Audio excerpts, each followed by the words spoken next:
As we are once again alive upon the internet. And yeah, we do appear to be alive upon it. Oh, yeah. Let's make sure everything's set to public with bit rates looking right. And everything looking peachy keen. Yeah, that all looks good.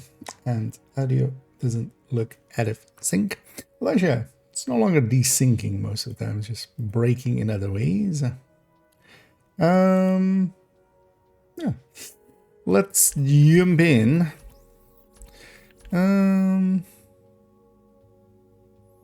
Let's go play first a little bit. You know what I should do? Should actually stack up some hard bounties. Maybe we'll set everybody's world to kind of hard again. And try to get some hard Krampus bounties, just have some saved up. If nothing else. Yeah. And then later on we'll go and likely record actually a little bit of character trees. Build collection updates. We've already checked all their builds, so everything should be fine there. Maybe even like last night, even gave it another just brief look. So I don't know, it might be a good idea to kind of record half of it this afternoon and record half of it this evening. That way we can kind of spread the joy, spread the pain. However you want to look at it. And hey there, Vita, and hey there, Limu. And yeah, I hope everybody's doing well on this weekend. Nice Saturday. I'm building up again here as well. We're already up to 5k. Yeah, let's do that. That's actually, yeah, what's the target list today? OD. At least we have LMG here. Oh, unit alloys there. The masks. Because also killing the guys themselves is also decent source for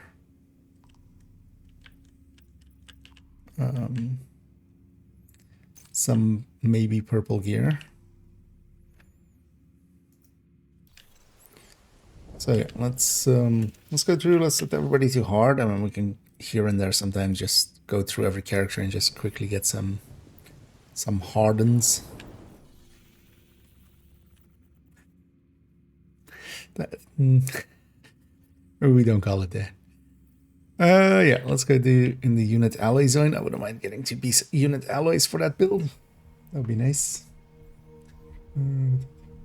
For future builds.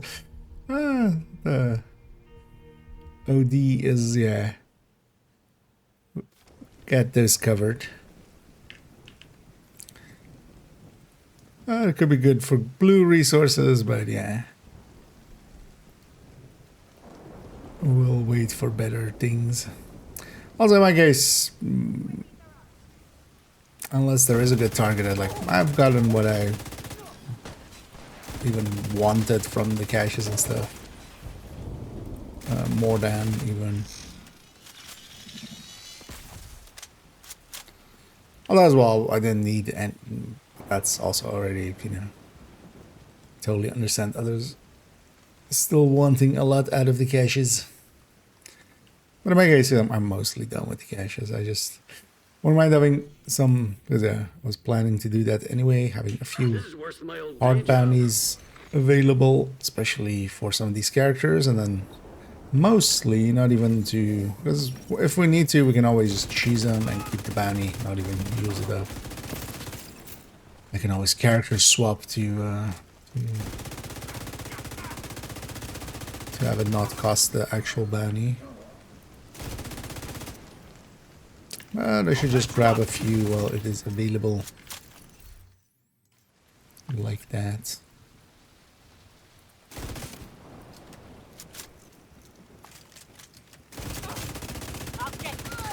Then I'm curious actually what's gonna happen on the 7th, basically. Because they haven't really said, they haven't come out and said like, hey, we've extended it to this, at least not anywhere I can see.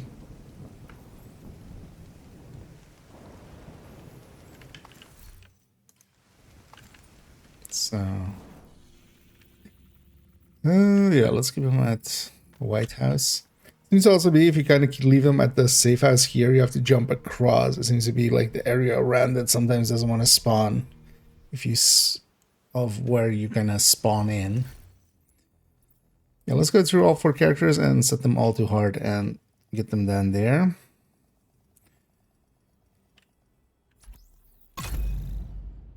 And then we'll see where we go from there.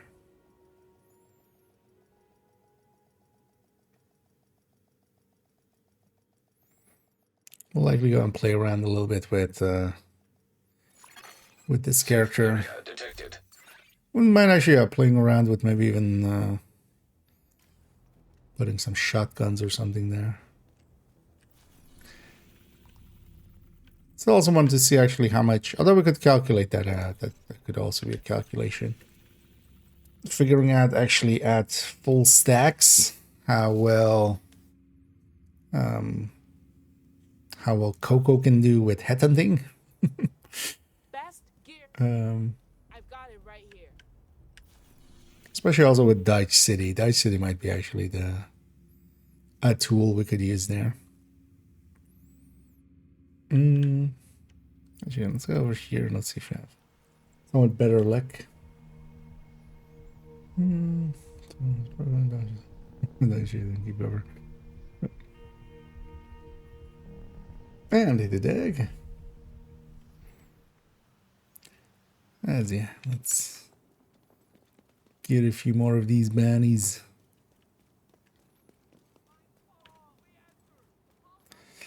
And I've already edited together what we recorded yesterday, the Coco in-depth look. And that's already scheduled for this evening.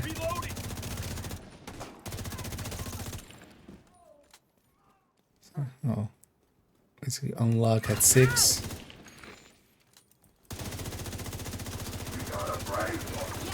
I'm ready for you. Let's get away from that for a sec. Oh, I was expecting that would be following me, but actually, oh, Vital signs critical. you're forgetting when it's that means there's Hit them while they're stationary. someone with shock rounds about.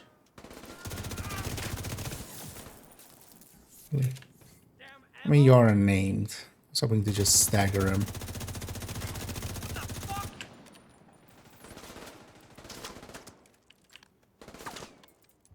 Are we just gonna eat it? Oh, I missed. Or did I? No, I didn't.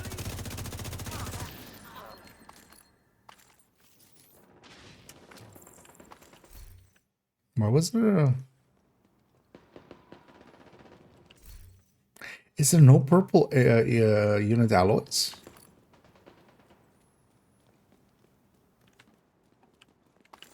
Because that other pile was a normal source, but no targeted source. And that cannot be for a named.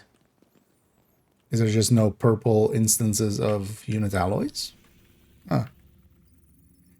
I remember some other gear sets also, or brand sets have, well, gear sets never have it. Gear sets are always gear sets. But let's, Let's actually see. Let's do it with the other 2 characters too. Let's see if we see any purple units. There was something else that also had that, but it was something like useless.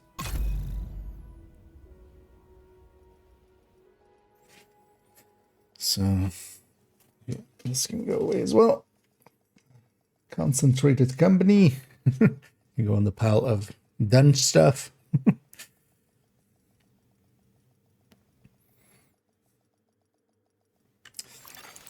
Agent, priority objective available. Have a good afternoon there. And 87. Yeah, good afternoon there as well. Or morning or evening, depending on location of planet. Well, location on. Although, well, if you're from a different planet, I mean, it could be anything. Yeah, I get the feeling. Scroll past everything. How many hours do we guess? 11K. But yeah, that's kind of beyond gettable numbers. Well, at least they have at least some playtime. It's not like 400 hours. I saw recently on somebody being 100K.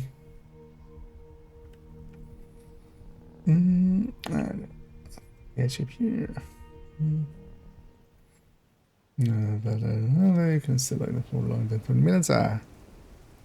30 here, but yeah, hopefully. Oh, actually, I don't want to fight them with that on. I would say. Although they're on hard, I would have died to that. But hopefully they get it fixed up. It's always annoying to have some of those kind of issues.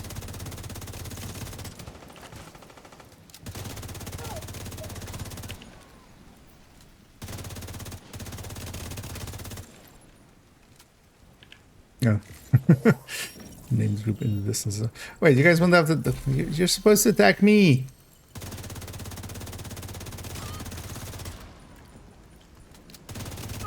I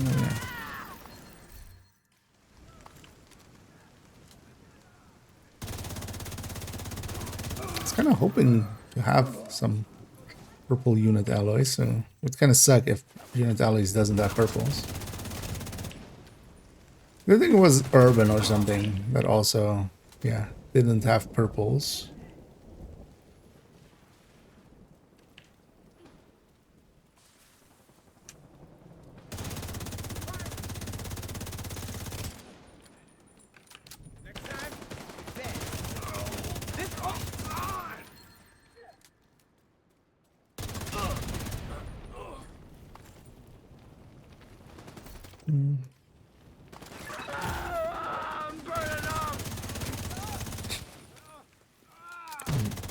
Some of those guys have flame rounds then.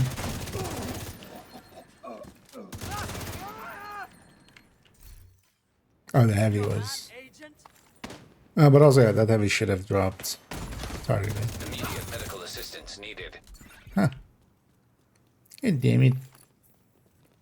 Hoping to put some purple in there. Guess we won't.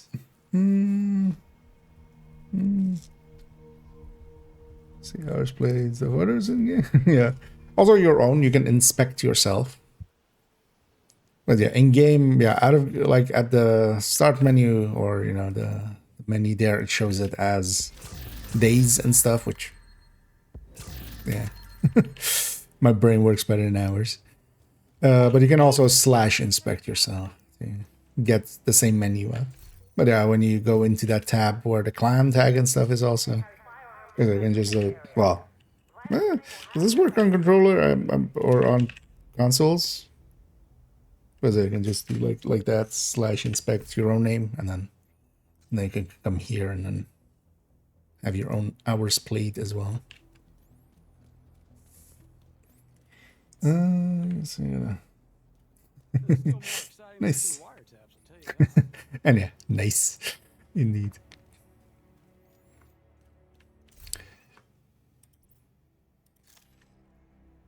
Yeah, it's I saw as well Cairo did a 40.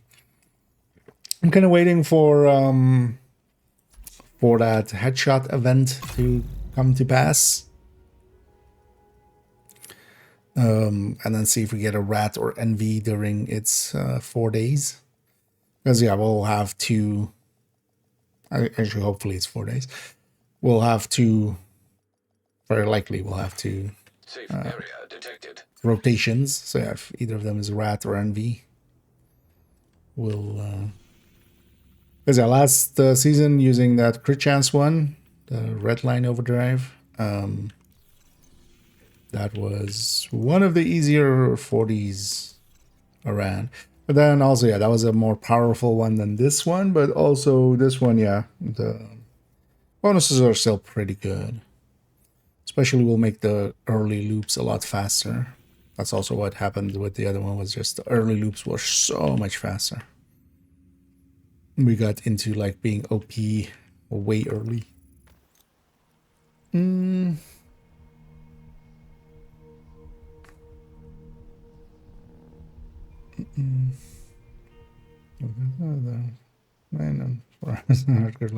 Yeah, it shows basically all 4 character slots there.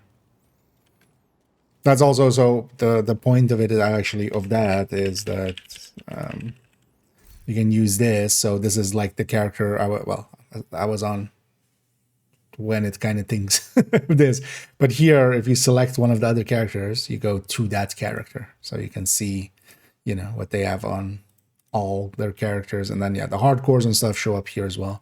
The only way to really spot if it's hardcore or not, although maybe it shows it here as well, actually. No, I can inspect. But yeah, if there's 2 different SHC levels.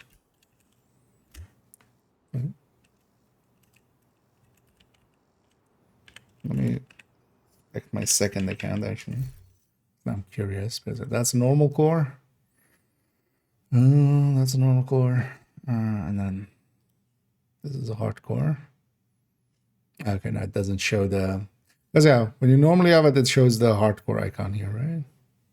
But yeah, this is a different SHC level than like that. So you can definitely tell from that at least.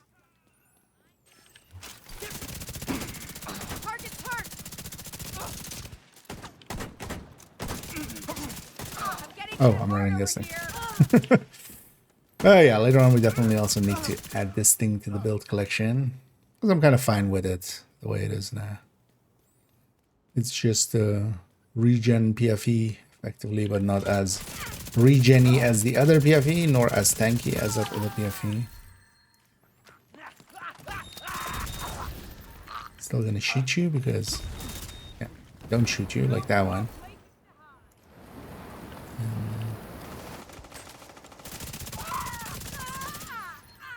Yeah. So there's just no purple unit alloys. Interesting. Okay. Okay, Shash. Hoping to put a piece of unit in there.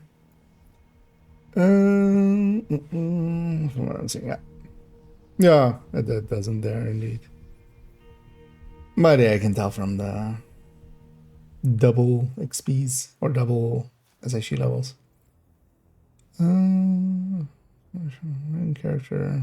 Yeah, so that's a weightless item. So there's a whole set of things that can become weightless items. Actually, on my YouTube, I have a... well, I'll just link to that. One of the recent shorts was about that. Goes a little bit more in depth than I'll go here, but... so some of the caches and stuff, for instance, from the Twitch drops, and for instance, the ones that they granted to us for like, hey, those delta periods and stuff. So those ones that go in here, they'll be weightless. So getting any exotic items out of that, if you keep them, they're going to be weightless. And weightless items, well, first of all, they don't take stash space, but then also go between the stashes of hardcore and softcore. And that's always true, for instance, for the Lexingtons. So all of the Lexingtons in your stash will go between your hardcores and your softcores. But any items you get from named caches or exotic caches like that, if you keep them, and that's also why they have value, a lot more value, yeah, they go between hardcore and softcore. But then also, yeah, they're super valuable, so don't waste them.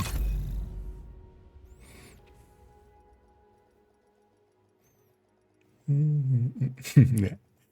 Yeah, it catches a lot of people out. Items coming from clan caches as well are in that same way.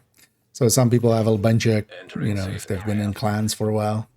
But that also means that, yeah, any exotics and stuff you get from, for instance, in my case, I think on this character, The Dice City is one that you get from the Twitch drops, or whenever they grant some of those exotics caches and stuff.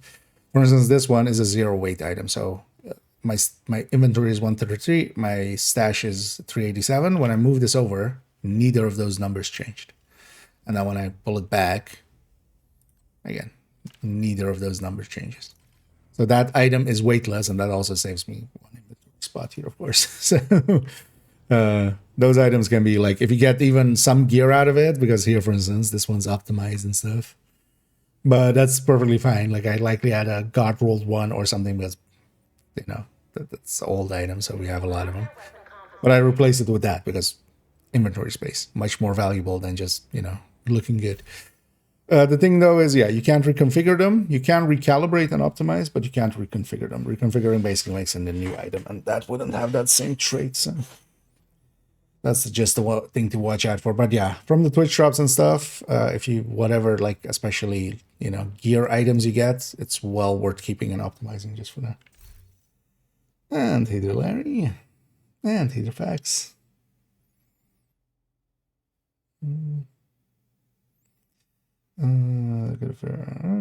To get it. Well, if you lose it on the hardcore, you also lose it. It is actually that item. It's not a duplicate or stuff like that. It's that actual item. So if you take it out and you lose it, you lose it.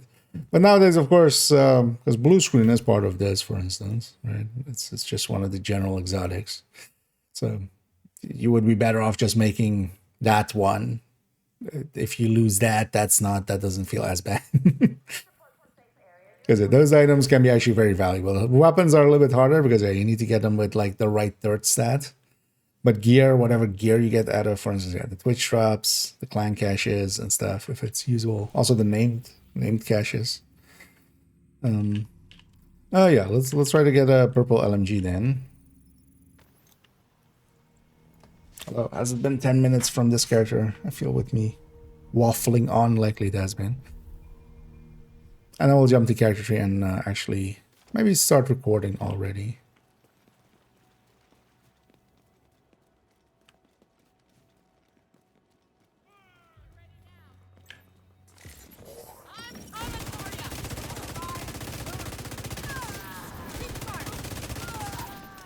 Yep. Vital signs critical. The kill didn't work now. It also cost me 2 items, annoyingly. It's fine. Because these guys are actually a decent source for purple gear, which I am actually looking for. Weirdly enough. So.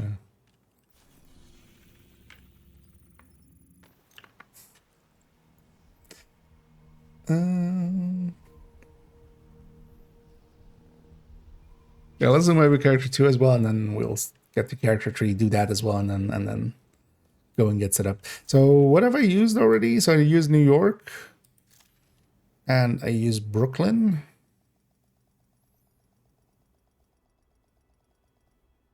And yesterday we used the White House area.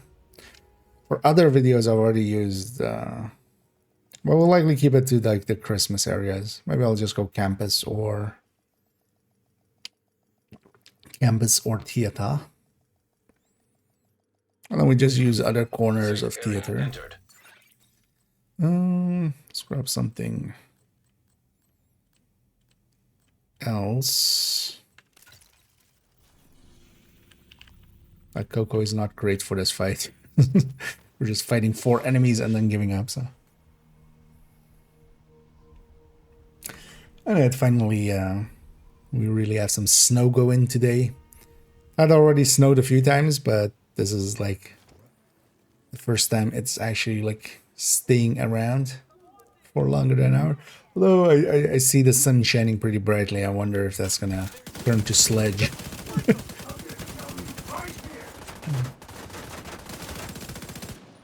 We likely will. In any case, but... Ow. Yeah, I was wondering where you had gone. Where are you even? You're not going anywhere. I want to mark you. I'm gonna need a medic soon. What the? Where did you... What? You want to see what I can do? Fuck this. Let's just get rid of these. Oh, that's where you went now. Asshole. Did I not spot you on the... That's one down.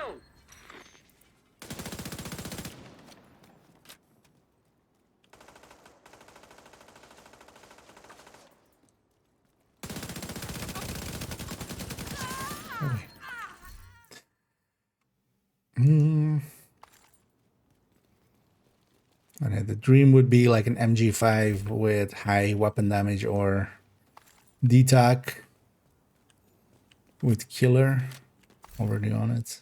Would be kind of like the dream, but currently I have an M249 that's like with strained, which isn't... Strained's not the worst, but it's not great. Let's go back to base. Yeah, let's go do the same with character 3, and then let's go scout where we want to start recording.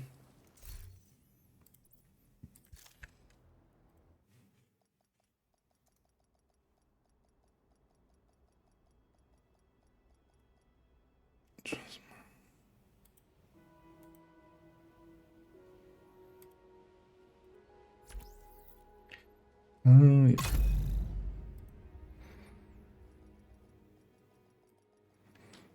yeah. Yeah.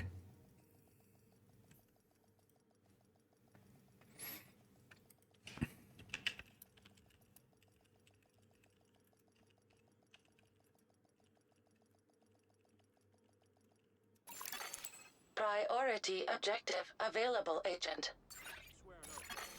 Safe area detected.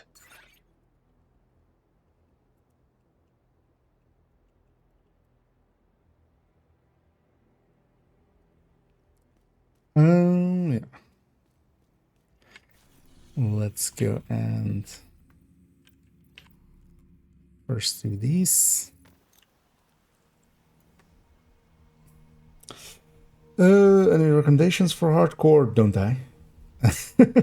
The level of fast so that heroic can build.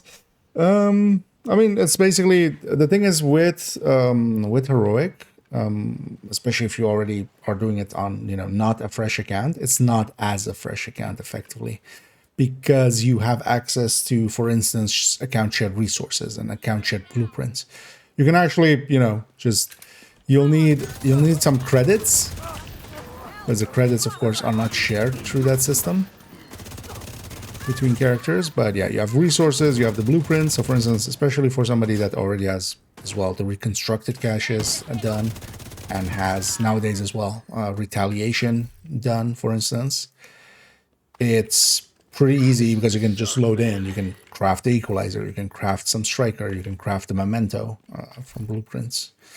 And the resources you can get on your main account except for credits, and then you just do a few bounties for credits, for instance. So that kind of stuff can help a lot if you're, and that's how most people will do it. Like there's no shame in that. There's no like, oh, you cheated because because you used those kind of items. And then yeah, leveling up. So if you get carried, if you have people, because just in hardcore the only rule set in at least like 4-player stuff is only hardcores get to play with hardcore. So if you're matchmake, or if you try to join, if I just try to join somebody that's maybe like, is anybody on hardcore on my list? No. If I try to join them, like it just errors out. You can mix in countdown and in raids, like in the 8-man UI, you can just invade hardcores. This is maybe not per se intended, but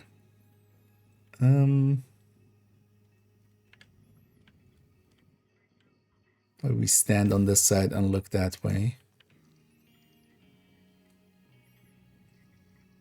But all this shit is here.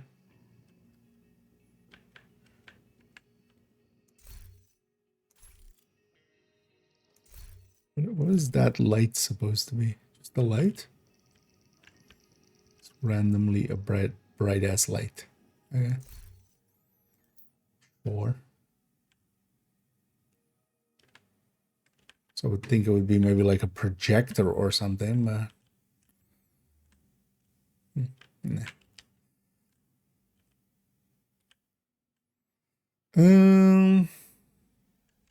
How did we do the other intros actually? It was just over the shoulder Christmas stuff, right?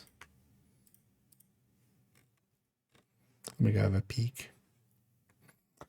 But yeah, you can, for instance, have other hardcore people try to level you up fast. But also, for instance, in my case, I enjoy actually going through the whole game.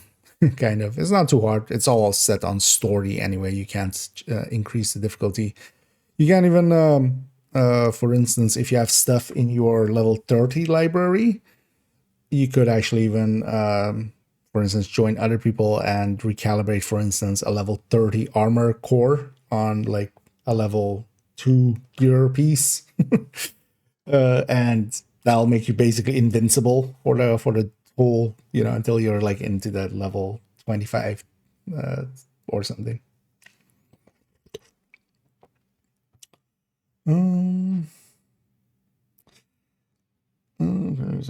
With overdose. Oh, in heroic, you mean, or in hardcore? I think it would be that build has a high likelihood of dying. I end up mostly running in hardcore. Memento is, as with, especially, well, depends on if you're running solo, but that ends up being the play for most people. Just solo in Kantan, in heroic or hardcore. Oh no, they're doing a pose. Oh yeah, I remember.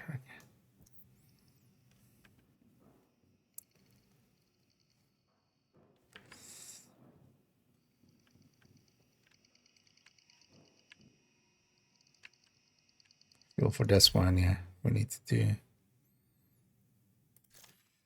But yeah, basically the striker tech tank is my go-to. But then instead of that, I do drop the tech tank part because yeah, the artificer is nice and all, but a revive 5 is nicer. So what I end up doing is mostly just striker tech tank, but then gunner and a revive 5. Still a 5-tier shield instead of a 6-tier shield. Still the tankiness once the momento's charged up. Not as tanky, but yeah, the revive 5 is just too valuable. And then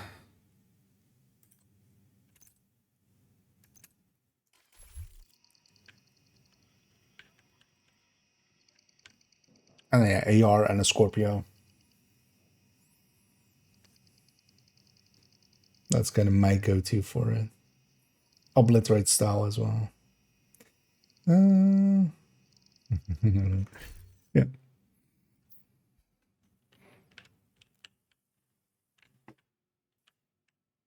So as you see how this looks. V.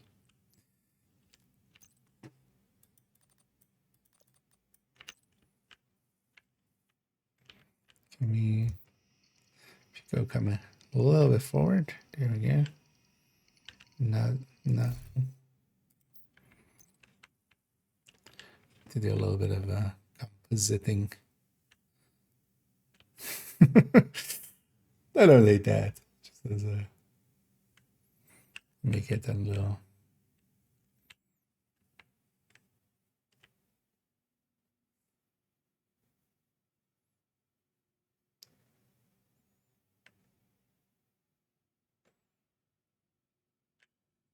Yeah, we'll just do that as the intro scene.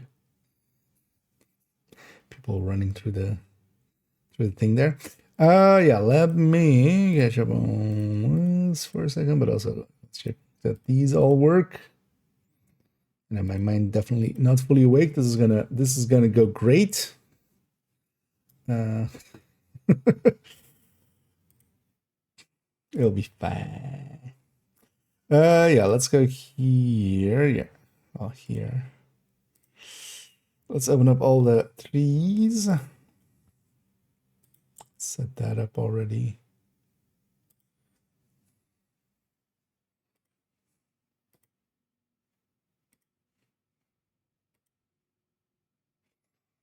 Yeah, let's put them in order. 11, 10, 9,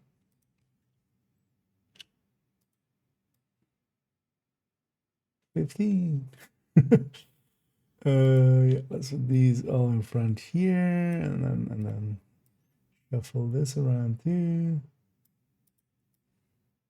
16 goes over there.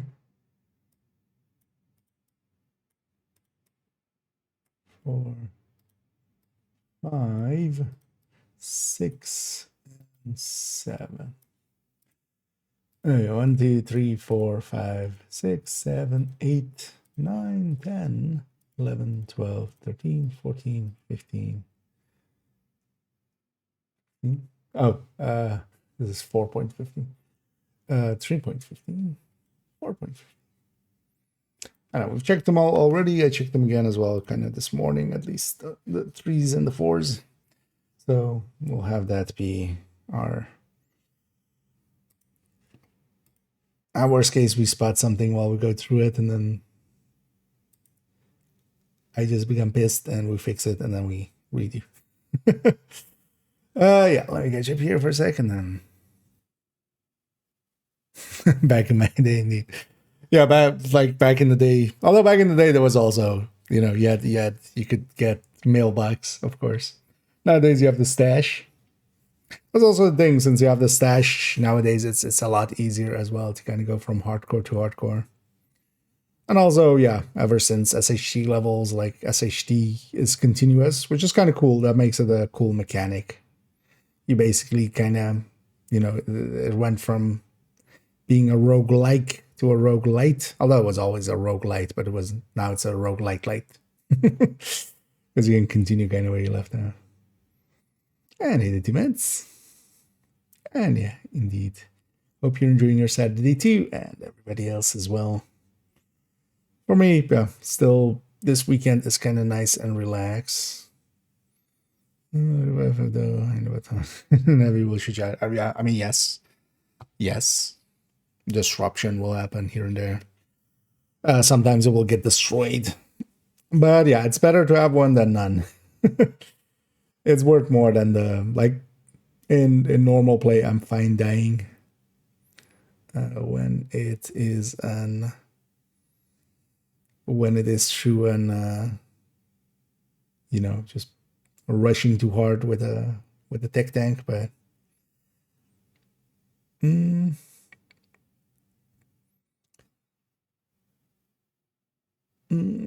the open world. Chat. Let's see. I mean, well, reconstructed caches always an option. Getting these credits as well, if you really want to, is not particularly hard.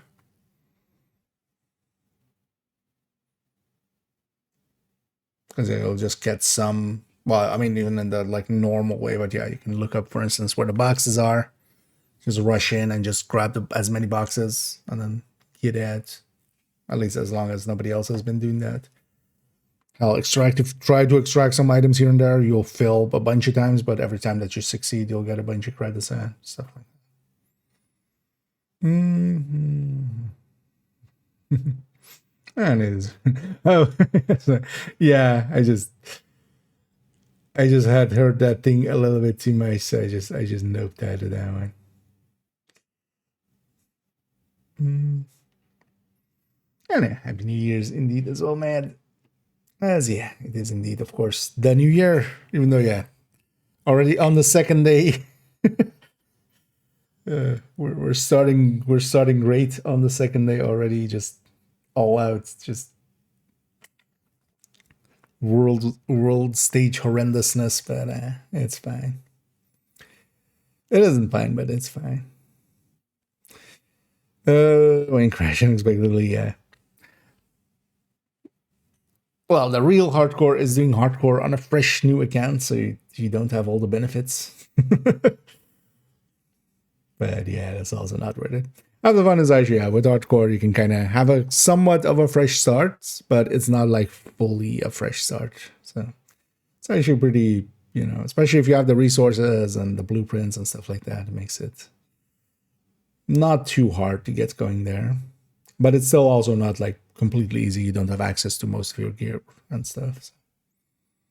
don't know. Yeah. I mean, yeah, definitely. If I like whenever it's unstable or something, I would just not play hardcore per se because there is a lot of danger to that. Well, nowadays I'm happy that at least because yeah, in the past as well, like season 9 and 10 when it was crashing a shit ton. Yeah, it was basically not worth even considering hardcore back then because you would just get frustrated.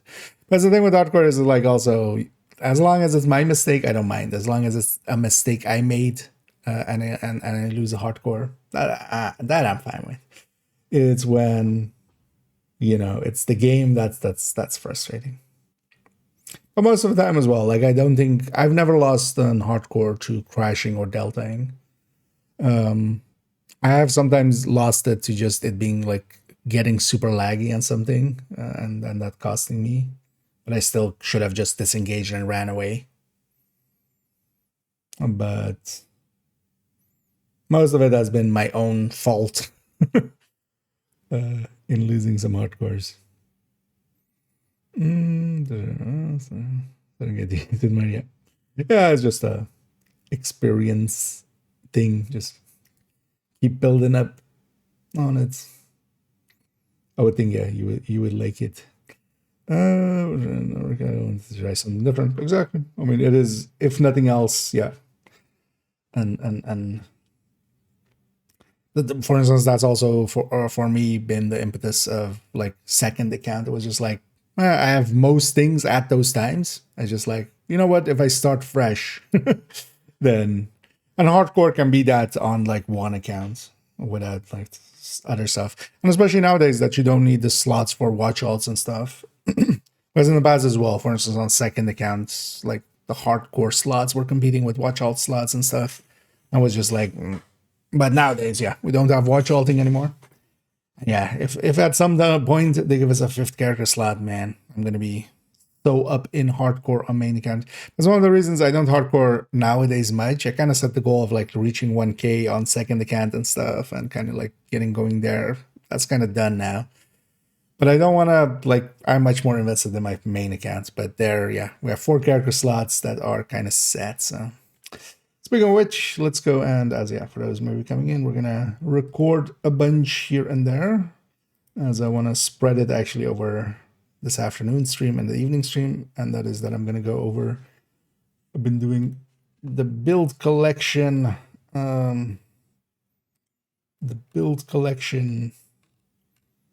updates, or well, actually, this time through we're calling it run through. Going build by build through the build collection and explaining what it's for, what it does. So yeah, let's go and record an intro. Let me actually make a I haven't actually made a folder yet because I is well prepared. Turns out, oh yeah, 26. I just instinctively typed 25 there.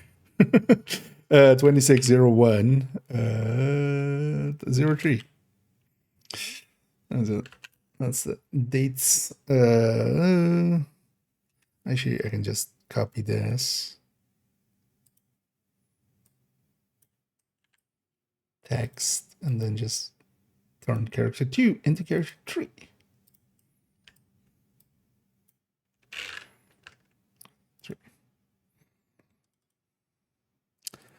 Let's take a description file and an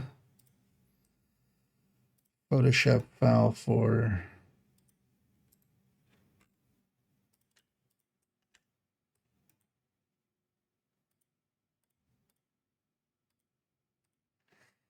later. So already change this to 3.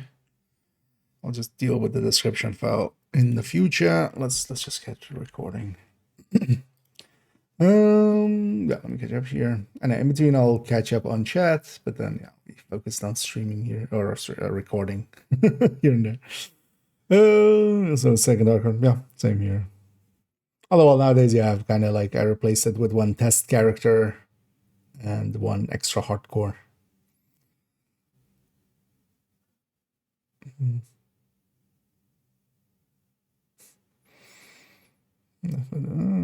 Watch out. Where am I way? Oh yeah.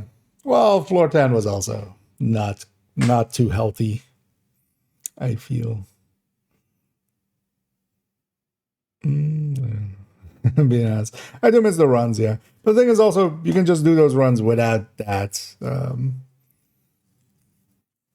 But yeah, once in a while, just leveling up a fresh character. But that's also with hardcore. Like if you at least if you don't take outside help, but here and there, I'm actually planning on maybe losing a hardcore pretty soon, just to actually re-level them. We'll go through the base game and stuff. We'll see how that goes. Please no. What am I telling? Okay, let's start by grabbing an intro. Yeah. Timestamps. Yeah, that's good. I know, likely I'll need a few takes, especially with the intro. But then the rest will mostly just power through and try to one take. Even if I stumble a little bit, it can be a little bit rambly. I'm okay with that. Yeah. Hi, I'm IKEA. That had no energy. Hi, I'm IKEA, and for this, we're going to have the most monotone video ever. Yeah. No, let's put some power in there, even though I'm half awake still. Yeah. Hi, I'm IKEA, and for today's video, we're going to continue our build collection run through as we go into character 3. We have already done 2 characters where we have shown all their builds in the build collection, and I've talked about what they are for and what I use them for, how often I use them, how easy they are to put together, and if it is worth it. As yeah, the build collection has a lot of builds, not all of them are recommended, and because of that, it is kind of handy to once in a while, as we did last year as well, go through every character, every build, and kind of discuss them.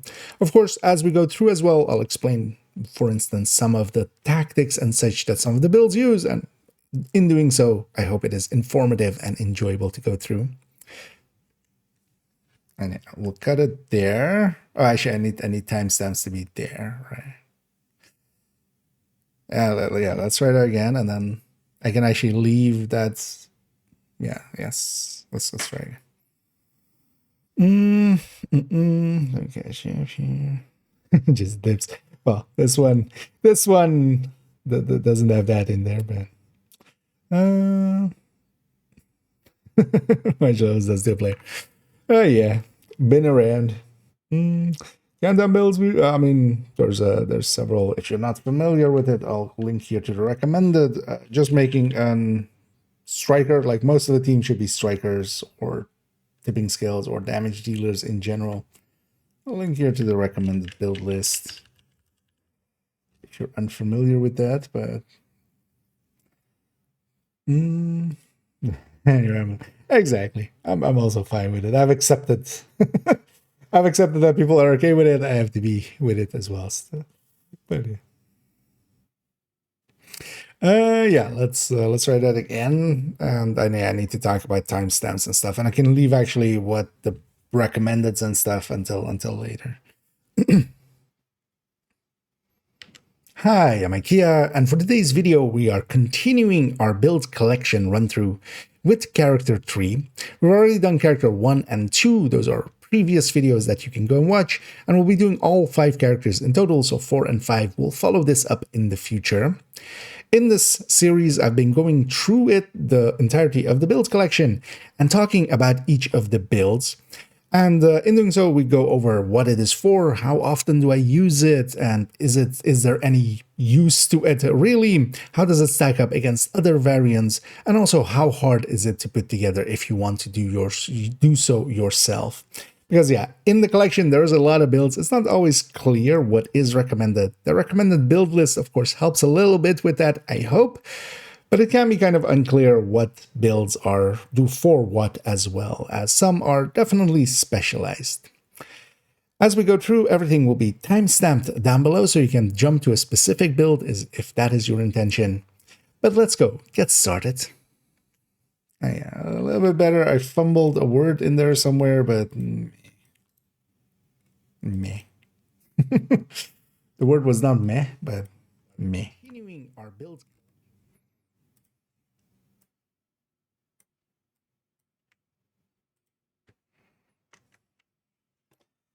And yeah, neat. Here we continue, actually. We've been going for a while. Although, well, this is the next one. Yeah, that the intros and stuff are going to be fine. Like there, I try to not ramble too much, but also they're simple. Later on, don't worry, it'll get rambling. Seeing as the last two characters have basically been 2 hours or something to record or as video length, so even longer to record. But also, I'm not planning on doing everything this afternoon. We'll be streaming this evening as well. So I want to kind of do 8 builds now and then 8 builds this evening. I think that's fine. Also, yeah, I can't do anything about that, right? Well, we'll just have to deal with side light that'll disappear this evening. The other builds won't have that. Continuity errors. Yeah, let's select that. Let's do the intro to the build collection. Okay. So somebody running behind me there. Yeah, let's go. And starting off, of course, let's explain what the build collection is and what it is for. The build collection is a Google folder, which will be linked down below as well. Familiar to a lot of people, and yeah, carrying my name, so that's usually as well where most people know me from, or they'll know of the build collection pretty quickly if they find my content through other means. It is a bunch of Google drawings. I was about to say Google Pictures, but yeah, they're not Google. Yeah, but also I don't need to say it's Google Drawings. It's a bunch of build pictures. Yeah, let's try that again. And let's, of course, start by explaining what the build collection is and what it is for. It is a Google Drive folder that is openly available if you have the link, and the link is, of course, in the description down below if you want to go here yourself. Here we're looking at it in the grid view, so you can toggle that in the top. And what it is a bunch of build pictures that lay out effectively an entirety of a build, so we can copy it from there. All of the stats and everything I think you need to get that build going. Now, the layout of this is that every character of mine is represented in here. The number before the dot is actually the character number. The number after the dot is the loadout. Today we'll be looking at character 3, so we'll be going from 3.01 all the way to 3.16 and going build by build. And this is also, again, then how they are saved in the game, and that's my kind of structure for it. Overall, we'll be going mostly starting with some red builds, and their first build is kind of their signature build, which I kind of consider their personality a little bit. Then we'll see some yellow builds, then we see some yellow-red hybrids, some blue-red hybrids, and then ending on some tanky builds.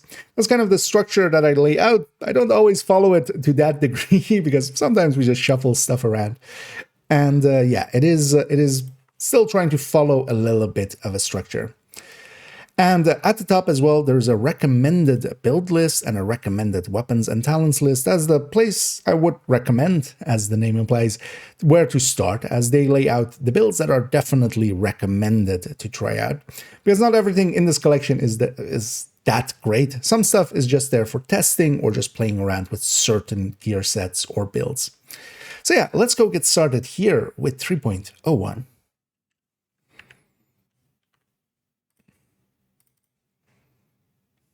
Of course, start by explaining what that was fine.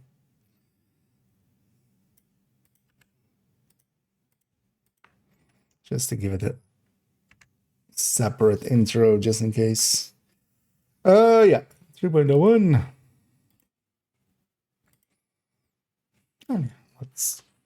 Let's go fully into build talk spiel. Build talk mode. Build talk mode engaged. Should do one of these just all with a voice or something. Just although it should be just some annoying voice. Just and on 3.01 we see OD. OD is a status effect build that applies. Let's stop. Yeah. Or character 5 we just do character 5 we just do as Nokia. Oh yeah, OD Tinkerer. Yeah. Let's go. Actually, wait, let's set up the Friendly combatants detected. why am I being watched? I have audience in the game as well. Yeah. Let me go set up. Let's take this as we just swap backgrounds as we go along. Yeah, let's not be on that. Let's be on that. Twinkerer. Yeah. Some helium, yeah.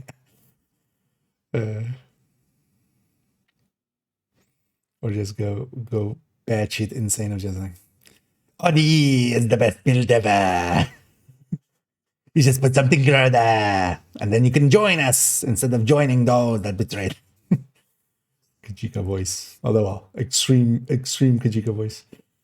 I totally should not do that voice. That voice is just asking to go into a coughing fit. Yeah, let's go. Oh yeah, and I need to remember as well to change apparel each time as well. And on 3.01, the signature build kind of this character is Ongoing Directive. Ongoing Directive is a really great build, as especially as a group support, it can provide its hollow point ammo that it has as its talent to the entirety of the team. We quite often use these as well to bypass the directives tied to ammo. So if you have ammo hoarders or pistolero, one Ongoing Directive in the team can actually basically bypass it. With pistolero, we still need to get a pistol kill, get that initial ammo going. But once we have that, we can just get going with ongoing. And if it is ammo hoarders, it's even easier because we have some starting ammo, and this basically for the entirety of the team can keep ammo going. So we use it a lot for that, but just by itself, it is actually a very powerful build because ever since it got its chest buffed to be 50% for itself, yeah, it has opened up a lot of possibilities for it.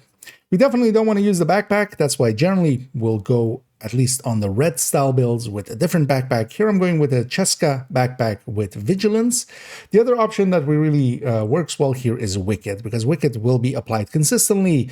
If you're losing Vigilance quite often, Wicked is going to be the better choice because just applying a status effect to the enemy will make it that it is up, and then it will continuously refresh because you're continuously applying status effects with this. As that is what Ongoing Directive does, it applies Bleed, which isn't a strong status effect, but then it uses that Bleed to trigger its mark, and then its mark applies, gives everybody the hollow point rounds and itself as well. And that is the big bonus of it. As we have it laid out here, it is in a full red state, and then together with the Tinkerer. I really like the Tinkerer here, especially with Ongoing Directive.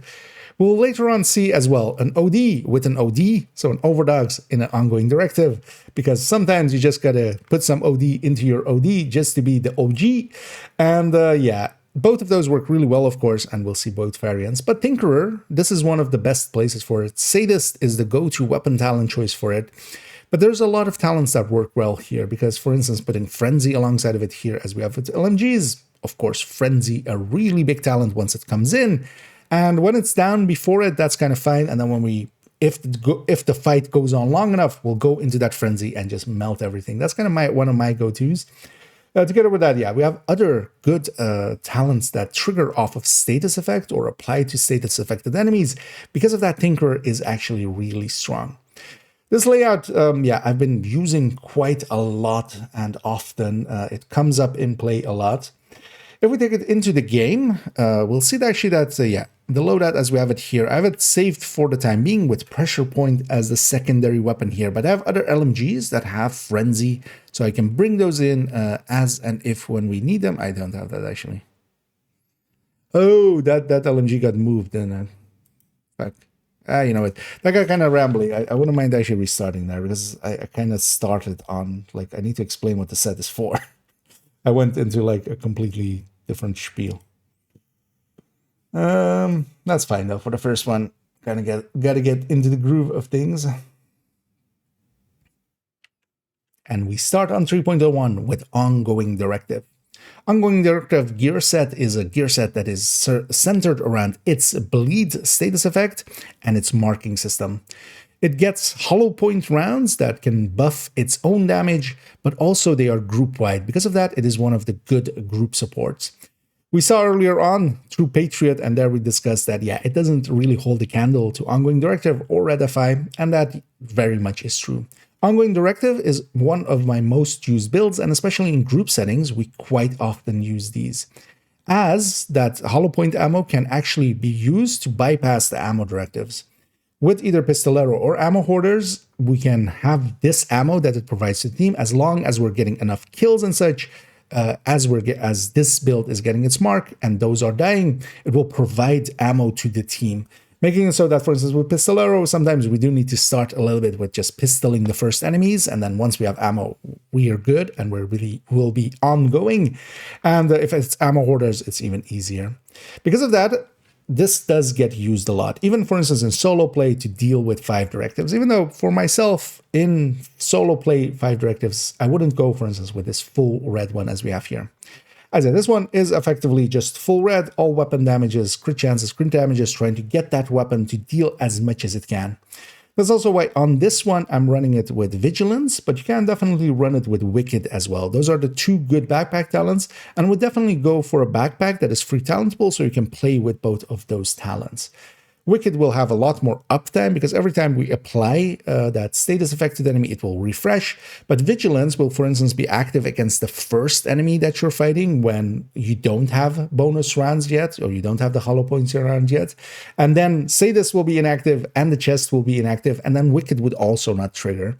So Vigilance definitely has its place, and also Vigilance is, of course, a little bit larger. But when you get hit, you lose it, of course. So there's a trade-off there, and I feel a very balanced one, actually.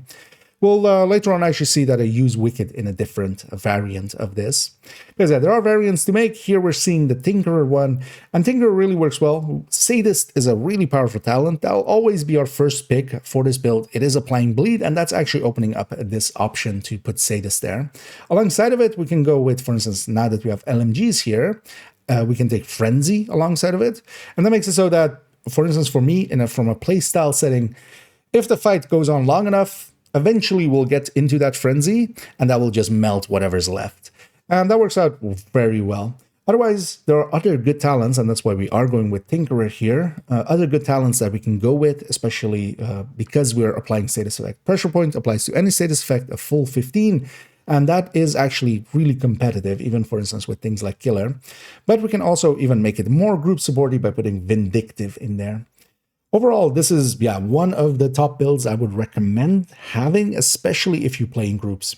In every countdown, I would say, most of the time, unless I'm doing something specific, if I don't see Ongoing Directive in the 8-man content, especially in countdowns, I will become the Ongoing Directive if I can. I don't have an Ongoing Directive on every character, but an Ongoing Directive that will work well in countdown on every character. But yeah, for the ones that do, I generally go that round, because yeah, this buffing 7 other players is really strong. If we take it into the game, we'll see that it is saved as shown there.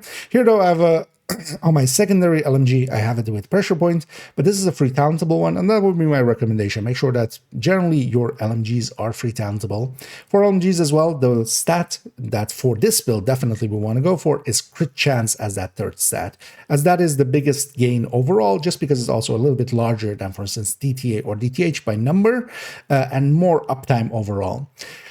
Then what I have, and we've seen this before on other characters, is actually on the loadout save. And yeah, this again, the loadouts are basically 1-to-1 as I have them here. Well, at least what is saved in that loadout, not exactly the layout. And I have it saved here with 5 pieces, as we'll see as well going forward, for instance, with the strikers and several other builds. And we've seen it in the past. The reason for that is, of course, I can load up this build. I don't want to run it as 5 pieces, of course. That's also not how I showed it there a second ago. But this gives me the options. So either I can go in here, put in that Tinkerer mask, it becomes that Tinkerer, or I can go in here, put in this Overdogs, and it becomes the Overdogs version. I don't have one on this character, but I could go from the stash and grab a Centurion, and it can become a Centurion version. And with that, it opens up a lot of options. Especially with Ongoing Directive, the chest is pretty good. Glass can exceed it by a little bit of damage, but it's basically not worth it. So we generally take the chest, we don't take the backpack, and that opens up the backpack to generally be the high end, and that still has 1 slot, and that's also why we also take the chest. That opens up options for other exotics to go in here. We could even go Coyote as well, because that group buff is pretty strong. Although generally I would say it's better for the Ongoing Directive to be running Tinkerer itself and then leaving the Coyote to, for instance, one of the other builds, because it can gain more from Tinkerer than, for instance, a Striker can. That's also why Tinkerer is a really good pick here. Although, of course, OD on OD still pretty effective as well. As we'll see later on, we have a build picture that way as too. Going back to the build picture, overall, this is one of the builds that's definitely recommended. I wouldn't make it the first red I make. Strikers would still be a little bit higher, but especially if you play in groups a lot, this can be really strong, especially if you want to play on 5 directives in group settings. This would be one of my go-tos.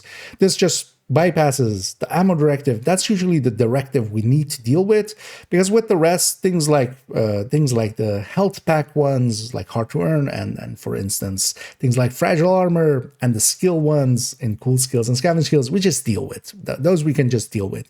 Not having ammo is a real problem. You will die because of that, and this can bypass that completely.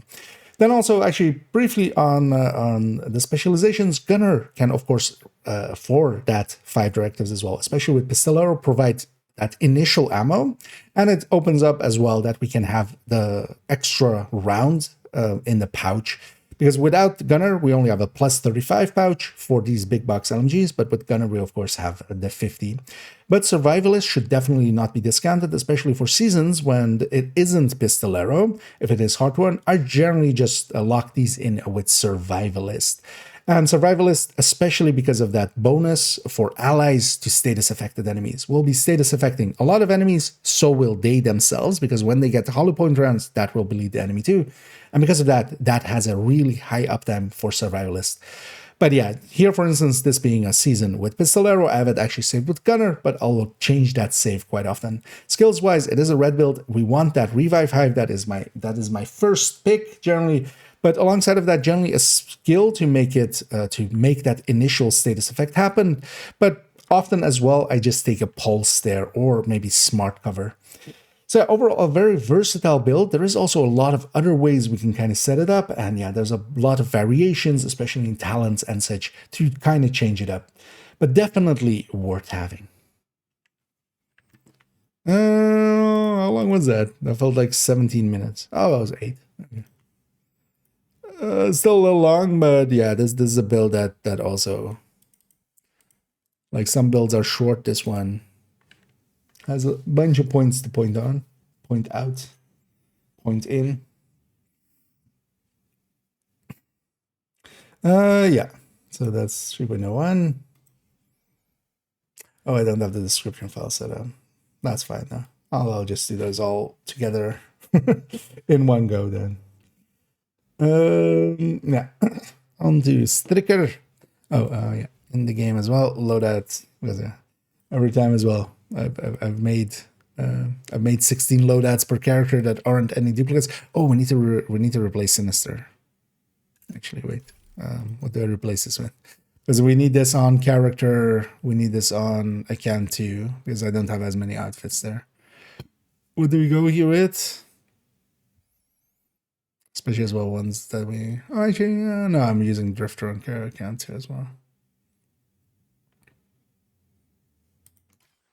What's the build on loadout still at 16? A PFE tech tank. Or no, PFE. PFE tank.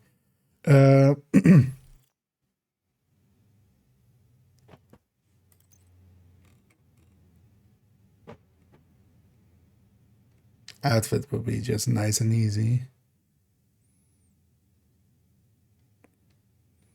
Maybe just go Plague Doctor.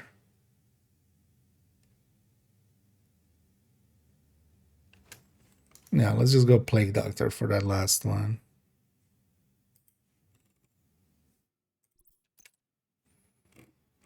That's a coolish outfit. But yeah, gotta play dress up, of course.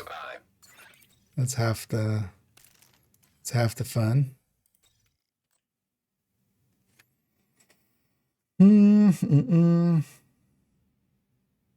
So if I me by chance, I generally run Tempest tech tanks nowadays.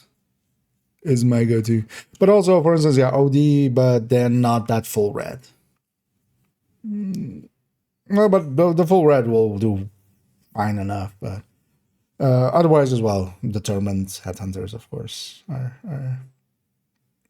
are the go-tos kind of for for that as well. It's a big thing right now, so yeah. But yeah, my go-tos have kind of become, and we've kind of had that in previous videos already for solo, talking about the Tempest tech tanks, especially the Striker one as one, or also the triple tick. For instance, I would take the triple tick OD over that for solo play, just because it will overall be easier to use. Has more tools, effectively.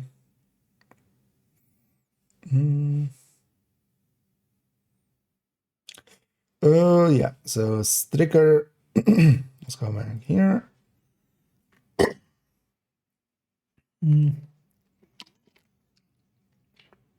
Some point I need to take a bio break just to refill my water bottle as well there. Yeah, let's do this one and then do that. Yeah, Stricker, OD, over D.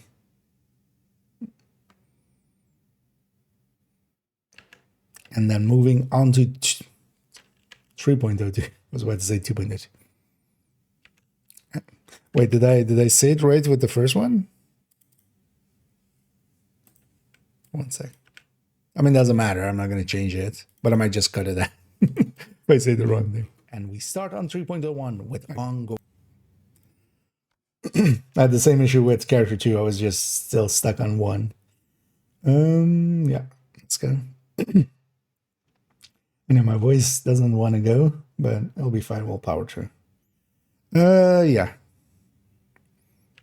And then moving on to 3.02, as with most of my characters so far, and also we'll see in the future, that 0.02 is generally their striker. That's just a decision I made at some point where the strikers end up there. That also makes them in a line in the build collection, which works out. Here we're showing the AR ongoing. Let's try that again. Also yeah, let me take that bio break now. Fill up my water bottle. I could use a sip and then I'll be right back. That's not the scene. This is the scene. I'll be right back.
Good.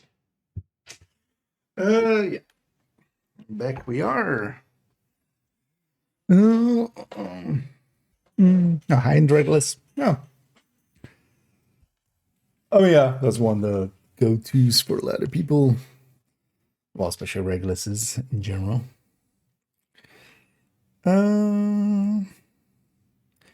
Yeah, let's go back here. Not back there, back there. Yeah, let's try that again. Without calling Overdog's ongoing directive. Yeah.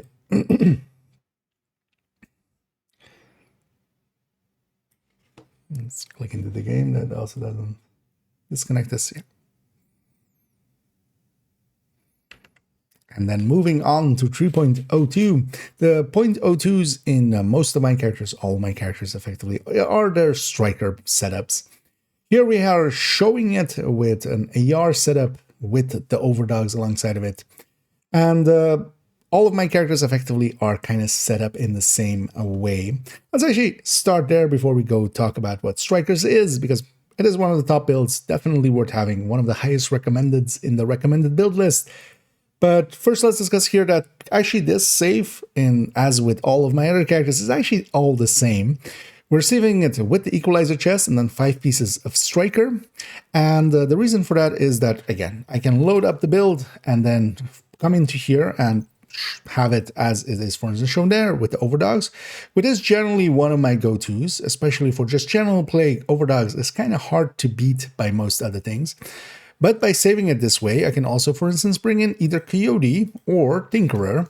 Of course, if we're going Tinkerer, I need a different weapon. This character does have that in ARs. I generally have at least 4 ARs in their inventory, basically 2 ARs that I can slap into here. Here, a FAMAS with Killer and then a measured fall. That secondary we don't per se use anyway, so it doesn't matter what it is as long as it isn't named like this mechanical animal.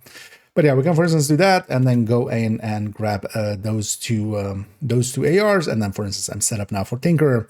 Could go Centurion. I could go basically even Memento if I wanted to. By laying it out like that, you're opening up for some options. But then actually even more than that, especially with Striker, because there is definitely a case to be made for Chest Striker in certain situations. And if we have it just like this, I can load it up even have a Chest Striker here. As we have the chest for it, I can bring that in. Now, of course, here we would need to, for instance, swap in some of the other pieces. But generally, on most of my characters, I would have, for instance, here, I could put in this Unit Alloys mask and then with the overdogs. Or I could, for instance, have this Cheska piece or this Unit Alloys piece or this Gruba piece and the Tinkerer or Centurion or other things like that. And that opens up a lot of options. You want to have those options because with strikers, it is a really powerful build. But for general play, and that's also the reason we generally basically in the build collection, I've taken to showing it always with Obliterate here mostly. Equalizer, of course. If we're going Obliterate nowadays, yeah, we're going Equalizer. We're showing it like that, but definitely the Chest Striker for certain places, especially Incursion is one of the standout places where we can stack up, especially with that ACS very quickly. And nowadays, even quicker with the Stack Broker, which we have one of, and hopefully in the future we'll get multiple of. That's also the reason that it's actually not on the character with an ACS. Because, of course, I only have one of them, as most people do, and 4 characters. So until I have 4, I don't want to pick a favorite, so it's staying in the stash. And I'll grab it if I'm doing something important, like an incursion run or something, and we need that power. But yeah, Chest Striker, when we can stack to 200, is a really powerful option. The thing is, though, and you can basically analyze your own gameplay for this and look at, you know, when you're running a mission, legendary or whatever's, and basically you need to be most of the time above 150 stacks. That is the crossover point overall between Obliterate Striker and a Chest Striker. Once the Chest Striker reaches above 150, now it's doing more damage. But you generally need to be above it because also getting up to there, you are doing less damage than the Obliterate Striker, which was stacking faster. That's why an Obliterate Striker is kind of the general meta, and then the Chest Striker is actually, you know, the powerhouse for certain places. The thing is, though, that that chest striker can do a ton more damage. There's basically a 20% gap between those two. And when we're talking about especially strikers being kind of OP, it is especially that chest striker variant in the places where we can stack it to 200 consistently that really shines and is much brighter than any other build around. Because nowadays, there's definitely some competition for strikers in the form of tipping skills and also concentrated company. Both are actually pretty close with obliterate variants to this obliterate striker as well. So nowadays we have a little bit more options than we used to have, but yeah, strikers is still the go-to. This is the quintessential red build that we pull out when we need to get shit done. Quite often the text that we use for this is when the going gets tough, the tough grab their strikers. And that holds true even to this day. The way we're setting it up here, yeah, with the equalizer has taken over. Basically, if we're going obliterate with some exceptions, and they're very minor. So for instance, the NH chest that we'll see in a little bit on this character, or that we can put on this character for an Tempest tech tank, that can beat out an equalizer. Later on also we'll see I'll have one Cheska obliterate chest, and that's for instance for the case of a backfire. But yeah, in almost all cases, the equalizer is the way to go if we're going for obliterate. Overdogs, very powerful, of course. ACS as well, just to point out, the stacking on shotguns is per pellet, not for obliterate, but it is for strikers. So using an ACS like this that hits 8 pellets per shot means that its RPM of 300 base, although of course here with striker and equalizer it's plus 20%, but that 300 would already become a 2400 if all of our pellets hit. It's basically that 300 times 8. And yeah, 2400 is, well, double of a vector, and yeah, a lot more, triple almost of our main weapon here in the Lexington at 850. But the thing also with the obliterate variant is that, yeah, we don't per se need to stack up that high. And because of that, we can actually just stack with the AR and just be fine. We don't need to stack with that ACS. But it can be nice for certain situations, especially if there are just some enemies close by, because also that is a powerful tool for just ending them outright.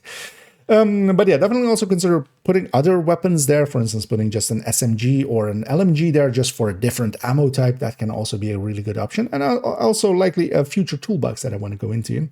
Quickstep has taken over most of the pistol slots here, of course. But yeah, as we discussed there, we can go with a lot of different options in exotics, but also we can go with glass, for instance. Glass, well, the gap has been kind of closed by Equalizer giving us 24% on the obliterate instead of the 20 that it used to be. Although in the long past, it was, of course, 25. Although in the long past, it was also 15. But yeah, the normal has been 20 for a while, but now Equalizer coming in with 24. That's a lot closer to that 30 of that glass, of course. But glass is still active from the first shot, and there is some value there as well. As you can, especially with a build like this needs to stack up to kind of get going in the way that, in the inverse way of basically, for instance, Umbra that has upfront damage, or Coco that can keep its stacks for long. Strikers can't, but it can stack up really quickly, especially with an ACS. But that can, for instance, be a little bit mitigated by taking a sacrifice. And even, for instance, one thing you could consider is going sacrifice and gift. But with some of the exotics now existing, yeah, I don't feel it's worth it to give up that backpack slot, because especially what that backpack slot opens up for us is the options of exotics. Yeah, overall, one of the highest recommended builds, mostly as well because it's really easy to put together. It is a red core build, and we have red stats underneath it. Getting an equalizer isn't too hard. Just also to point out, the Overdogs is actually available nowadays in targeted loot, and overall the best way that I would recommend of getting it, if you don't have one yet, is to actually go and do Hyena Retaliations. In there, you can set your target to gloves, you might get it to drop, but also the blueprint for it is for a completion as a completion reward for Hyena Retaliations. So if you do enough Hyena Retaliations, you'll eventually get the blueprint. You might even be on your first one if you get lucky. Or you might get it to drop through the target loot system. So basically you're double dipping into it there. And that is usually the best ways to go about getting some of those exotics. Overall, highly recommended. And basically I feel every person needs to have a striker. Even if you don't like running it, you should know at least what it can do. That might have gone over 10. No, 837, okay. But yeah, that's also like... That build has all the variants. I feel especially with these videos, I've gotten better at just going just 2 times speed, just talking. Yeah.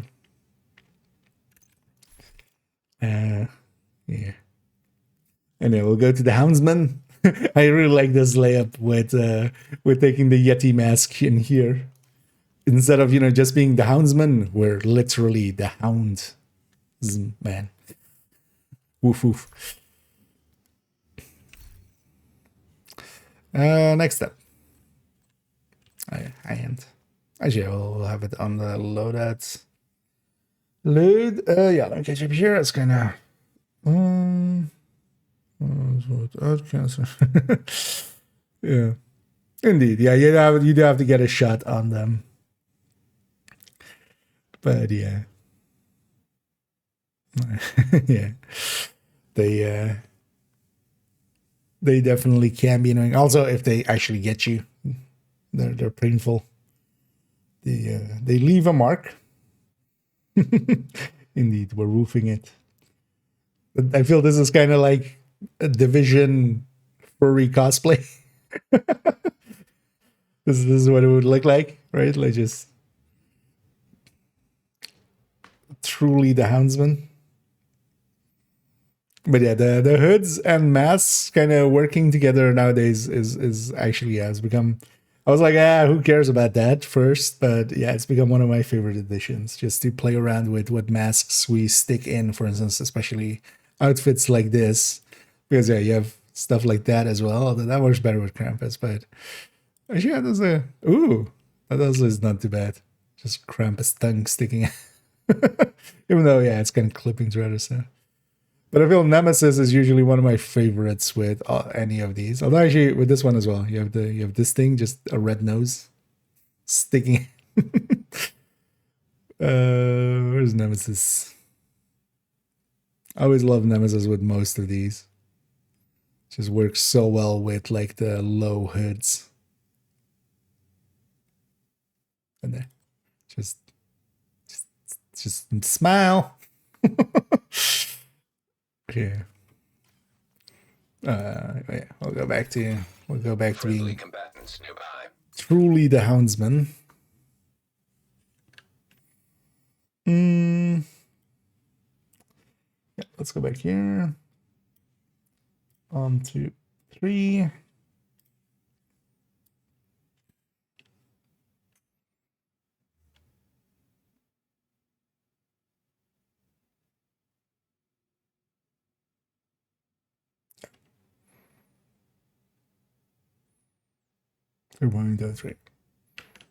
As we come to 3.03, and yeah, the point trees or the 0.03s on most of my characters are usually high-end builds, with the exception of character 5, as we'll see later.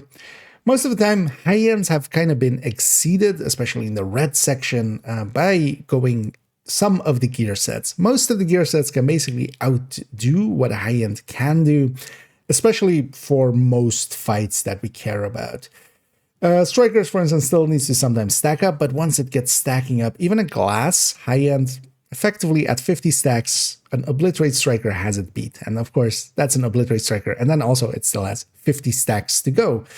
Because of that, we don't use high-ends much anymore, but they do want to keep some around just to, for instance, yeah, mess around, or to go for unique things. On character 1, we saw, for instance, a Pestilence setup. That works out really well as a high-end. Even though now it has competition from a concentrated company.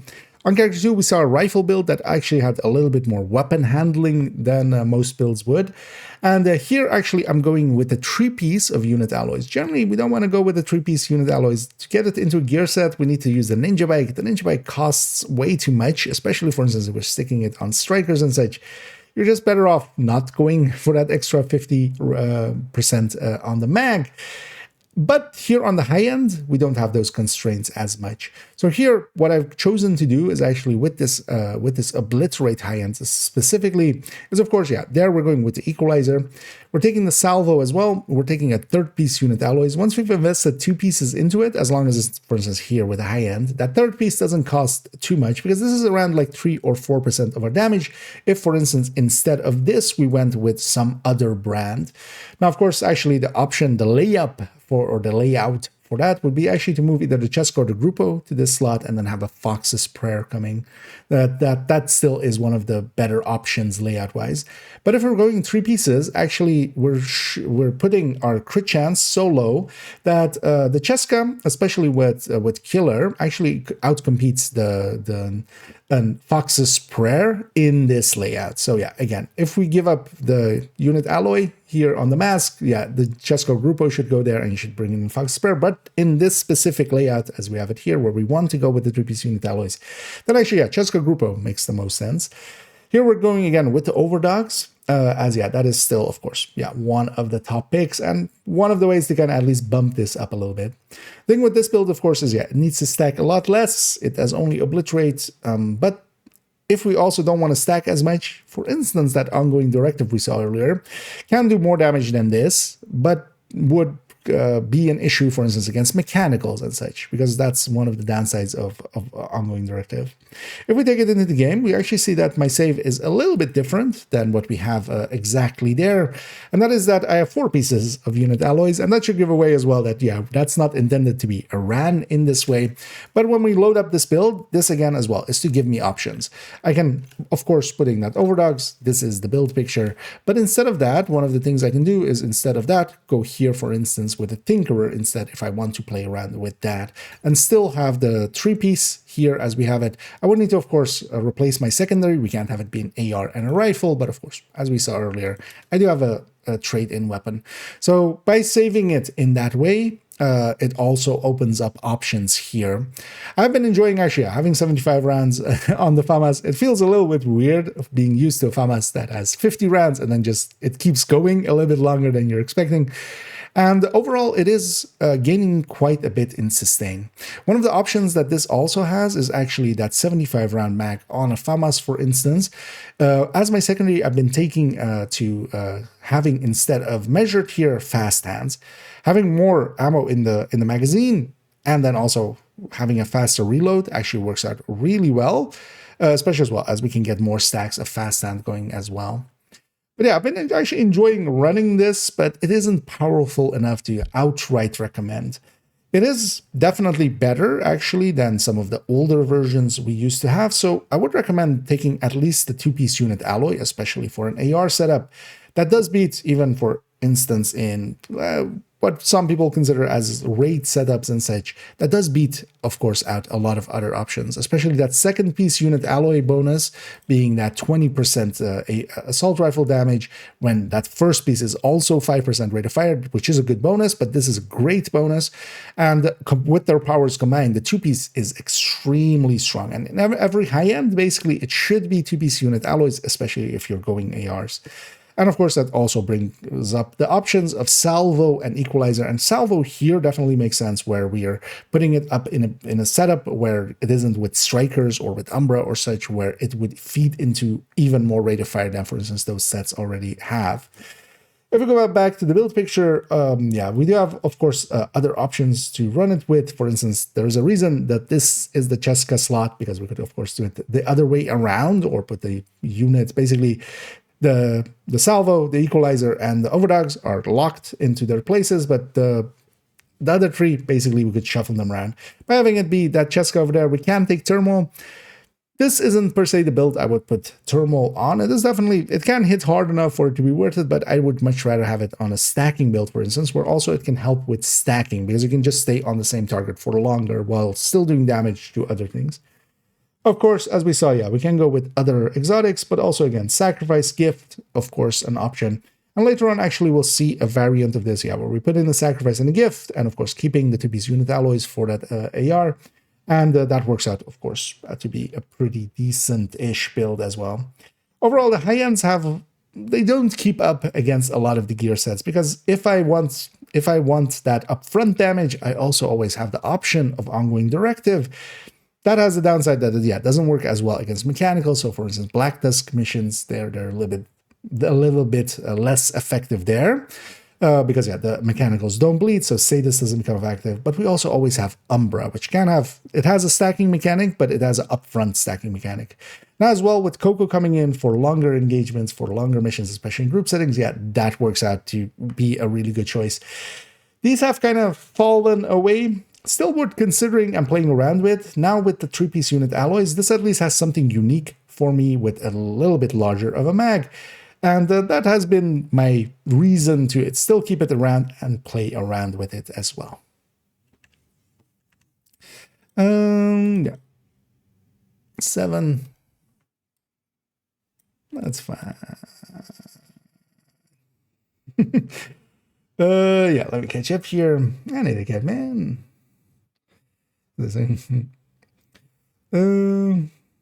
Nice, and congrats on the Regulus.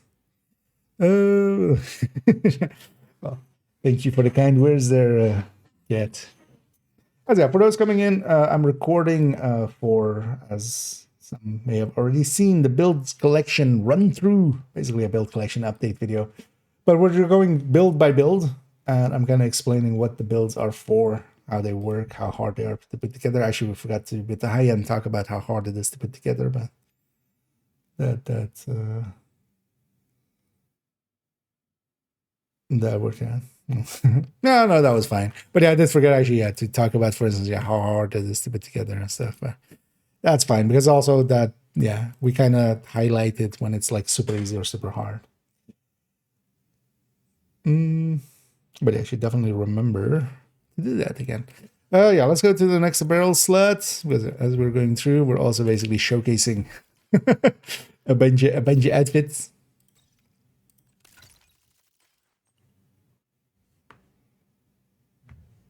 Yeah, wait. Is it raining outside? Is that why? No. Why is this so shiny? Okay, it's a little less now. Okay, it's just shiny. It's just super shiny. Okay. Yeah. Friendly combatants detected. Thanks for letting me know, Isaac. How friendly? Are we talking like just, you know, casual acquaintances, or am I about to be like just tackled? Yeah, here. Yeah, refactor. Refactore. 3.04, yeah. And then going on to 3.0, that's how we started the last one. Let's do that differently.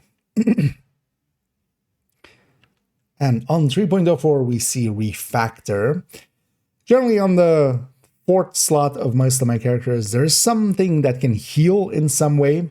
Now, in this case, this isn't directly the way that, for instance, in FI... Why voice packs? Why you no work sometimes?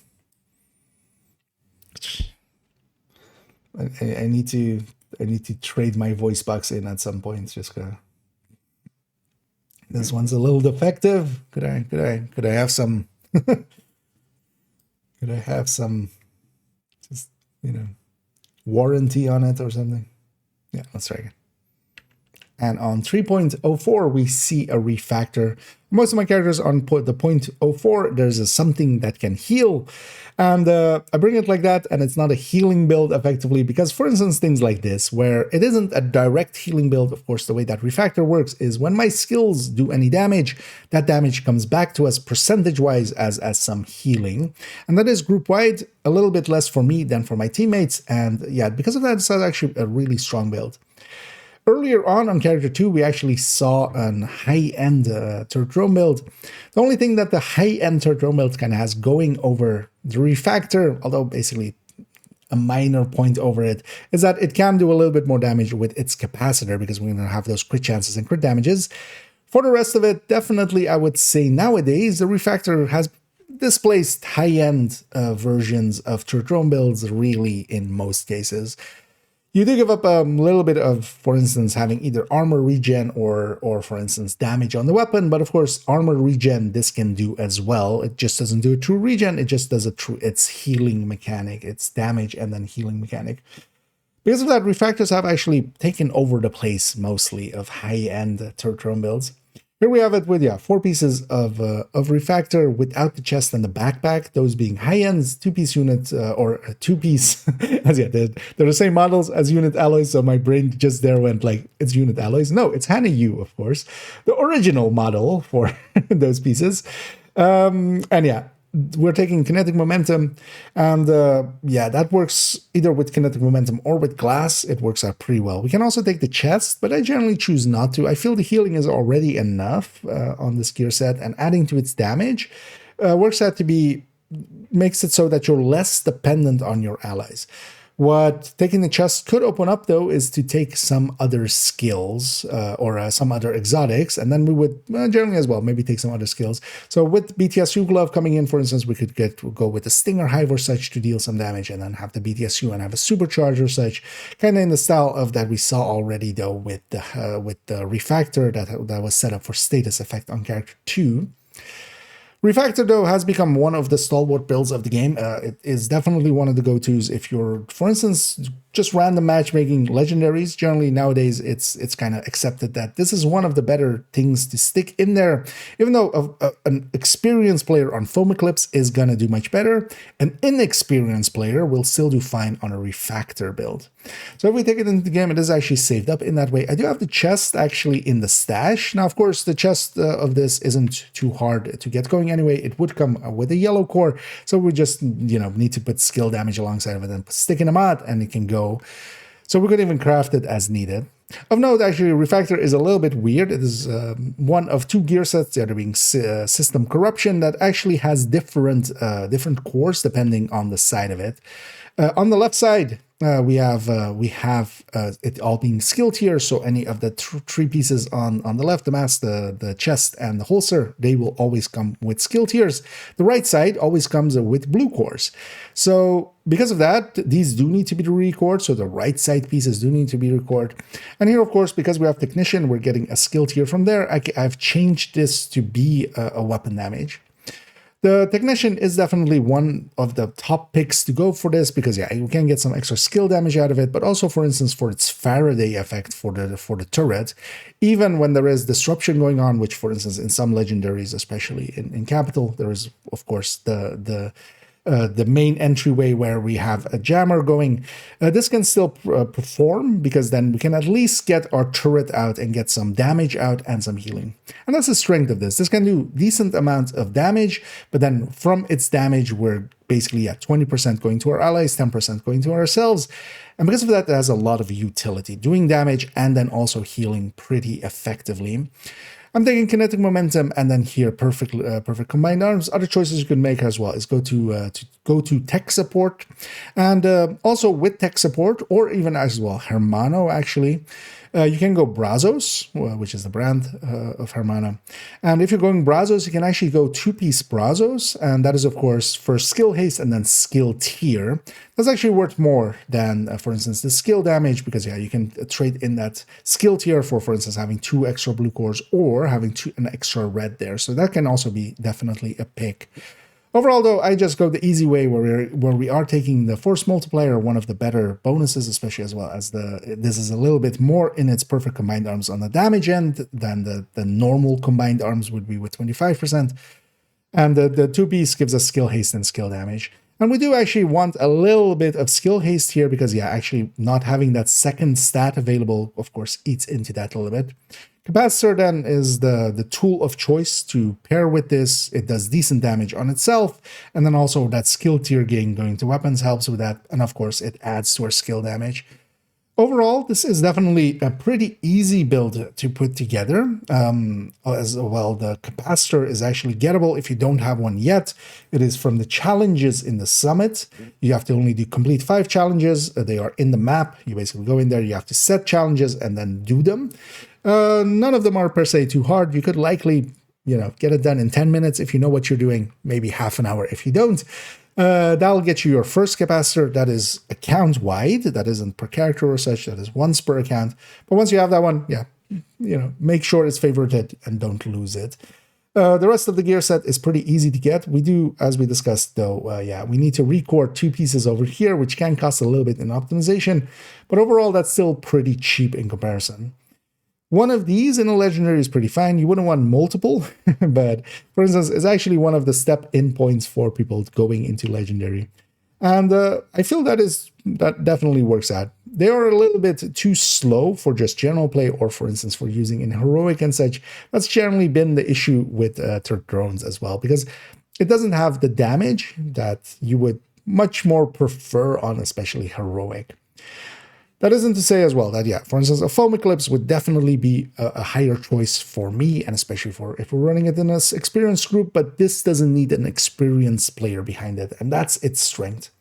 Overall, worth considering, especially if you want to try out turret and drone, and honestly, I would, in most cases, pick this over the high-end turret drones.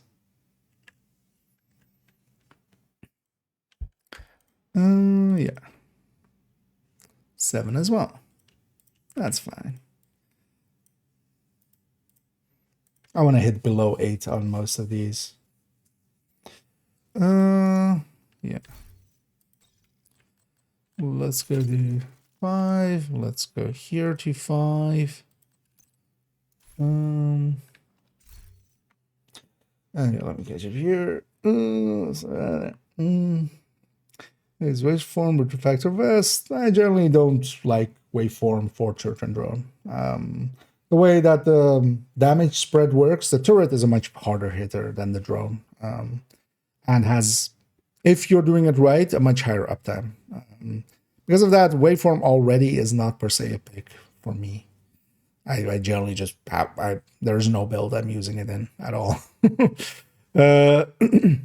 And yeah, as you may have missed the start of it, I generally prefer the more damage of the chest, because they'll make you less dependable, or less dependent on your allies. You doing more damage helps out overall more than healing a little bit more. But I would definitely say like the a waveform doesn't make up for it. Like I would need to be at least above. Oh, actually, I should have. I forgot. Oh well, there's a blacklisters is actually an option for us, but we forgot to talk about that. Oh, I wanted to add that actually to that build picture. That's fine though. Key draws. Let me 2 bandits drop before I got the first game of the day. That's just RNG. I've already seen like some people went in there and like on their first bounty got like 8 keys still. So, but no, we know for a fact that they haven't. A random is random, turns out.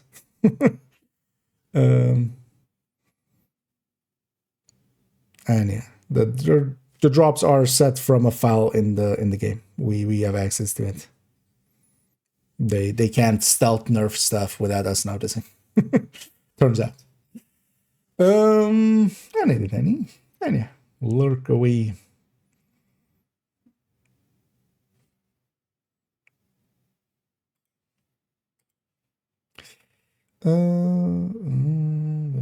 Krampus just kills him.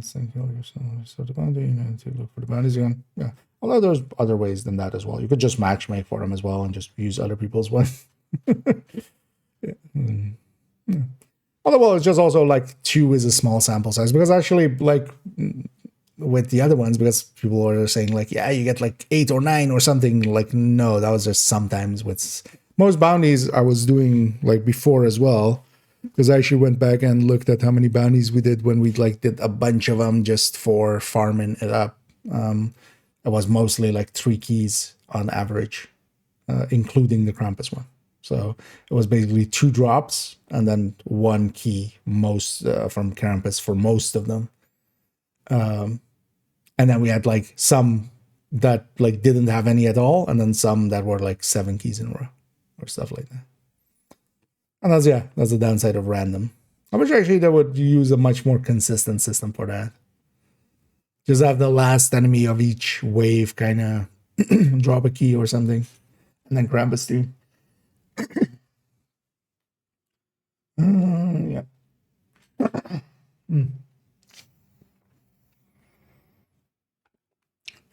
Right. Right, was that?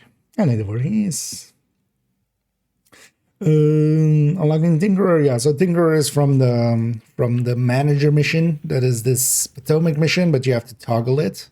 So when you have the option here to toggle mission mode, and when you do so, it goes to that's present all the manager. And yeah, if you do it on any difficulty, there is a chance of getting it, and on master, it's guaranteed the first time through on each character. But yeah, on normal to heroic, it's a chance. And to unlock master, you need to do it on one of the other difficulties once before.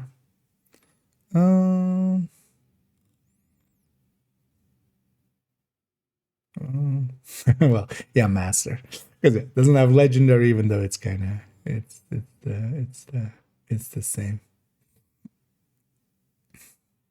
Like behind the scenes, it's the same way.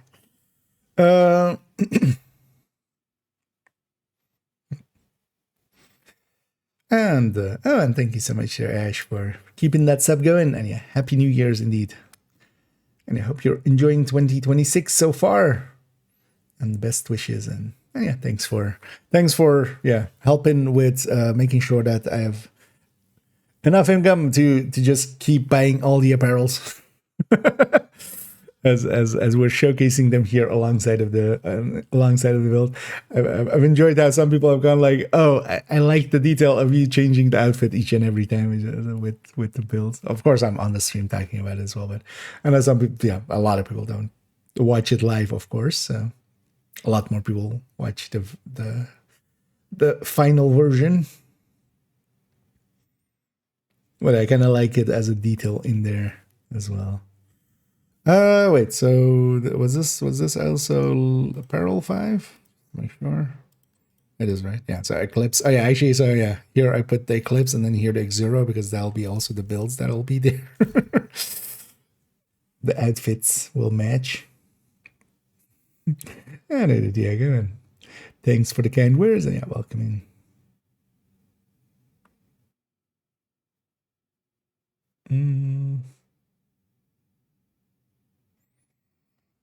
You can invest every time, yeah. You can also just farm up, but also there's like methods of just, well, first of all, you could just matchmake and just get what you get and just use other people's bounties. But of course, as well, if you have a group, for instance, the person starting it, they could be character swapping, for instance, preventing the use of it. And also, yeah, the bounties are like easy enough to farm, especially once you're in a group as well. They have all the apparel, not all, because for instance, yeah, the recent like friend referral thing, I don't have that. I don't have the very first completion reward for apparel events because I wasn't playing in those first few months much when the game came out. So that very first apparel had like a Black Tusk outfit. We do have a Black Tusk outfit in like the store as well, but it's a different one. It's an outfit one. I don't have that. And, some minor stuff here and there, but overall, I have most of it. Especially nowadays, yeah. I've taken to basically buying everything that comes in the store, which do as I say, not as I do. That's a dumb idea. Don't do that. But I was like, I have a crippling apparel addiction. So, yo, devs, you got some more of that apparel? Just a hit. Just some shoes. Just some shoes will be enough. Just a little bit, man. Just a little bit. Yeah. I'll take a backpack trophy. Just grind it up and just give it to me. Just grind it up, put it in the line. It's all good. Oh yeah. Good from the boundary right now. Yeah, that's RNG working out. But also for some people, it was a little bit of rose-tinted glasses after, a few days of not doing it. Because some people were like, no, I was getting one every I was getting 6 every Krampuslauf. And it's just, or Krampus bounty. It's just like, I mean, maybe you did, maybe, but then you were lucky, super lucky for, for a lot of it. The deck side indeed. They have cookies. How could I not? Versailles, exactly. Buy a barrel, get the fix indeed. So nowadays as well, I'm microdosing. I'm buying it piece by piece instead of buying the barrel. Yeah, no. But yeah, nowadays, yeah. But also we make the joke of like that's what financial support goes to. Monster clothes, exactly. How else would I have it? But I like as well with Division that yeah, so much of it is whenever there's also some paid stuff. Quite often, for instance, we had of course the Rainbow Six and like payday events and stuff. There's still some stuff to earn for free, even if you don't pay. Which a lot of other games wouldn't do. I will have the Avatar events coming up in a while. Yeah, let me make sure I didn't miss anything. Yeah, let's go record this one. Free, what is the best LMG? It depends kind of on builds. Because yeah, for tipping skills specifically, definitely the classic M60. In general, either the M249 or the thanks, Denison. Oh, thank you. Fully, let me finish this thought for a second. MG5 or M249 for most other builds, especially for stacking builds like Striker because they have way higher RPM. But yeah, tipping skills likes actually longer firing time, which a lower RPM helps with. So kind of those, especially. Pesty is a really good LMG. Iron Lung is a really good LMG. Blue Screen is a really good LMG. And Pahan is a good LMG, not a really good one, but especially solo, it works out well. Bullet King or Blue Screen? Bullet King, I don't consider really worth it outside of like global events or some stuff. There are some global events that don't reload for you but give you a shit ton of damage, so the weapon doesn't matter anymore, but then the not reloading matters. So Bullet King I sometimes grab with. Which one was it actually? I always forget. Which one? Was it Guardians? Oh yeah, Guardians actually. Was it Guardian gives you a lot of damage, but for instance, yeah, Polarity and the other one also reload for you. Polarity and Golden Bullet reload for you as well. So that's kind of one of those choices there. But I don't consider the Bullet King to be kind of worth it. Blue Screen is kind of okay. It's a little bit lower on the damage, but yeah, especially with a good talent, it works out well. And thank you so much, Tonison, for gifting some more. As yeah, you've been very generous, and I'm sure everybody that got a gifted there will be very appreciative, and so am I. And yeah, thanks for helping out my crippling apparel addiction, enabling it. But yeah, thank you so much again. Oh, the winter. Let's keep the addiction going, yeah. Yeah. And yeah, thanks again. I'm sure everybody that got one there as well will be appreciating it a lot. Indeed. I wonder if Tonison is like on the back end. Maybe Tonison's a dev. Then he's like peddling the wares, just getting people to buy. Yeah. Events they used to do that. Yeah, but they've replaced that now a little bit with those like the payday event and because we've been actually getting events like that. Payday, the two Rainbow Six events. But yeah, they should have kept the old system and they should have reran old apparel a lot more than they did. Thank you so much as well, teammates, for the kind donation there, for the kind tipping. And yeah, thank you so much again. So, yeah.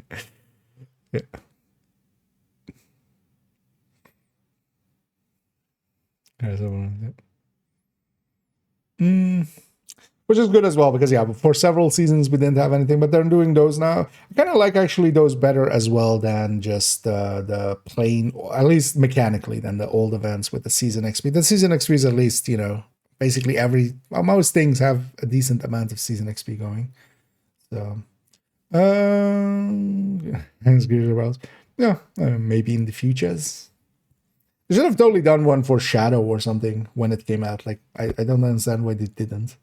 They should have done one for Anno when it came out. Like, I feel likely, I mean, they don't have the support on the back end or like the power of like, you know, some of the other studios likely, but they totally should have. Like, just, you know, when Shadow came out, just have that event going. So it is over. Yeah, we're actually recording some stuff for an upcoming video. That's why I have the Eclipse equipped there. We're gonna go over its build picture and discuss it a little bit. Yeah, for those coming in, I'm actually we we got sidetracked, just turning into just chatting. But yeah, let's go get back to that right after these questions. Does Bitcoin build need a headshot mountain build or can run it like any other AR? I mostly run it just like crit chance based build. You can make a dedicated headshot build, but honestly I like kind of splitting the difference without going headshot, because when you're going, you can make a headshot variant that can hit really hard as well, but then you really need to just hit headshots. And then you can put also Dutch City there and have a really big Dutch City hit with like a harvest. That's usually like the reason to go headshot, actually. There are some places where that works out pretty well, but in general, I like having just crit chance. Then we're kind of splitting the difference a little bit with, you know, if we're not hitting as many heads. It's becoming very powerful using the tipping skill set. It's okay, but I wouldn't say like very powerful.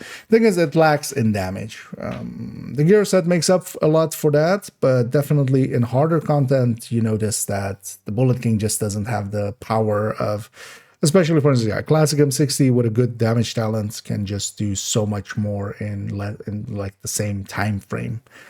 Even though that one needs to reload, but even with it reloading, losing the stacks and everything and such, in the meantime, it's still doing way more damage. With G.I. Well, maybe one day.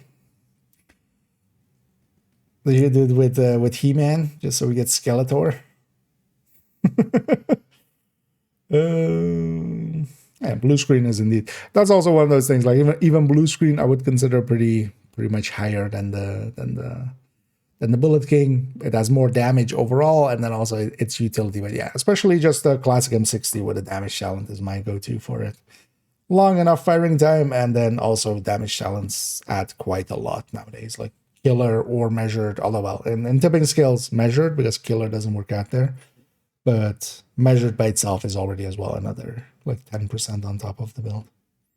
Yeah, let's keep going. So not this build picture, this build picture. I changed outfit, yeah.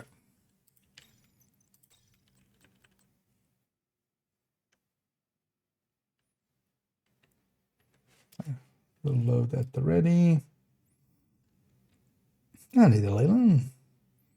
Is it hard build? No. I know the crowd control of that helps out a lot, yeah.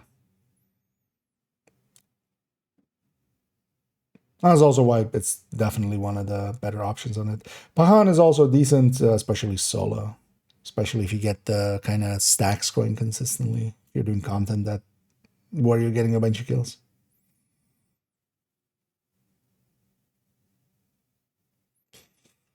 Yeah, let's get going here. So lefty, those things, yes, Slam Machine, Survivalist. And moving on to the 0.5 or 3.05. As we come to 3.05, the Eclipse on this character. Generally as well, the 0.05s are eclipses or similar status effect kind of builds. As on character 2, we saw a refactor set up for status effect. Eclipses are one of the go-tos for especially heroic in fire form and on legendary in foam form. We'll see actually several ways that we can set it up. We've already seen a glass version that had a glass chest, and then instead of that, the glove was just the Eclipse piece. Here we're seeing what I consider the baseline, as we showed as well with that character. I basically have the pieces there to make it like this, because this is the go-to for Eclipse. The chest and the backpack, both are really good. We're taking a valve, we're taking an electric piece, and then pairing that with getting the 4 pieces of Eclipse going. What this does is any status effect that is applies, it will actually spread on kill. And it doesn't need to be your kill, it doesn't need to be effectively through the status effect or anything. If they die with a status effect on them that was applied by the player running this, it will be spread. So we just send some fire chem mostly their way, setting some enemies on fire. That, of course, will also debilitate them, making it a crowd control setup. And while they're on fire, our allies will hopefully shoot them, as this is especially also a group build, I would say. I wouldn't run this solo. I tend not to. I prefer other things solo, especially. And because of that, I run these mostly in groups. Especially on heroic, a setup like this is really powerful in the hands of somebody that knows where is, the things where they're going to spawn. Having the game knowledge really helps out in Eclipse, because playing it proactively, setting basically in ambush, just setting the fire cam already in the place where the enemies are going to spawn, really is a difference from that than trying to go like, oh, they're spawning over there, I'm going to try and catch them, because that's usually a lot harder with this build. So it does help to have some game knowledge with this, but this can also be the thing to create that game knowledge. One of the reasons I know a lot of the spawns is because I've had to learn them, because I run Eclipses a lot.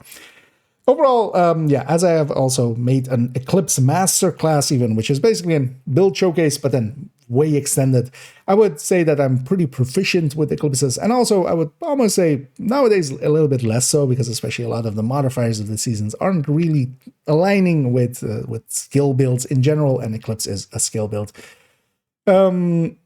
I would definitely call myself quite often an Eclipse main, almost, as I enjoy playing, as we often call it, a fire mage in a game full of warriors, effectively, where all the other builds are basically kind of like warriors or paladins and stuff like that. This is kind of something completely different. Because of that, I enjoy it a lot, and it is very effective, especially on heroic in this form for the fire.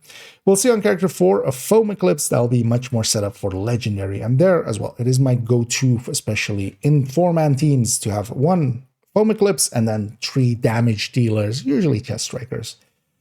Here, we're setting up it up with that electric piece here, electric, of course, with status effect on it. And we're going just all status effects on all pieces, and then the secondary skill haste. Of note here, I'll just point out that some people, because I've seen that mistake propping up more recently, again, because we haven't been hammering on it, skill duration doesn't really help much here. Skill duration, for instance, for the fire cam is how long the gas cloud stays in the world. Not its fire duration, not anything of that. Same for the hive, it isn't for the stinger hive that I'm, for instance, using here. It would not be its bleed duration or such. It is just when I throw it out, how long will it stay on the ground out there before it completely, runs out of its timer. Basically meaningless. Because of that, we lean towards skill haste, definitely. If we take it into the game, it is actually exactly saved like that. And this is then also the baseline Eclipse, as I quite often call it. And this is my go-to version as well of it. One thing we could do is, as we saw on the build picture, we could, of course, move this from the glove slot to, for instance, having it be that snow machine just for the little pretty sparkles that it creates. But I generally have it set up in this way because the glove slot is one of the variants that I used to run as well, is to put, for instance, this electric piece over there and run it with a BTSU glove, which we still do actually with foam eclipses quite often. But generally nowadays, I run it mostly just with that Val mask there. Skill-wise, I really like the Fire Cam and I like the Stinger Hive. They are both very powerful tools, and I very much like the Fire Cam more than the Fire Sticky. The Fire Cam has 8 rounds, and especially once you learn that you can double tap to ignite, and I'll include that here just because I know a lot of people don't know that.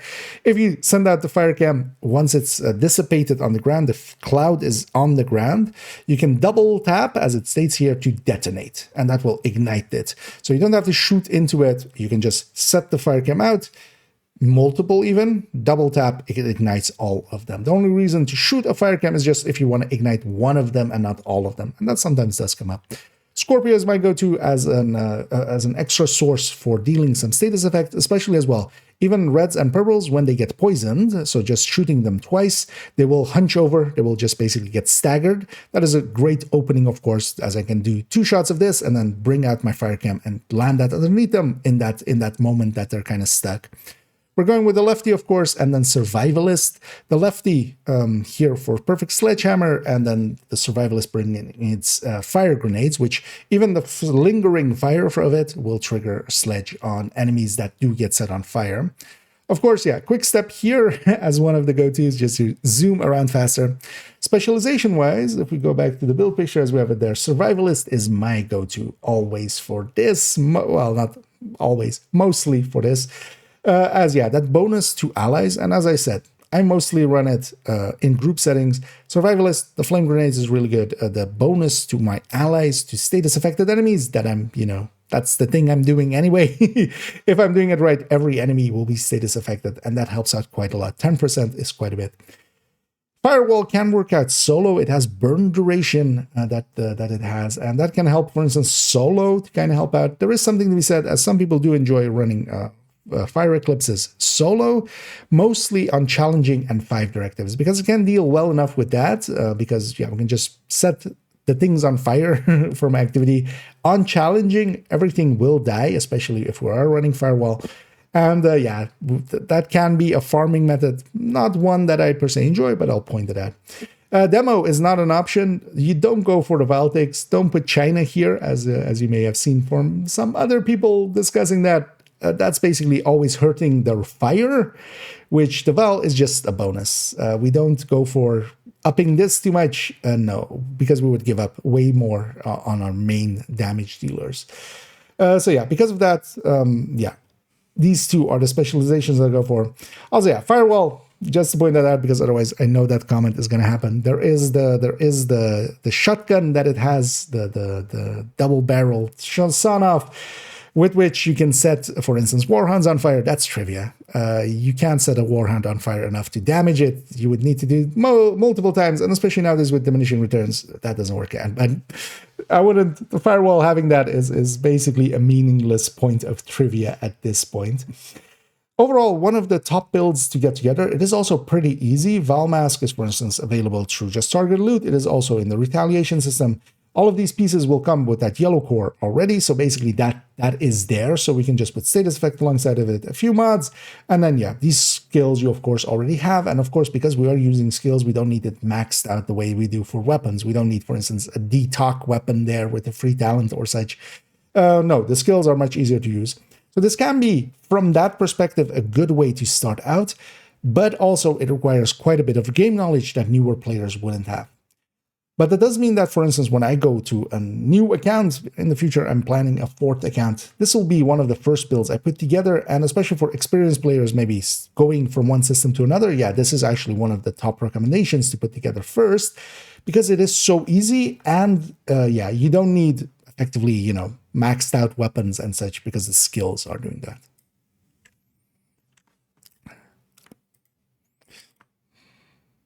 $8.55, it's fine. I was like, that's 17 minutes. 75 minutes. Thanks for telling me, Isaac. I really cared. Cared so hard and I got so far.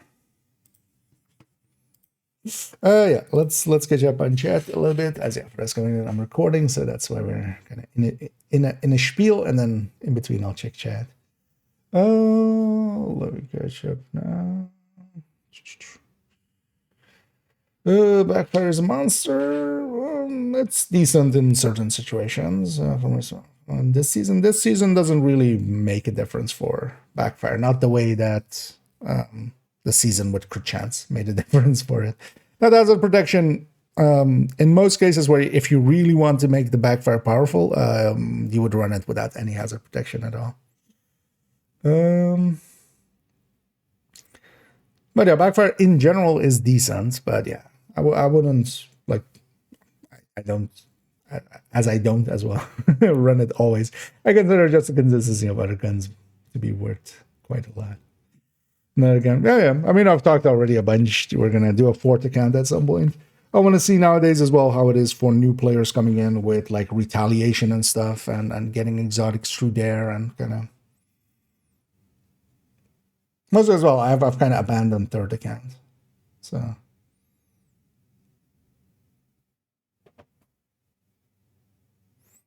Quite a bit of very good CC.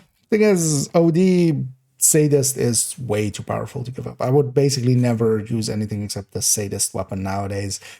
Except maybe Iron Lung to get the fire going, but Iron Lung can do that faster than like can get a status effect going quicker than the blue screen can. Because yeah, Sadist is so big. Good option in this build. Not in that build. The backpack is too good.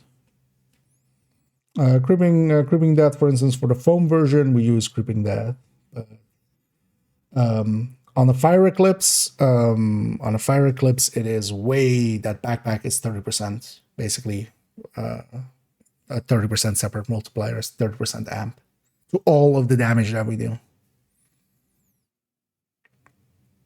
I know we're dealing decent amounts of damage as well there. For someone new to end the game, well, this. I'll pop up a bunch of links there. So the recommended build list, as linked there, that'll take you to there. And yeah, as it says, kind of starting out with a striker, just easy to put together.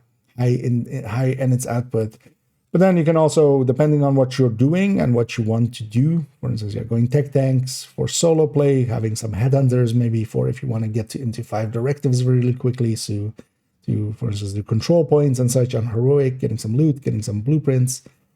But also, yeah, it depends on if you want to go into groups and stuff, and it has even recommendations for some of the specific content and such. So.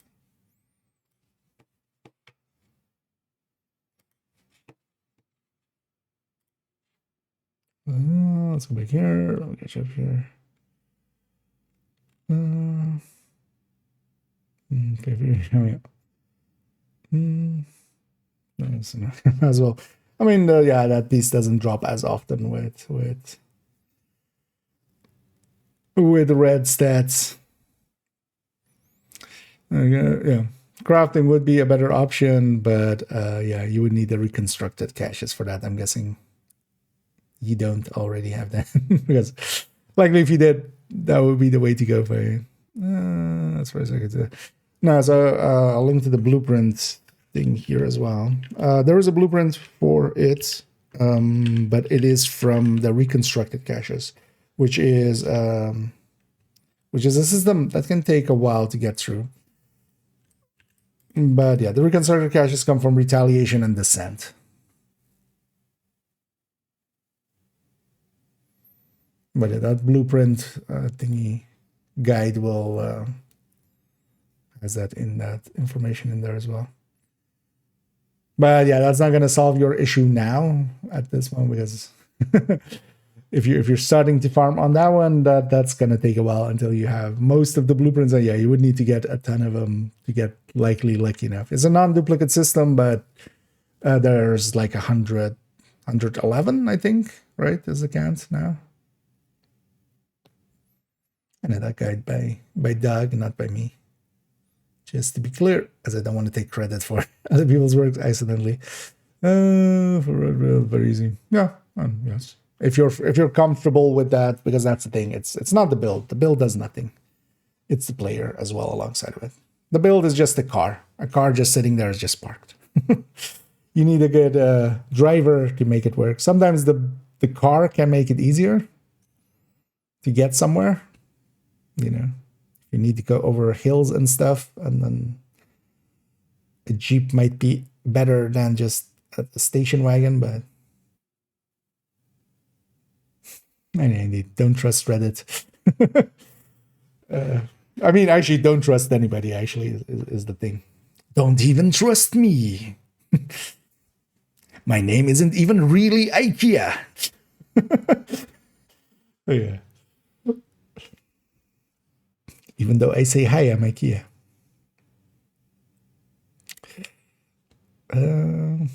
This build that requires you to build stacks with the shotgun. No, with Obliterate, you don't need to stack with the shotgun. It can help, but that's the reason we run Obliterate Strikers, is mostly just to going to 100 stacks. You can just do that with the AR. But then that ACS is still there, because if you get close to an enemy or something, sometimes it's just the easier option. You just pull that one out. It does a lot of damage at short range, and then you get also a ton of stacks out of it. So to open up that option, it is always kind of there, but you don't need to. It's really only if you have the chest for Striker, if you're making a chest Striker effectively, then ACSing kind of becomes kind of needed. It's still not always needed, because in a bunch of fights you can kind of just slowpoke your way up, but they just last long enough that you'll get there. But that's a bug now in the crafting table.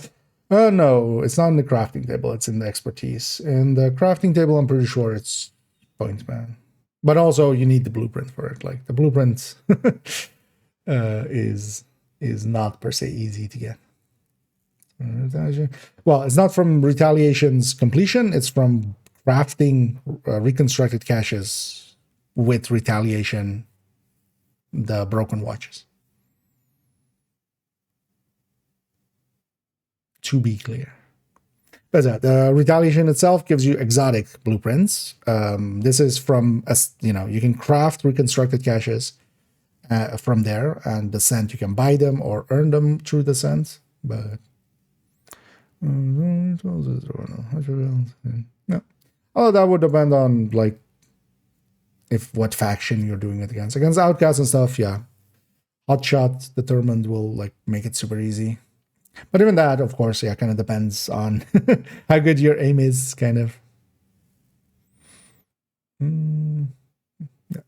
Yeah, and the crafting table is the right name. But yeah, in the expertise system, it is actually. Yeah, it's still as Armadillo Vest.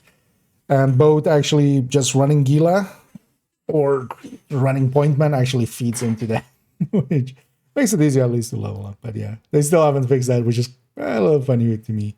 It's been for a while. Where's your problem? Oh, the full red bills are, but no, they're not.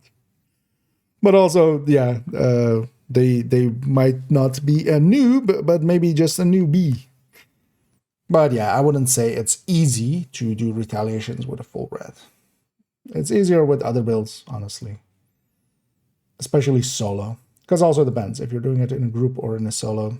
But I'm willing to bet if we took you whenever you kind of first joined the game and got your first reds together, if we tossed you into modern retaliations, you would look like a noob. So don't call out people like that, because I'll push back. Also, there would just be a newbie, not a noob, because that could truly be, not experience. Running reds requires a bunch of understanding of the game that you're not born with. Right? Like, you need to learn positioning, you need to learn how to use your weapons, you need to learn what works and what doesn't. Because yeah, heroic retaliations are no joke, especially if you get, for instance, the defense plus a kill squad. Like, those are actual fights. Like, those can, even with a experienced team, sometimes go sideways. And even more so if you're solo.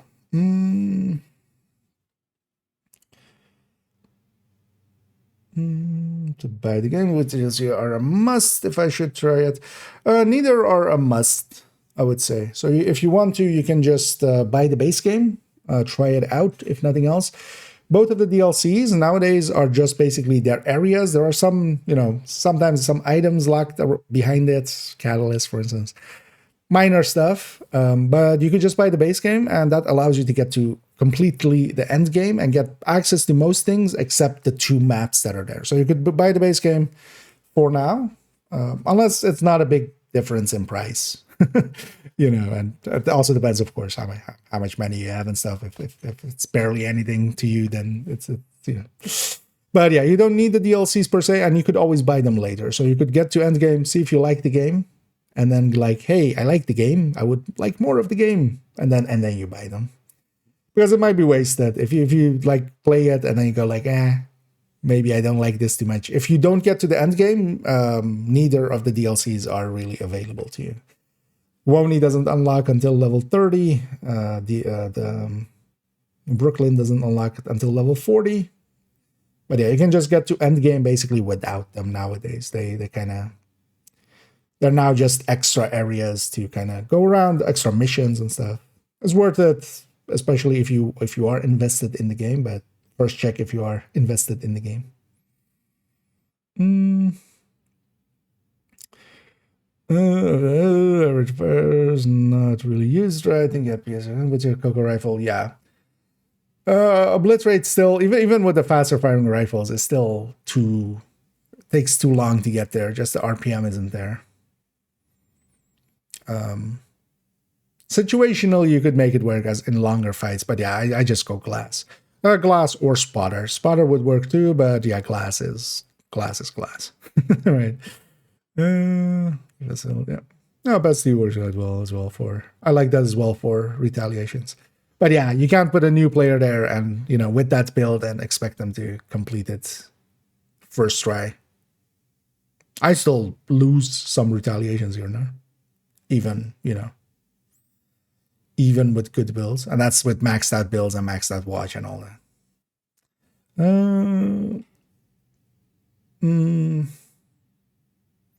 Yeah, you don't get the boost, but also I would recommend just going through the normal game. Well, there is that if you are the kind of player, because that is a choice you could make, especially if you buy Brooklyn, you get the level 40 boost. You could jump directly to the end game, but that's also jumping past a bunch of the game, explaining a bunch of things and unlocking them step by step. So that can also get you into a mode where you kind of just get overwhelmed with how much stuff the game throws at you. The general recommendation is, to go through the base game and just, kind of let the game unlock systems and play it and get, learn what the factions are as they get introduced. And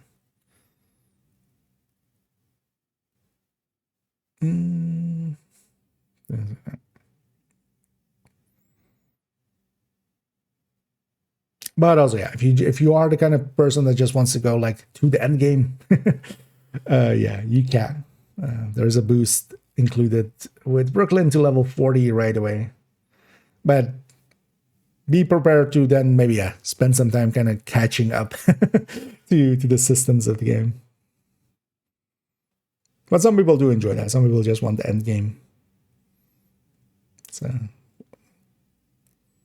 but you'll likely know what fits you, likely. Yep.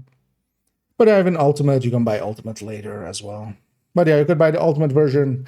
More so, I would say, actually, for unlocking some of the specialization.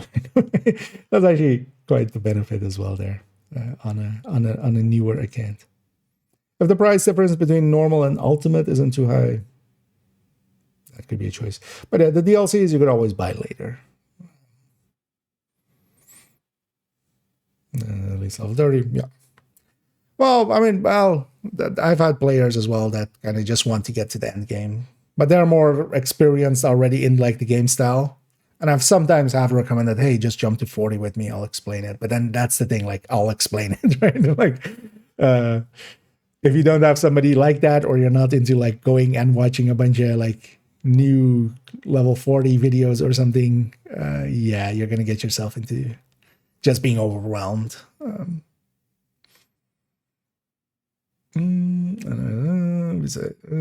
Strange thing of just yeah, it's basically spotter. You could go Overwatch in group settings, but that's basically it. Not much else works well. But spotter definitely works well with rifles as well. But yeah, it is 15%, so it's even it's quite a bit less, but you don't have the downside. And then going spotter as well. You go technician for the link laser pointer. That opens up flatline as a choice as well. Just a pretty reliable weapon talent. Um, Starting the beginning. Yeah. I'm going through the game. One of the things is especially it kind of unlocks things just, a little bit at a time. You'll start fighting, a faction, and then it'll unlock crafting, and then later on it'll unlock like tinkering and bounties and all those systems. It doesn't throw all of them at you just in like bleh. when you jump to 40, it can be quite overwhelming in like all of its systems. Any tips to get to SHC level 10k? Well, part of it is just playing quite a bit, especially at 5 directives. Open world is kind of how we farm levels, if you want to farm levels. There are some less savory ways. I just generally wouldn't recommend doing any of those. But yeah, especially also be there for the 3 times and the 5 times XP weeks, weekends, and stuff like that. In my case, it's playtime. I've been around for a long time. I think on this account, more than 11k hours, which also means that, I'm doing 3 levels per hour, effectively, which is not that fast, of course. But also, there's a lot of hours like this where I'm just sitting here, kind of chatting with chat and forgetting to record this video. Let's actually maybe go back to that there. No worries, friend. And I like it too. I like helping out and also I'm testing my own knowledge. But getting to 10k is just, most of it is, for most people, it will be just sticking around, making the game fun for yourself, so you stick around long enough to get there, honestly. First goal, though, should be just to get to 1k. That's not too hard, usually, especially nowadays with the 3 times and the 5 times. And especially open world, 5 directives is kind of, and especially propagandas, public executions, and hostage rescues for XPing quite quickly. For the events. I mean, there are some people that just are. The thing is also, it depends how familiar you are with the style of game that it is. Like, in some other games, I wished I could jump to like end game faster than they let me. But on your builds, what does Eclipse mean? Eclipse is just the gear set. Is it?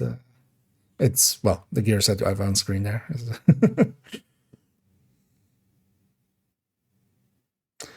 So.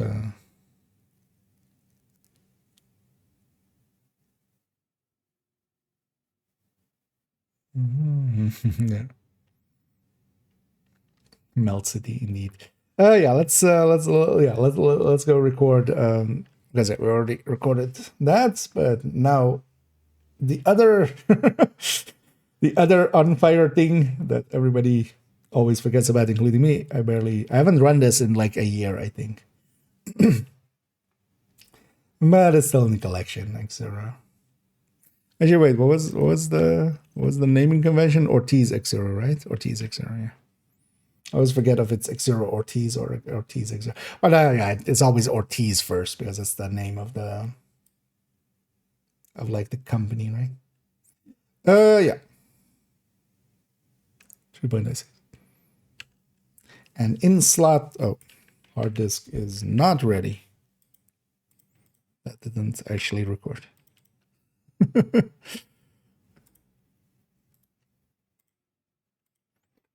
Because we've been chatting so much. And on slot 3.06, we see a different way of setting things on fire. And that is X0.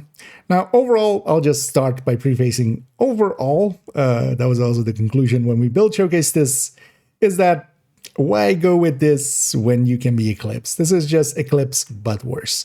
Overall, especially with an experienced player, there are some situations where this could make a little bit more sense, but we don't have those situations much in the division. X0, it is that it takes the Ortiz X0 gear set. It takes the flame turret, and instead of it being in a cone, it makes it in a circle, adds some bonuses to it. This was an interesting gear set that they introduced, mostly because it was designed specifically to work with a certain skill and then change that skill as well. We have other gear sets nowadays as well, with, for instance, measured assembly, which is definitely designed to be used with a hive and the smart cover.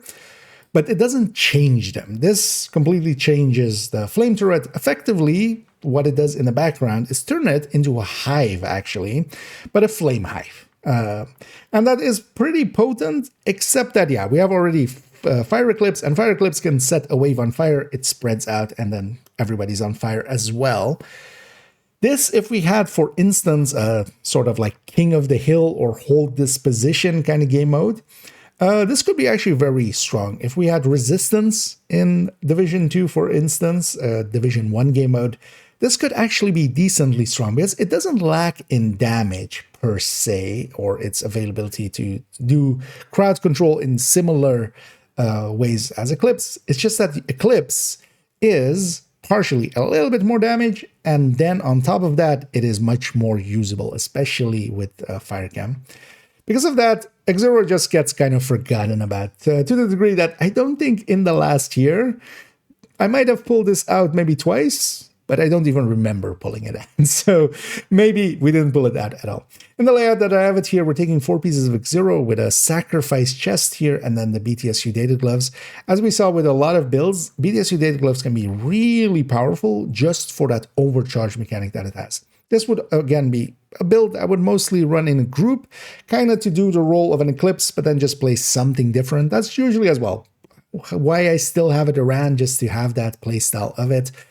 And yeah, we are taking a Stinger Hive with it, and then with the BTSU data glove, I can overcharge myself, also reset at that point this turret. So if the turret runs out, I can always use this BTSU data glove once every 2 minutes to just bring back another one. That's actually the main use of it, because the fire turret actually has a really long cooldown before it comes back. So mitigating that helps quite a lot. We can also go with other choices, for instance, as well nowadays, X-Zero, or with X-Zero to take it with Hermano, because that can also have a lot of cooldown reduction. But overall, though, I like this version still the best. And on, of course, in the group setting, that overcharge, and the reason I call it a supercharge with the BTSU data gloves, is that it is group-wide. As long as you're skill tier 6, which we are here, of course, so we apply it to the entire team, resetting their hives, giving them very powerful skills as well. In a coordinated team, this is a really strong tool. If we take it into the game, we see actually that this one is also one of those that is saved as 5 pieces just to give me the options. So we can put several different things in here. Now, of course, a vial just can make sense. We could even go, for instance, with a catalyst that we have nowadays, especially when we're taking the backpack. This backpack is uniquely as well. It isn't plus 25% weapon damage. This is a separate multiplier that can even apply, for instance, to ballistic skills. Now, we're using the turret already, so we can't have the sniper turret or the normal turret, of course, but it does apply to the drone as well. And this 25% is actually pretty strong. So actually, this with the catalyst is a decent option for this, just to buff up our damage, because that increases our weapon damage, or our weapons damage, to any enemy set on fire by this.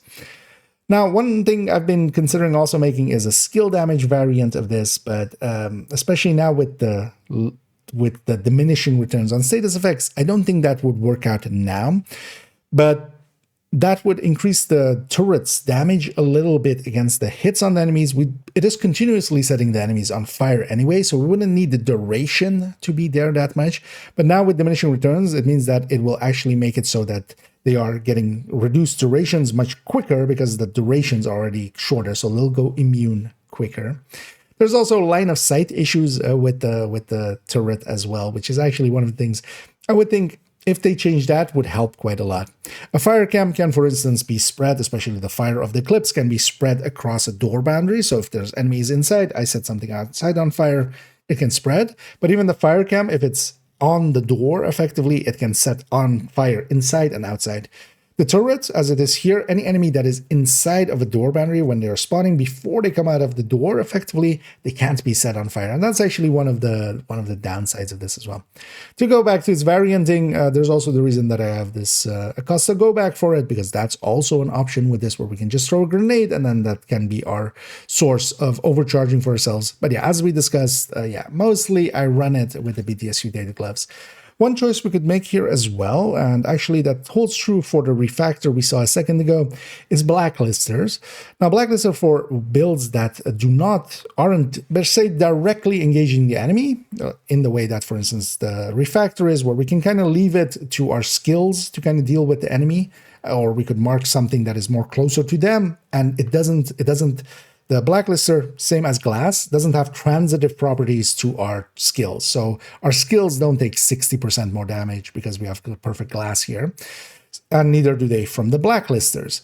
So here as well, because we can mark an enemy that is going to be most likely on fire, blacklister is a choice here as well. And that 20% would actually, from a damage perspective, beat out any other choices we could have here, of course.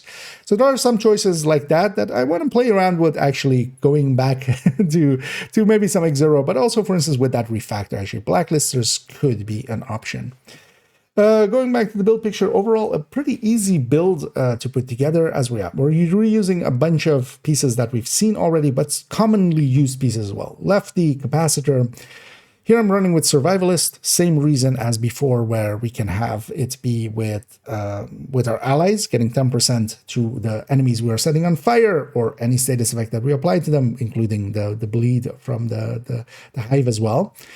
If we go technician, though, we can have this sacrifice be a lot easier to get, because then we don't need this to have a yellow core. Here, of course, with survivalist, we need all of the yellow cores. We want to be 6 skill tiers. Because of that, yeah, we need then yellow core sacrifice, which is a little bit hard to get. As an option, what you can go with as well, which is a tiny bit less damage. Actually, the damage difference between these isn't per se worth the sacrifice, honestly. But I have one. I have the blueprint as well, and can make one easily. So I've gone that route, but an electric piece. And then with glass there, the electric piece, of course, comes with the yellow core, so that makes it a lot easier. We just need 2 of the parts to be there, either skill haste or skill damage, or the glass. 2 out of 3 we need there, and then the third we can put on it. But even if you just have skill damage and then you put glass alongside of it, missing out on a skill haste isn't the end of the world. And yeah, we have the other variants here as well. Of note as well, with the technician, one thing we get there as well is the artificer hive. The artificer hive can increase the duration of our turret, and then of course, if we're going the BTS route, we can also deconstruct it afterwards. That way as well, it can be, if you're alongside of, let's say, maybe a refactor or something, that can boost them as well. As of course, when we deploy this will apply its charges to any nearby skills. So overall, it isn't a bad build. It is especially one of those builds where there's just a better one. Another example is especially Red Heartbreaker. Red Heartbreaker isn't a bad build. It's just that Striker exists and is a better build. So why would you go with the lesser one? The same holds true here. Why would we go X0, especially when we don't have the content for it? As a source, as a defensive measure, this can be really, really strong and much stronger than a Fire Eclipse. But we just don't have those places. We are mostly just moving forward through missions, through control points, and things like that. And even the short defenses we do on control point aren't, for instance, as long as we would have in Resistance, as an example we used earlier. So overall, not per se a highly recommended one. Pretty easy to put together if you are a player that already enjoys Eclipse or maybe other things like mortar builds and stuff. Maybe worth considering playing around with. But yeah, it doesn't actually get any real high recommendation. 938 is way too long for that build, but yeah, it had a lot of explaining to do as well. It's fine. We got Rambly, which understandable. Let's move that one up. Let's go right here, actually. Let's catch up on chat.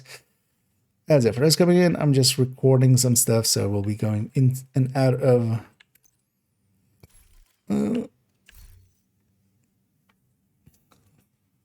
being focused on recording, and in the middle I'll jump out and catch up on chat. So in the sound, even though I chatter first, and will tell I started to lose chatter stacks. Any idea why? Did you unbind the reload, or did you reload at some point accidentally? Because bullet hell is supposed to prevent a reload, but especially when you swap out weapons, it sometimes allows you still to reload. So you might have hit reload, but then it's still not too hard to get it back because you would just need to, get that reload in again, and then just you would be okay again. But yeah, it can be annoying. But then the thing we generally do is I unbind the reload key. But that's a PC thing, of course. I'm not sure you can do that on controller. I need a theory. I think you might have caught the end of it there, right? Yeah, nah, that one's not worth it. Over refactor, definitely not. It's yeah, as I was kind of saying there. I don't know if you got the end of it, but it's not a per se a highly recommended build. It's just one of those builds of the collection. Just to have that playstyle.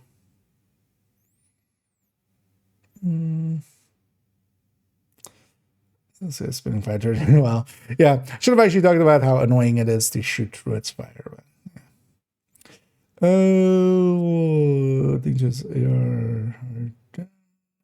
Show the stats you roll in the FAMAS and the mag attachment. I'm not sure where to pick. I can see that. Is that in the recommended folder thingy? I'm guessing. Because it might, let me double check that it has them.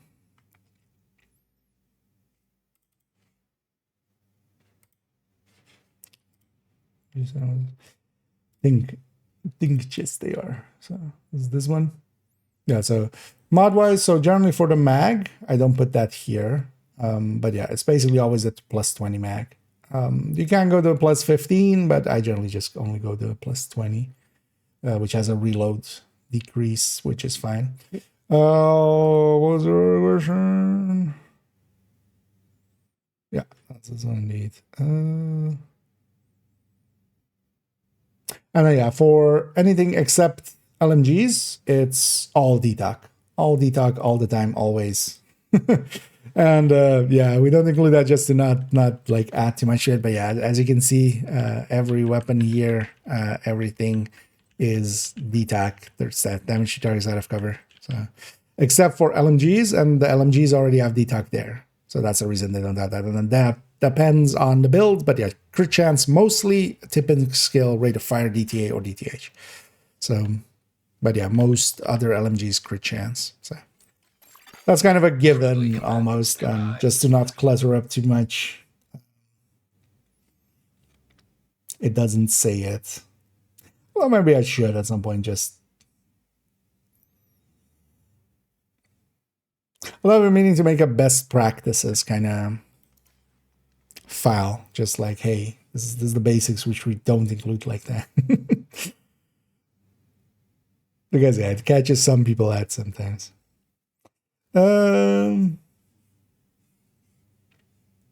yeah, sorry, not this one.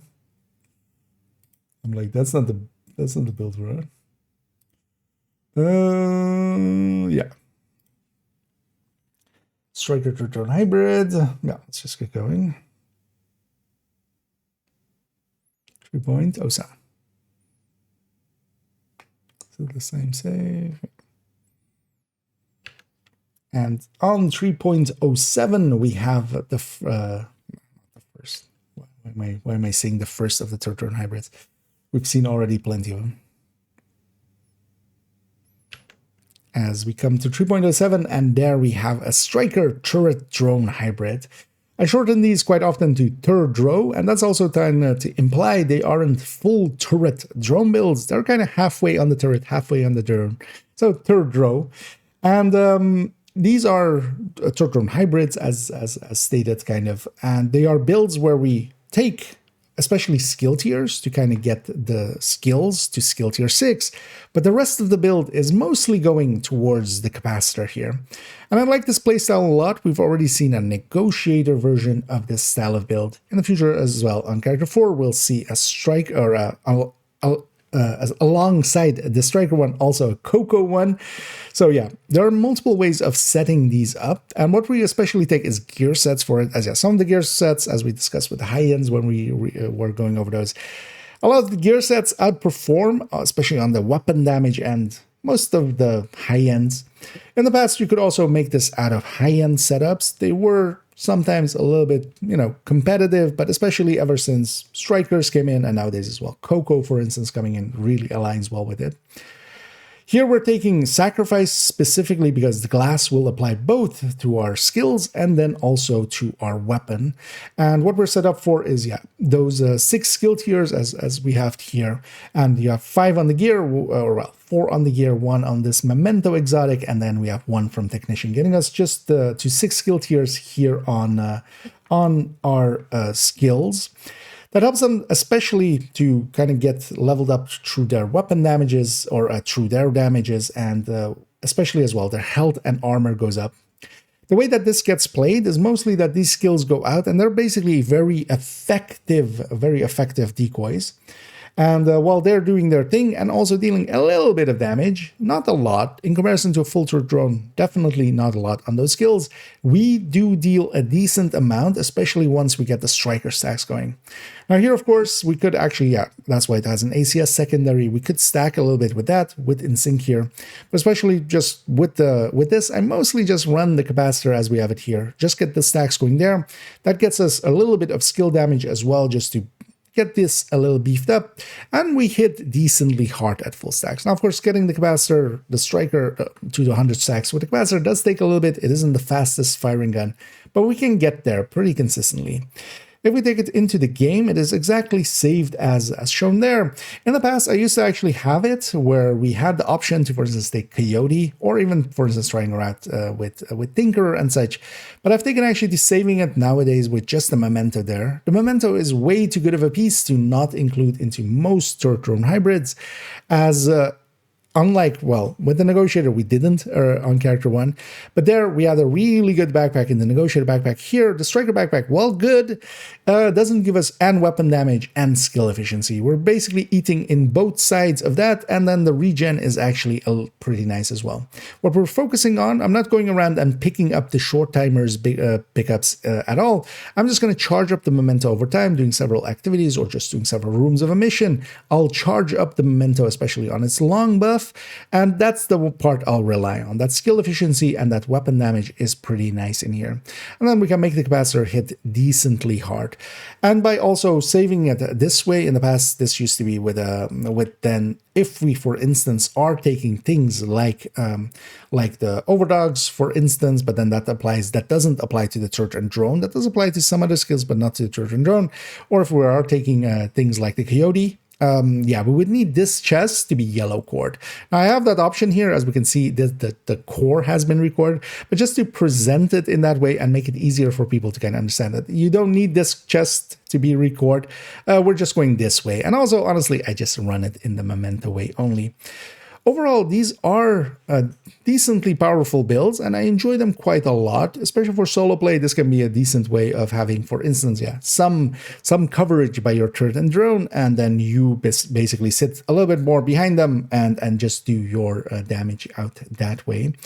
But especially what they are nice for is that they can do decent amounts of damage in that way. And honestly, I quite often find myself preferring going this than just a full red just by itself, because it gives me a few more tools available to deal with enemies.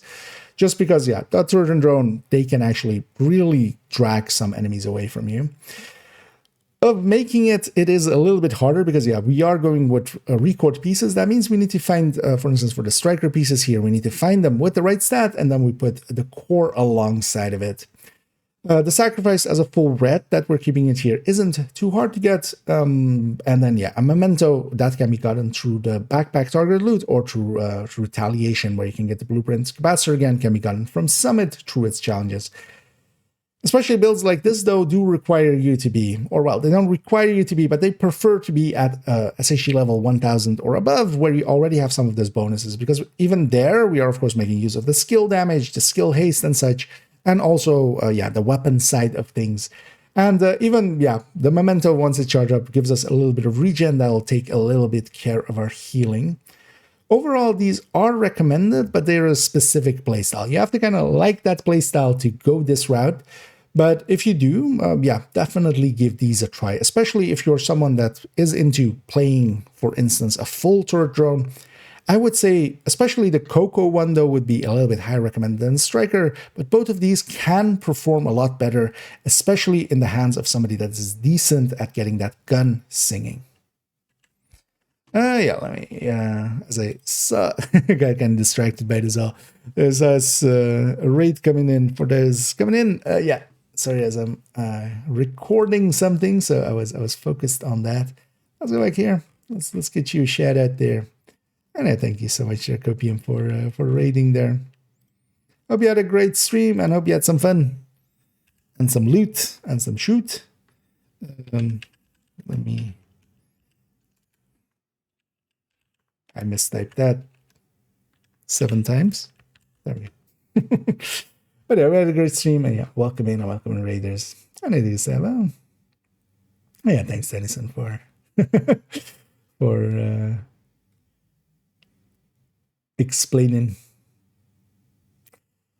And yeah, welcome in.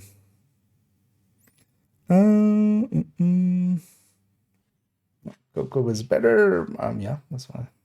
I don't know if that was before or after I said there, or I would say the Coco one is the better one, but that didn't exist in the past. But also, I wouldn't say outright better because this doesn't need that stacking level. This can perform in other places, but also it is a like B tier build anyway.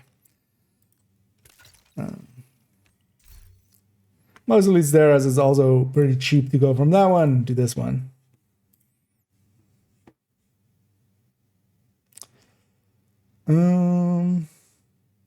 Because it turns out better must mean always better, and that's not always the case. Yeah, let's do 3.8. This is likely as well. The last one we'll do for this afternoon, and then we'll go back to playing a little bit. And then we'll record the other 8 in the evening.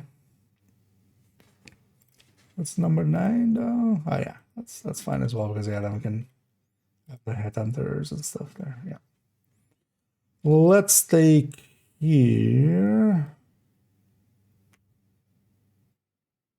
I know, let's have the save of it. Oh, and the apparel change 8. Did I change it already? Friendly combatants nearby. Actually, let's move background.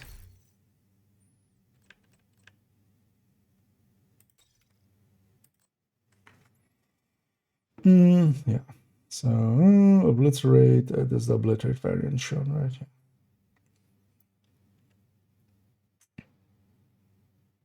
Yeah, let's keep going. And he'll what was that? Got how to speak. Well, my name is yeah. And we'll do a video. Oh yeah. How move mouth? Yeah. Yeah. Been screaming too much. Let's go. 3.8. And going to 3.08, we have the sister build of the build we just saw a second ago.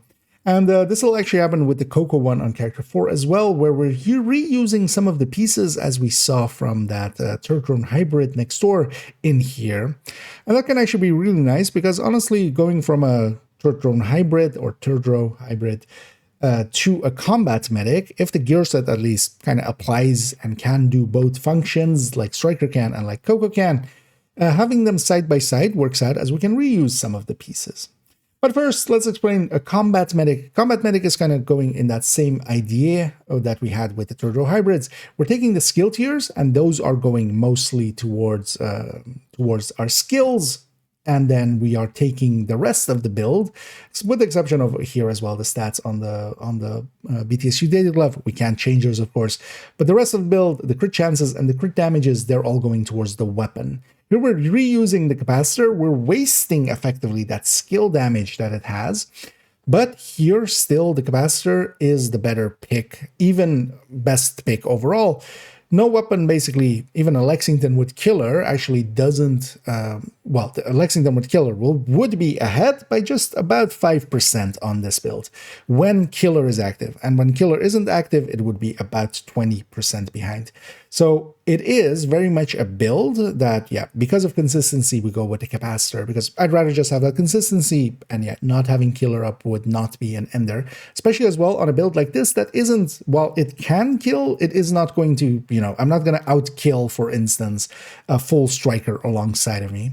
As this is especially as well a group build again, because with most healers, yeah, you want to have that just to heal others, especially. If you want to heal yourself, there are other ways, especially, for instance, memento and regen and such, that can take care of that, or just medpacks. This is mostly then, yeah, to support a team, and especially combat medics and healers in general are really useful, especially when seasons of no regen is around, because, yeah, if we don't have that out of combat regen healing us, it's nice to have some healing there. And this has some healing. This doesn't have the healing of, for instance, a full-blooded healer, but then it's not trying to. Instead, it has a little bit of healing, and then it has a decent amount of damage on its weapon. It can hit decently hard, even, you know, while it does look with all of those yellow cores to be more towards being a skill build, actually its weapon side, because of the crit that we're keeping and the capacitor working really well to recoup some weapon damage, and then also its crit mods and stuff are pretty strong, it does decently well. But here, we still have enough, for instance, with the chem, as long as we especially hit them with that burst healing of the chem, to pull up a red build, basically in the hit, and then the one tick of the healing of the healing chem will be enough to bring them back up to full. We also have enough charges on our hive to, for instance, heal several reds up to full without running out. And of course, if we run out, we can always overcharge as well. Again, we're going with that BTSU data glove for that same reasoning. We can use that to overcharge a team, and that is one of the strong things that this build can do. It can overcharge a team, reset all their hives, if nothing else. Of course, overcharge itself, but overcharge a team as well. Consider, for instance, alongside of it that, yeah, shields are now then invincible. Anybody with a shield for that 15 seconds that overcharges up can just rush at the enemy and just do perfectly fine. For instance, as well, if they're running smart cover, that will be overcharged. That can provide a really good group bonus. Even them running just the pulse and pulsing while it is overcharged will apply a 15% debuff on the enemy for the duration of the overcharge. So all of that is really strong in a group setting, and this is, of course, giving up a little bit of its damage, but it's, yeah, providing that group utility and then providing its healing to the team. And because of those, I like these builds quite a lot, because in the end, also from a gameplay perspective, what I end up playing them as is I'm still shooting basically, or trying to at least, shooting just as much as any red build would, but alongside of them, I'm also playing a healer alongside of it, which is, from a just gameplay perspective, much more engaging than just playing a full healer where you don't have that much to do. You're just basically applying opportunistic onto enemies, but you're not sitting there and actually playing, you know, aggressively and such. And this way as well, of course, for heroic, for instance, I feel full healers are a little bit overkill. This fits much better. If we could take it into the game, actually, we see that the save, as I have it here, is with a Ferocious Calm. That was also the item in the corner. And the Ferocious Calm can be a really good item, of course, to have alongside of it. Because we have that perfect Overwatch. If we're sitting in cover, we can provide this to the entire team as an extra buff. But as you saw there, I had it actually as with the Equalizer. Mostly because the Equalizer is actually much easier to use. I don't need to remember to sit in cover because I quite often forget. Because of that, it's usually better just for me to run this, get a little bit more damage for myself, and then we give up that little bit of bonus damage to the team, and that's kind of fine because I'll forget to sit in cover. But I want to have that option, so it is saved with that. And then, of course, this Equalizer is saved with a ton of other builds anyway. So I always have that in this loadout. But this Ferocious Calm is just saved here, so I can put it into this build if I want to have that option. And yeah, Ferocious Calm, of course, pretty powerful tool. It is a DZ item, so mostly it is easiest if you, yeah, a bunch of named caches is mostly the way to get it. If you get one with either crit chance or crit damage, that's all you need because you can put the other stat next to it. The talent is, of course, fixed. In my case, I do have the blueprints. It is, of course, in the reconstructed caches blueprints pool. And because of that, I can just craft one for myself. This would be a harder piece to get, but yeah, also not the necessary piece. We could just go with the Equalizer. For the rest of it, yeah, we have record again some of these striker pieces as we have here. Here then we have also a backpack that we didn't have in the previous build because, of course, yeah, we're going to that BTSU where the Memento was there. But actually, the other 3 pieces, as we can see here in the loadouts, they're both in the Turbo Striker and also in the Combat Medic Striker. So I'm reusing 3 of those pieces, which can be nice because that saves a little bit in their inventory. So yeah, those 3 pieces are going in between builds together with that Capacitor and the Technician as well, actually. And that can make it so that we're reusing some of those pieces. That can save a little bit. So if you make one of these, consider making the other one as well. You're pretty close to it anyway. You're basically 1 piece away. And yeah, with the exotics that are pretty common to get. If we discuss how hard it is to get, yeah, those record pieces cost a little bit. We generally need to optimize for them as well. That Ferocious Calm can be harder to get, especially when starting out, but yeah, you don't need it, as you can see here. I'm mainly here showing it with the Equalizer. Actually, on character 5, we'll see it be saved with the Ferocious Calm as just a variant. The rest of it is pretty easy to get together, and playstyle-wise, I enjoy these quite a lot. It does take a little bit to get that stacking going. Here again, though, I feel that actually Coco is a little bit better of a fit for this style of build. That's why I am still keeping these. They are still pretty strong. And yeah, there are some places where this will do better than the Coco variant. But I feel for general play, the Coco variants that we'll see in a similar fashion, where it is also saved as sister builds next to each other's twinsies on character 4, they work really well now, especially the Combat Medic, because in here, if I'm needing to heal quite a bit, I'll lose a lot of stacks. On the Coco, it's a little bit less so, and especially if we're using them in the group setting, Coco will provide its stacks pretty decently consistently. So overall, a recommended build, especially for the kind of player that likes playing this style of build. I really enjoy these, and I pull them out quite often just to play their playstyle. I am trying to still shoot just as much as any red build would, but then alongside of that, I have an extra job. And that can actually almost be exhausting sometimes. In no regen seasons as well, this has a lot of value, but in Summit, for instance, we can just have this on, and especially, yeah, hard to earn, no regen and such we can take without really it costing us much. The only downside is, especially in seasons with no fragile armor, which we have now, if people get broken and they don't fix it up, there is not much to heal there, of course. So yeah, in those seasons, it's a little less effective. Overall, for the right kind of player, if you're, for instance, running a full healer, do consider making one of this or maybe the Coco variant, as yeah, I enjoy them quite a lot. Rambly, but also, yeah, that's fine.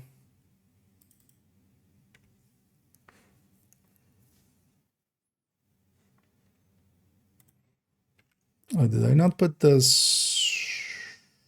No, I did.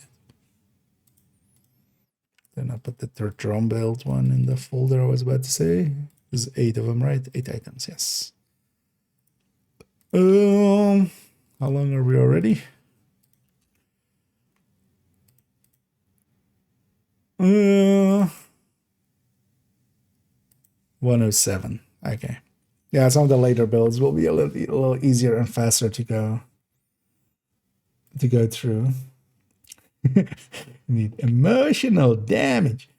Oh, social build collections are to try out some of those builds. Any chance you'll experiment with a skill tier concentrated company? As I was kind of hinted at there, I might, and I might have already actually. Because actually on character 4, 4.06 and 4.07, similar builds to just what we saw there. Third drone hybrid and the combat medic. Especially this combat medic one, I already I'm in love with. This is overall a better choice than the striker one. The Turbo hybrids, I mean, the thing is, Turbo hybrids in general, they're okay. Like, this would be the thing to run Coco solo with, actually. Like, if you want to run Coco solo, but honestly, I don't want to run Coco solo. It just feels so much better in a group. So, but yeah, 4.06 and 4.07 already there. Because yeah, they replace the high ends. The high ends definitely. Friendly combatants nearby. Like, yeah, Striker and the Coco are just both better. So, but mostly I would do it like that. I would take kind of similar style to this, taking skill tiers, keeping the rest towards crit, basically capacitor in there. That's because just if you put more skill damage into there or something, that doesn't buy you much. That doesn't buy you as much. From the caches, what build one would you recommend? Prefer not. No, just preference. Eagle is basically just the build, or just the gun, just the build. That isn't to say it is bad, but both Oreo and Eagle, they're just the gun. So that means that you can stick them on basically anything, as long as it doesn't like break something else of the build. Strikers, Coco, Negotiator, Umbra, High End, any of those. You just take it as the gun on there. Actually, you know what? Let's go run it. We got the skin. We paid for the skin. Might as well use the skin. Oh, hey.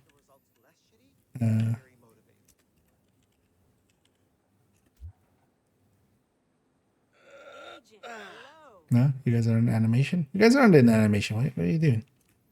No. Does it have to be triggered through this? I think it needs to be triggered to this, right?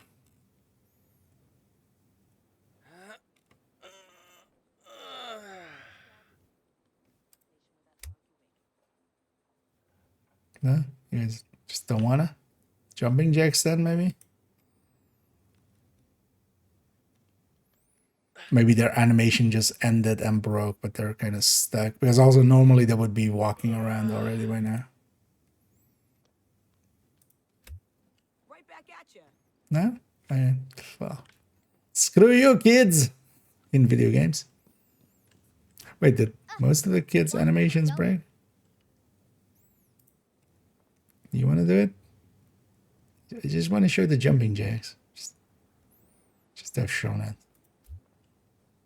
No? I guess all of their animations ran out because we've been here for an hour. Hostile broadcast picked up. Because, yeah, that's also why, yeah, she's in the wrong spot. That's funny, actually. Yeah, people are also... maybe she'll walk around in a second, but... We've been in proximity for too long. But yeah, usually if there's kids around and they're not doing animations... If you do jumping jacks, they'll do jumping jacks. If you salute them, they'll salute back. Kind of cute.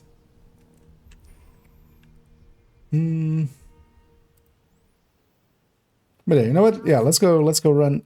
Let's bear some eagles. Oh, actually, you know what? Let's go run that on character 4 then. Yeah. Let's swap character.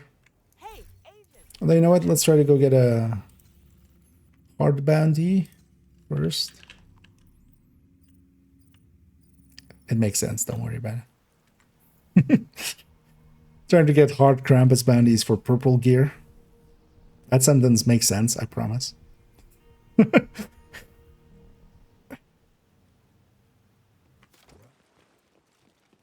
Makes sense to me, okay? But yeah. Now what do we do? Kill them. Kill them all.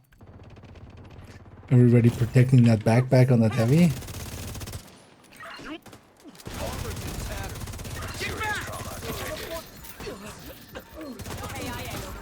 Nah. Agent out of action. Dick. I haven't played for an hour. My aim isn't there yet. There you go. Because I'm actually looking for purple LMGs. So yeah, these guys drop purple LMGs in the zone when we're on hard. But also, yeah, purple or hard bounties. Oh yeah, let's go to character 4. Let's go to their open world part of their weekly.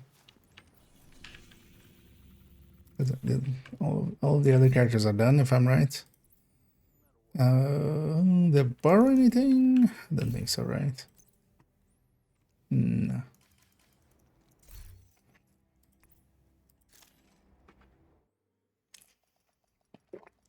Because also here, we'll likely go for another hour or so. Then I'm gonna go take a break. And just eat, chill, sleep. Do a backflip. Do a barrel roll.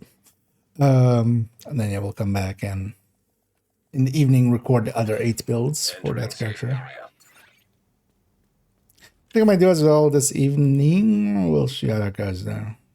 Might start like an hour early and do a photo set. Because I still need to do a bunch of photos. But yeah, overall, yeah, for the Eagle Bearer question, just like Overdog Striker, for instance, and then just Eagle Bearer, Negotiator, just Eagle Bearer, and Eagle Bearer is just a decent enough gun that it works out.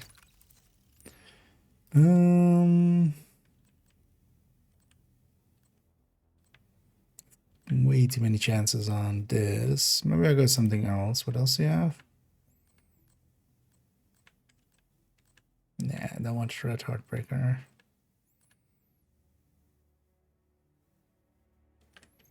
How's this set up? Also with crit damages. Oh yeah, actually this character kind of set up like that, right? That's fine though. We can do this.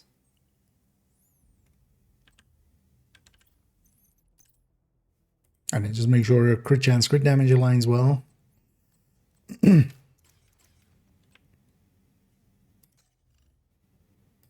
Oh, we're at 61. What? Oh, no, yeah, we weren't. Because we were at 67. So now we're, yeah. Let's go get a Krampus loaf of Krampuses. And then we'll set the world to heroic and go and get the rest of this done. Getting a part of the weekly in.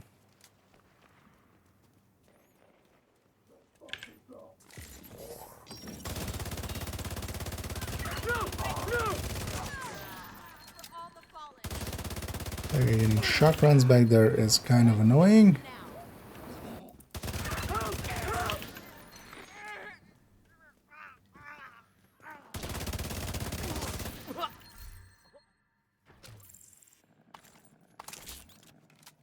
But yeah, if you want to bear some eagles or eagle some bears.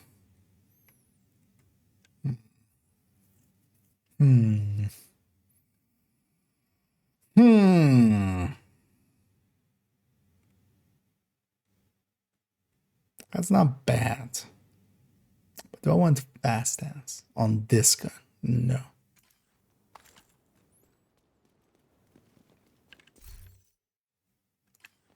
It's already a gun that's So damn bored. pretty fast in the hands. Yeah, let's go set the world to heroic just for the activities there.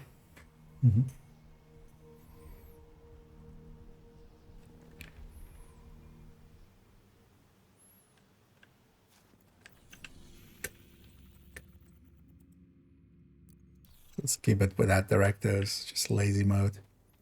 I saw I'm full up on something. Can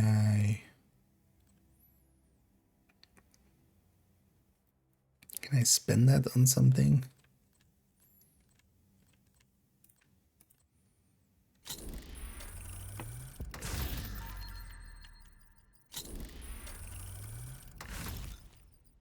There.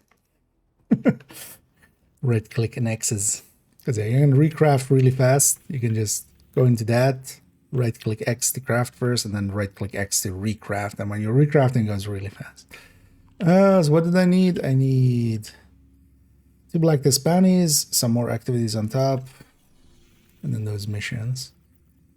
Black Desk bounties, you say? Any of these Black Desk? No. Any of these Black Desk?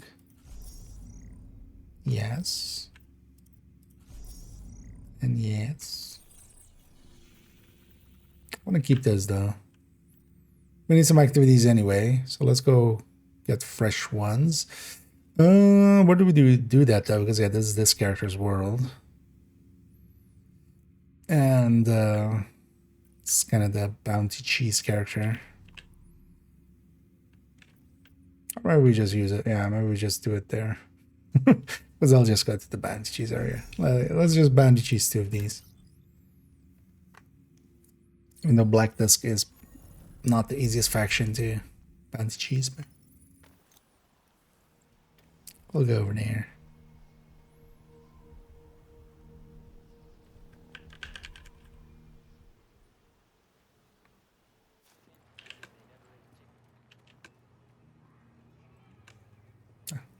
It's likely. Oh wait, actually, barely touched you, kid. What's with the kids? They're all broken.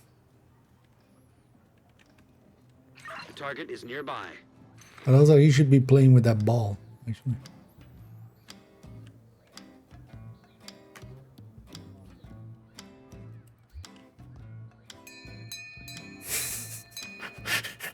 Just the extra band member. Accidentally.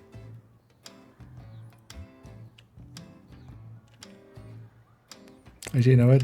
I feel this fits more.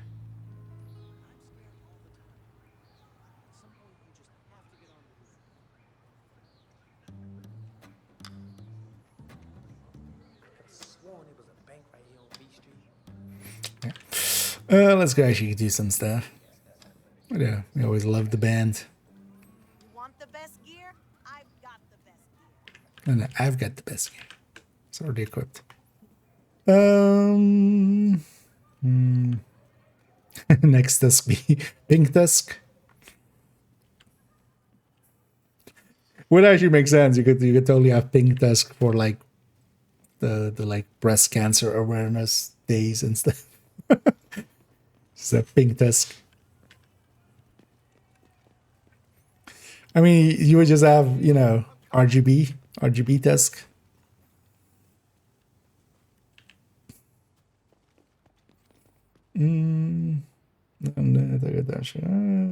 Let's go roll. Today's a good day, yeah. Nice. Yeah, sometimes it goes like that indeed.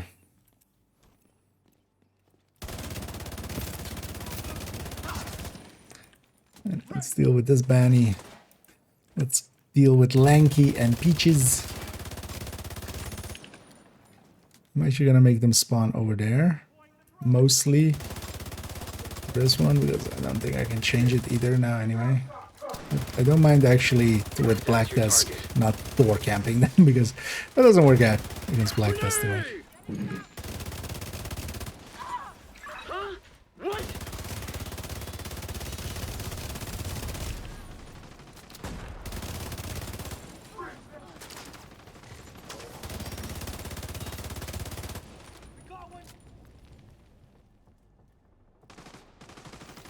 Oh. Yeah.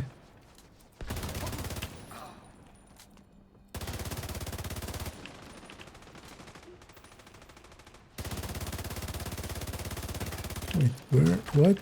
What is that even then?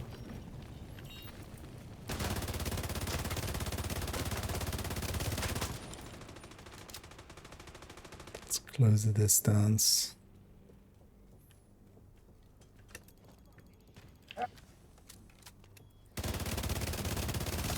Target down. Good job. Oh, you're saying?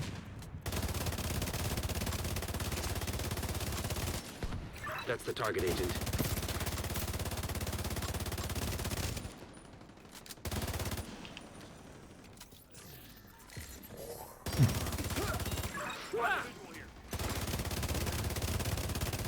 What you don't blame me. Nice. And I do like the accuracy of the eagle once it gets going. It oftentimes takes the time to get going there. Now, from a damage perspective, eagle just does not have the oomph nowadays, especially against talons. Just became bigger than. It isn't even that it's per se weak, because honestly, it's on par with from a damage perspective, kind of on par with the Elmo. Has a little bit more burst. The Elmo has a little bit more sustain. Another one down. Good job, agent. But they're kind of neck and neck, honestly.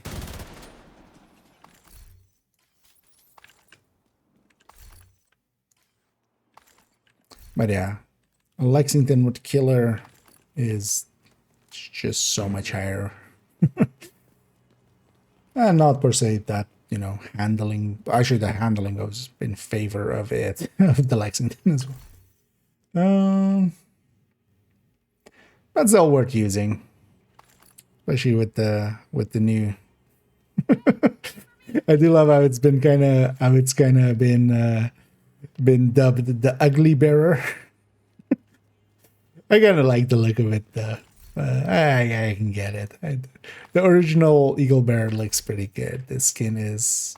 I kind of like it just because it kind of reminds me of a P90 kind of. It has the thumb stock kind of like stuff, but I also understand people not liking it. Talking about broken watches, but so the broken watches is a resource from retaliation. You can craft, those resources that we have that we get from the factions, especially for completing it. So, for instance, this crystallized spice is the hyena one, and then like biohazard canisters is like the outcast one, and so forth and so forth.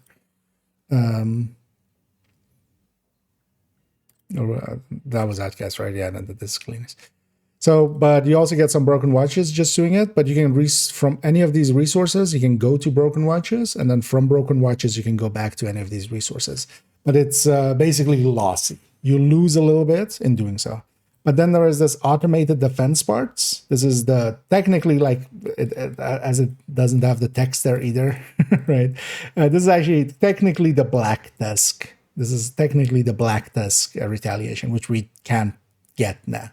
But yeah, you can craft broken watches from these other resources or just get broken watches, and you can turn broken watches into automated defense parts.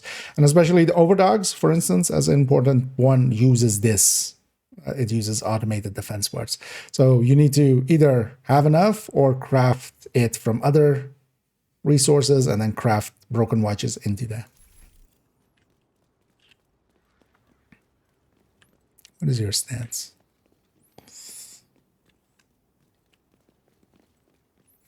The division, I have to get the overdog gloves. Yeah, so overall, the best way overall is to do retaliations, especially if you are, if you are proficient enough to do them on heroic consistently. So aggroing, especially hyenas, because yeah, the hyena faction has the blueprint. If you complete enough for the completion of a hyena one of the rewards is the overdog's gloves blueprint. But also while you're doing it, you can have it set. While you're doing them, you can have your targeted in retaliation set to gloves. So you might get it from just dropping. You might get it from, especially if you're doing it on heroic, you can also get exotic cash. You might get it from that fully randomly. Or if you do enough hyena ones, you'll get the blueprint eventually. So that's overall the best way. But it is in targeted loot. You could try farming for it in like other places as well if you prefer that. Because otherwise, countdown is an option, especially because, yeah, you can just have targeted loot there. You can buy some exotic caches, but yeah, you don't get the blueprint eventually. But that's easier solo, especially if you're jumping in. Because, well, you wouldn't go solo. You would matchmake for challenging countdowns. But you'll kind of get carried by the team. Soloing, for instance, a retaliation doesn't have matchmaking. Is not per se easy. And you do need to complete the hyena ones. Terrorbox Ouroboros is with Unspheric gear. For a tank style build, Chatterbox would not be able to keep going enough. So Ouroboros, but also not Ouroboros per se, because some of the high ends and stuff would likely be better. Just taking a high end with measured would likely be better. But yeah, Chatterbox will only work if you can get quite a lot of kills. The second you're going tanky, you're not getting those kills consistently. So, I know where he's next. Prediction what Div 3 will be. It will be a card game. It'll be a card game. It's gonna be, we're gonna be. It's a collectible card game. We'll be collecting Keener and Kelso, but then Kelso had to go, so that card goes away. But then, and then yeah, I'll play my Lexington versus somebody else's FAMAS, and then just Magic the Gathering. But then we, yeah, nah. Predictions. Hopefully it happens. That's my prediction. Like maybe one day we get it, but yeah. Let's cheese another one. Why am I cheesing it from in here? This is I'm gonna be super dead in a second. It's fine. I'm fine being super dead. Target near you. Die, motherfucker! Well, I have two decoys. Back! Yeah. What the hell? Warhound, why are you trying to get behind me?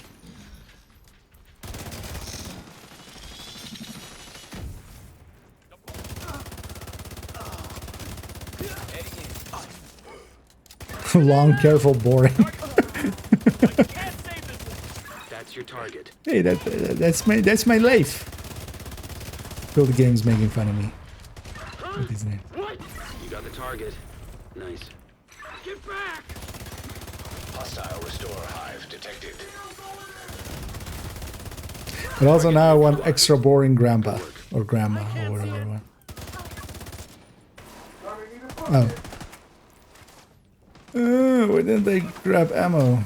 Hang up! It's literally over there. Location nearby. Oh.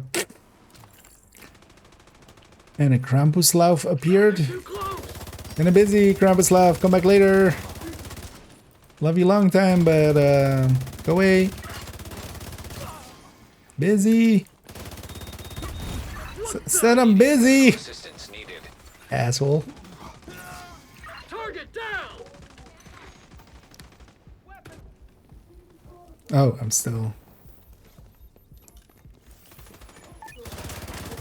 You know what? Maybe put one of those down. Wait, did they despawn? Agent incapacitated. Did they actually go away? Did they actually listen? Vital signs critical. Oh, they actually listened. Huh. Thanks. Agent, target spotted. Appreciate it. Hostile hive detected. What kind of hive, Isaac? It's very important. Target down. Good job. Stinger, is it? Just don't move. God damn it!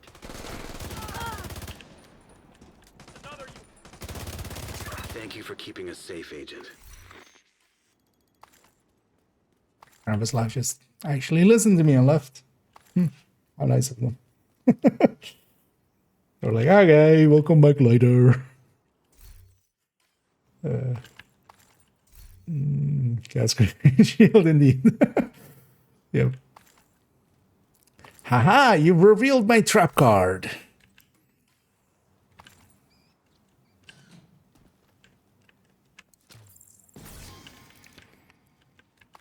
Which is just the Regulus. Your head explodes. Ha!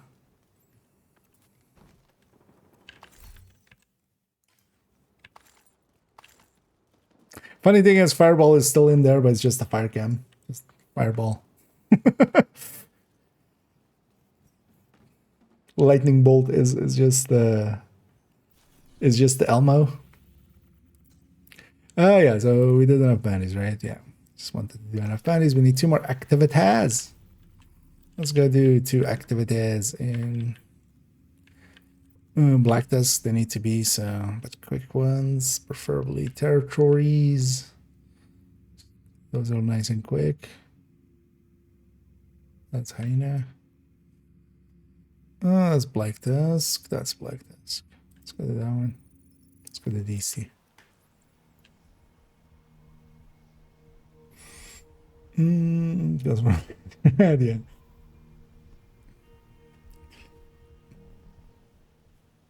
Yeah, I feel Manny would be white. Civilians It in would be like a distress. white commander. We're playing commander. Kelso would be like red and blue, I feel. Keener would definitely be red and black. Indeed.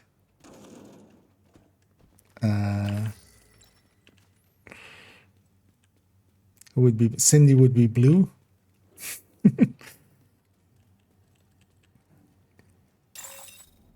Rogue agent detected. Spinoza would be green. Guard duty. Figures. Let's go deal with... Oh, actually, you know what? Because those rogues are going to be over there. So actually, yeah, let's take this up Hostile against them. control point identified. Because they're going to be on the food resource over there. Hello, rogues. I have come to shoot you in face with PFE build. Please line up. Hostile restore hive detected. What? Why do you have a... Where's your hive?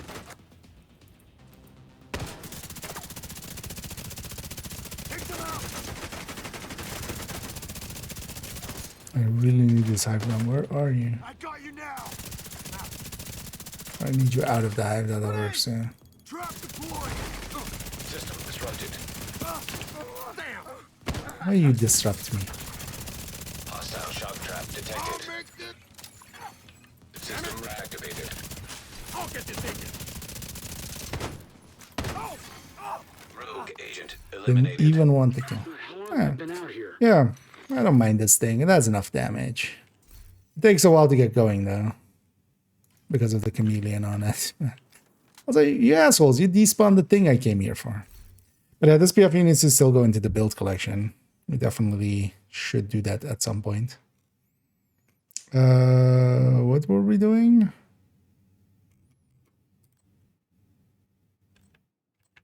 So we're just running Striker with Ugly Bearer, right? Let's run that. Oh, that will have...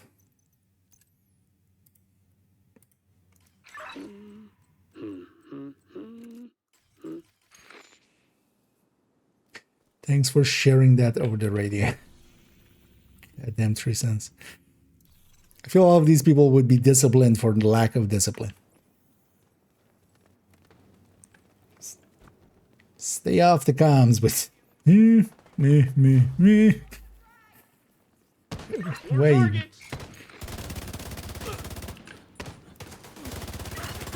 I'd rather be guarding than fighting.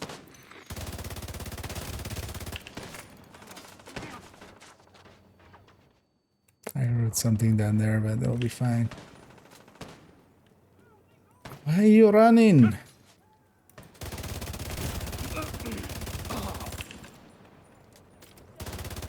Time your shot. Good God.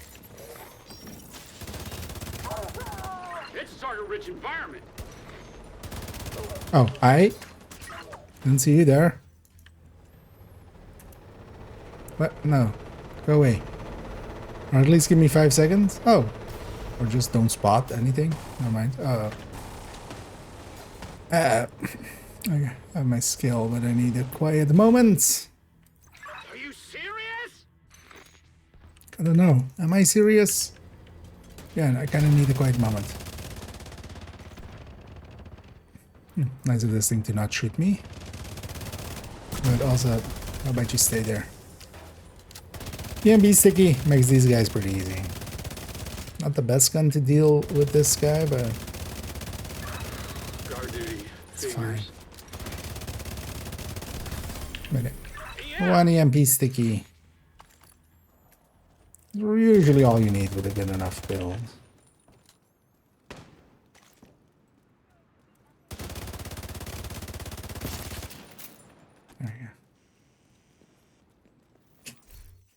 But yeah, that was a moment.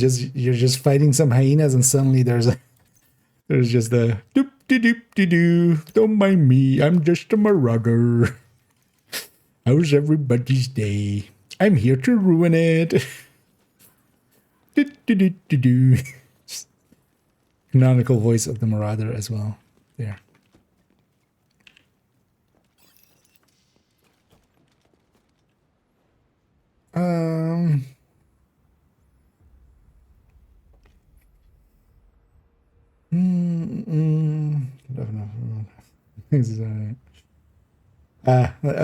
To buy the thing. Yeah, well, that's well. A lot of people don't like the special skin. I kind of like it, but also yeah, there's definitely like this is one of the best looking guns in general anyway. But I kind of like it for its P90 stylings, kind of. But and it's porcupining on the front when you get the when you have the talent up, it kind of porcupines up and just kind of goes spiky. Tango's moving on our flank. But definitely the other skin is. But yeah, some have taken it to calling it the ugly bearer. The skin. But I feel that's a little bit too far, man. There's definitely like the blue Elmo skin is one that I just like don't like at all, really. I need new clips. Access key detected.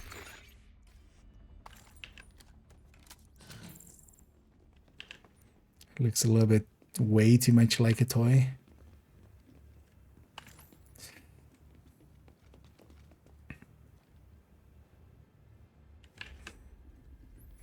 I want to get rid of some of those guys that have grenades, but I'd rather have tanky things for them instead of whatever that guy had.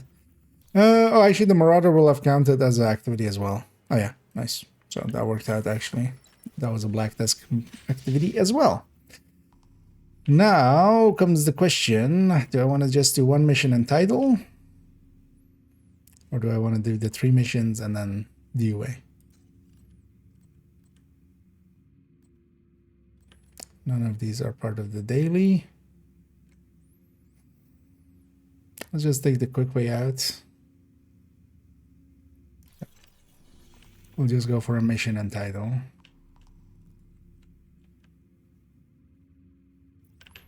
Iron Space is the quickest. Let's go do that. And actually for these, we can matchmake and stuff, but I'm just gonna quickly run them solo. Mostly I want to mess around with the Hostile control point nearby. new style Heartbreaker tech tank. Kind of get a little bit more of a feel for it. Because a Salvo Killer is kind of the way I have this one set up. The other one's also in the build collection still. The Chaska Flatline. Yeah.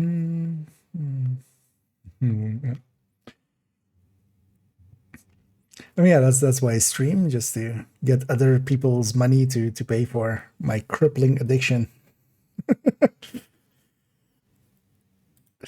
Kind of like a lot of junkies, just you know. You know what? I'm gonna not have you. We'll just take the passives. Actually, at least for this mission, let's wait. No, let's go back to that guy, but then let's not have the whole thing at all. It's just for this mission, just so I kind of get a feel for this thing. Black Tusk is spread out throughout the building. Hello, heavy. This guy didn't hear Manny. He was not prepared.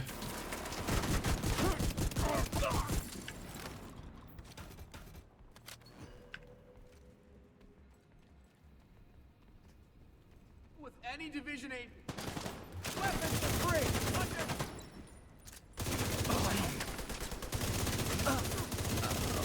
I know, with Killer up, this thing feels pretty good. But also, yeah, on a mission like this, we're not going to run into a lot of places where Killer isn't up with a big enemy. Because that's the downside. If we're fighting bigger enemies for some reason, and I don't have Killer up, let's say we get Rogues or something, this mission... I mean, well, Rogues are on cooldown, first of all, because we took care of some, so they're on a half-hour cooldown. But this mission also doesn't have Rogues, actually, but... for those kind of fights, it could be a little bit more annoying.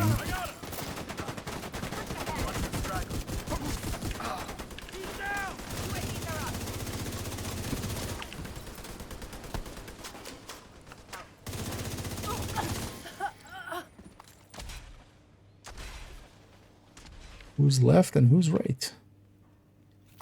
Wait, who's left? Oh, nothing. Okay. That mini tank just taking forever to despawn. Zoom, zoom.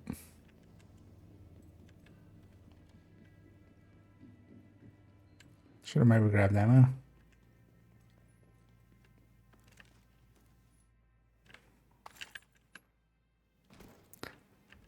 Definitely feel the Kingbreaker, yeah, that was the nice thing at least about that, even though it's kinda very hard to handle and keep on target gun. Ammo conservation on it was nice. Show me where. I got one right over there. But then the thing is, yeah, here we should use our ACS often. Enemy is right on.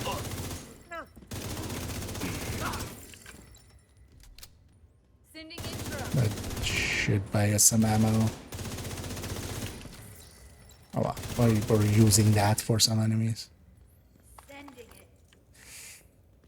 I'm also playing this thing as if I already have the memento charged up, which I don't, but also it's just a heroic mission. Madam, could you not snipe the side of my face?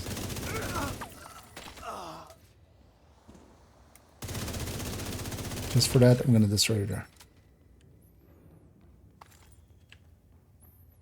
Actually, this will work out. Because now I'm super close to here.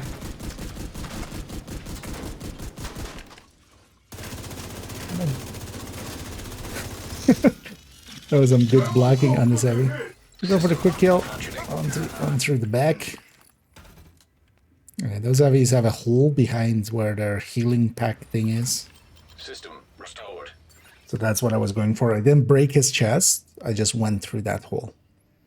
I'm just getting behind him.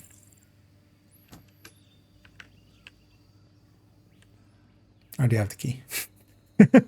Summit flashbacks. I already have the key. Why am I looking in the corners? I feel that's 90% of Summit for me. Just like, did I pick up the key? What was that? Was that this floor? Was the last 3 floors? Fuck you, by the way. Mini hand. Or war hand. Mini gun, war hand. Yeah. Come back. Oh wow, it didn't trigger killer off of like 3 kills there. The killer activation rate is pretty low here actually because of the crit being so low. The crit damage as well. System Well, disrupted. crit chance is pretty high, but the crit damage being lower actually changes your activation rate for killer. System reactivated. Which I find funny that's still like, I mean, to me as well, it wasn't per se obvious, but it was one of those things of like looking at it going like, oh yeah, if the crit is bigger, you know, that also matters because now you need to do multiple non-crits in a row to beat the one crit. But I find it still funny that once in a while it comes up in discussion, but then some people are very adamant of like, no, it's just 60%, just like, or whatever your crit chance is. Just like, no, just think about it for 2 seconds.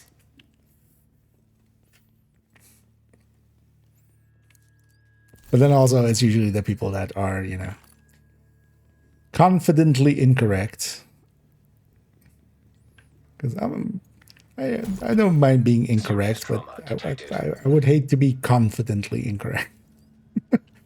Usually, if I'm not too certain, I'll bring it as like, well, maybe feels this way.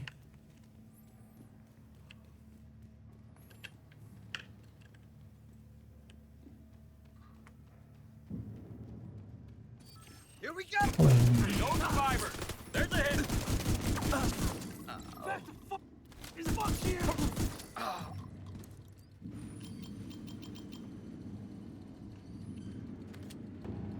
And just because we can shoot doesn't mean we need to shoot. I'm just going to get the loot first. And then we'll go close the distance and then we shoot.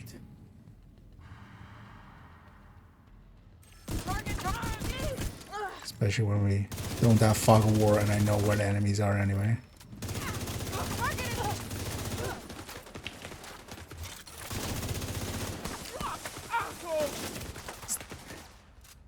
You guys stop like staggering me and disorienting me? Oh yeah, there's a door boundary here, isn't there? I'm like, why isn't this thing shooting me? But that's why. Wait, are you stuck? I mean, I can still kill you. But you know what? Let's take this moment. A good look at you.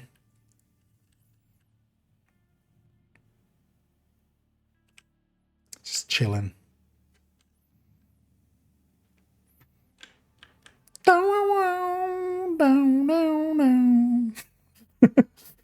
The standoff.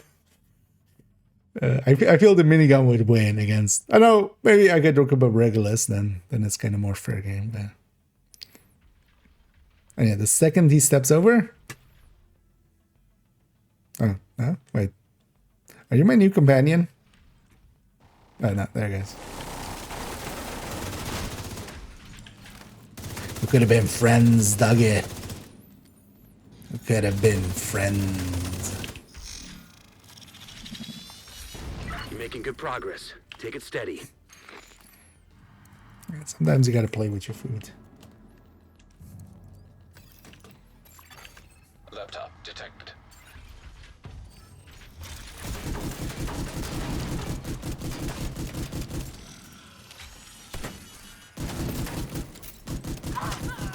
Some stacks. Enemies moving up.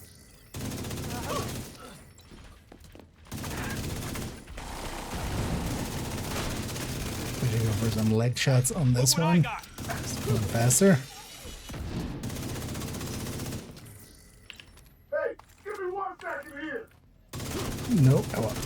I'll just kill you. I didn't go through the hole that time. I just broke it. Download complete. Yes. We'll review the data you Work, just dude. downloaded and see what we can make of it. Continue your sweep. Let's grab some shock rounds. Just to be even bigger dicks.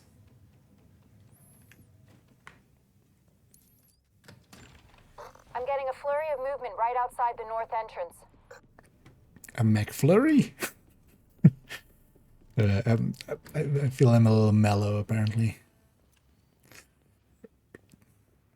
All the bad puns and This jokes. must be the last of them. Stay in your Take them lane. down, Agent. Trying to poke him. You got hit. Spawns the boss.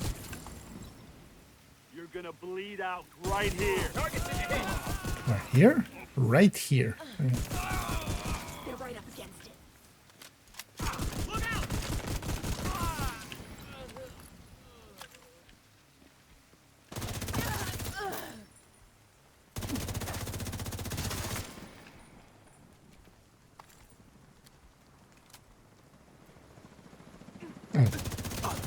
Forgot about that, by the way. You jump over, of course, first. Yeah. Boy!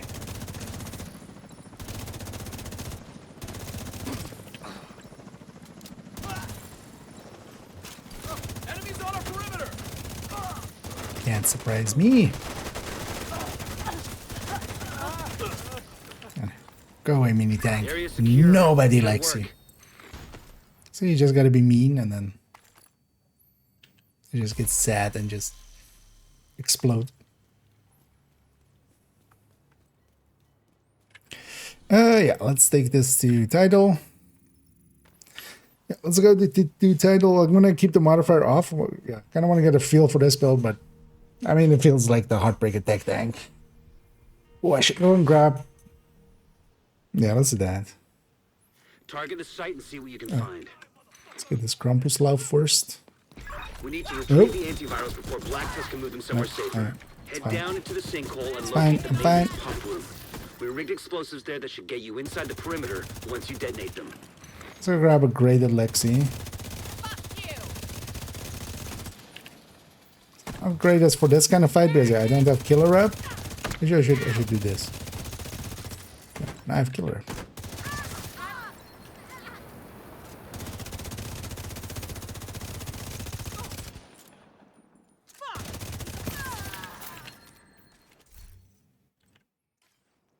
Now let's go grab a graded Lexi just to have that.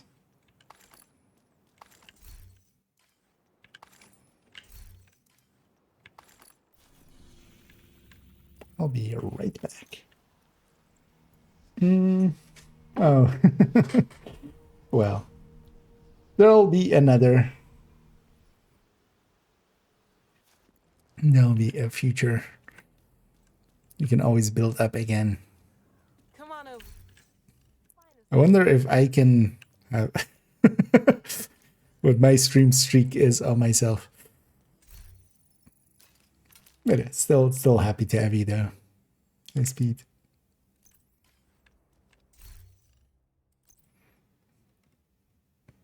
Yeah, let's put that eagle we borrowed away. Yeah, let's grab a Lexi. Graded. Could also make this measure. No, measured would be less than flatline, right? Yeah. Let's make it killer.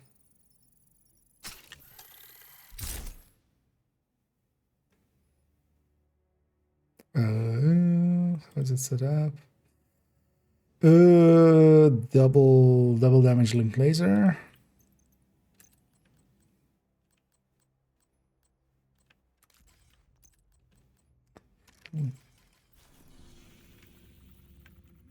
Now let's go do Tidal.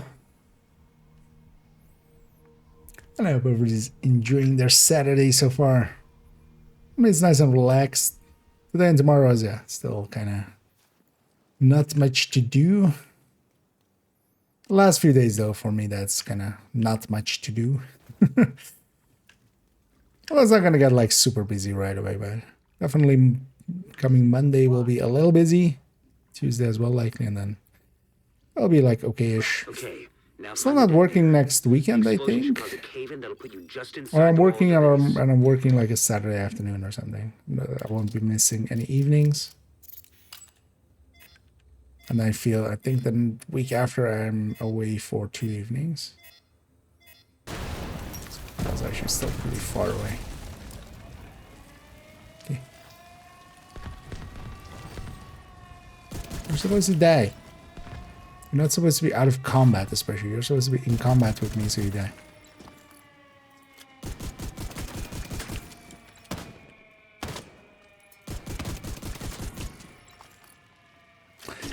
Oh, I should have, for doing that, I should have grabbed the stack broker as well.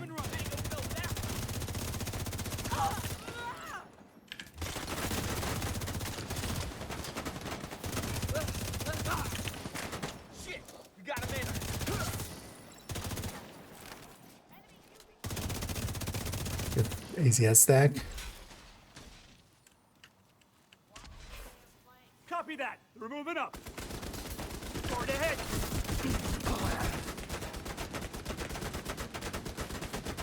There's already. And as long as not other things are shooting at me, I can tank those things infinitely. Could you guys stop tickling me? I'm ticklish. Actually, yeah, let's do that. Got a checkpoint there. Let's grab the stack broker as well. Let's go all in. See what peak Heartbreaker tech tank looks like.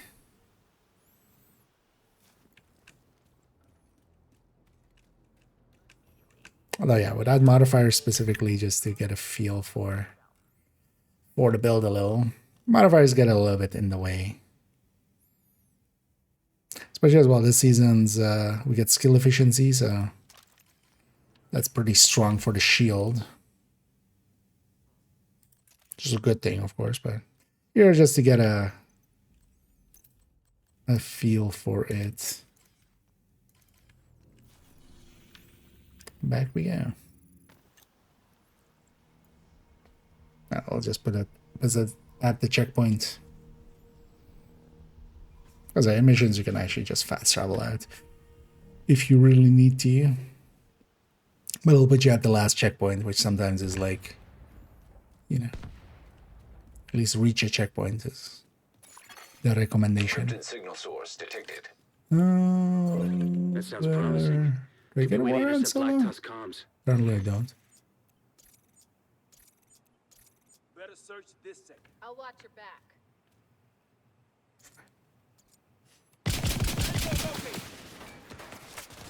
Catch. Pull close. Just lost a guy. Mostly pulled it out for Warhounds, Got but him.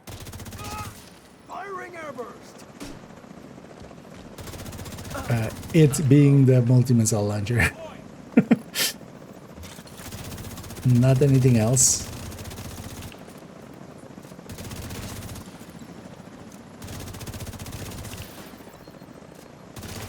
I don't forget how little enemies it spawns solo. I don't think I've done solo title in like forever.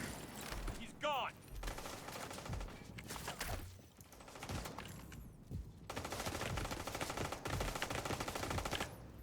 Target.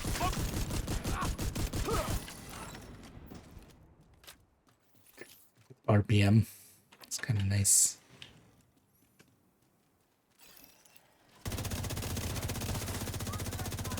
Look for a terminal that you can patch Isaac into.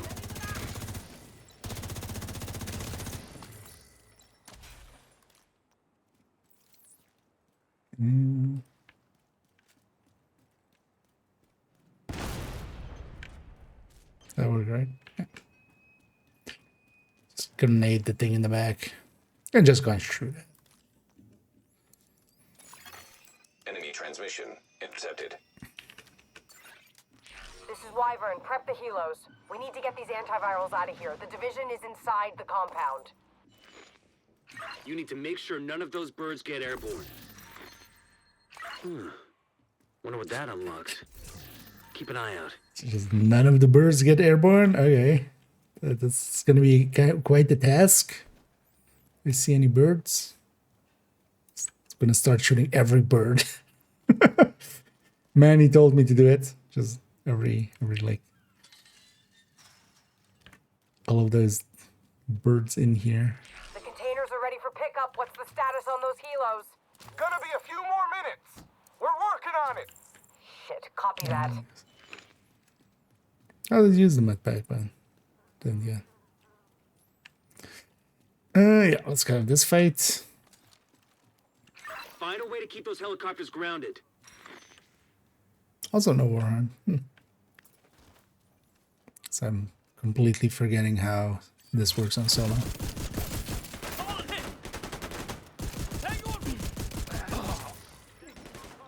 Make sure they're dead. Okay. Oh, you weren't talking to me. I'm on the other team.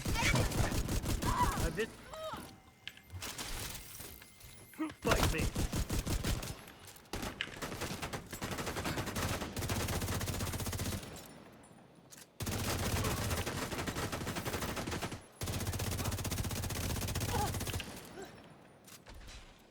And then re-trigger killer there. Yeah, the killer activation rate is pretty low here in comparison to some stuff. You know what, let's start blowing these up. And if you want to blow up the choppers, don't shoot the choppers. Because yeah, there's always this red barrel next to them. Just literally. Wyvern, the helo's out of commission.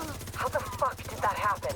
It's only that last one over there you can't shoot from the start. Now, So feel it I need to come personally. up here. Not dead. There's no need to like waste half of a mag on, or well, several mags for some people on those. Sounds like you're gonna need all the help you can get. The support team is standing by. Also, don't shoot You them need when to there's figure out a better way stuff get to them shoot. through the main gate. That's in general a recommendation. Just there's enemies abound. Don't just be sitting there shooting choppers because you'll just make me facepalm, as we had yesterday. So 3 teammates, like there's a bunch of enemies running around and they're just sitting there shooting the choppers and just barely doing any damage as well. Because those choppers are not hard to kill just by shooting them.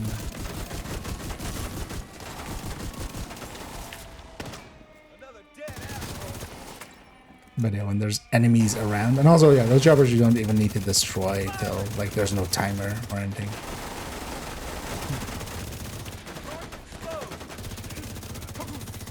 You can actually even leave them and get a free out of combat to heal you, and then spawn the last 2 waves. Hostile civilian targeted.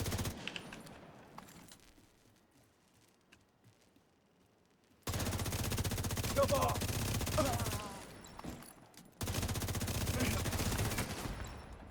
Support station up. turrets at the main gate! Find a way to disable Frame them. rate drops.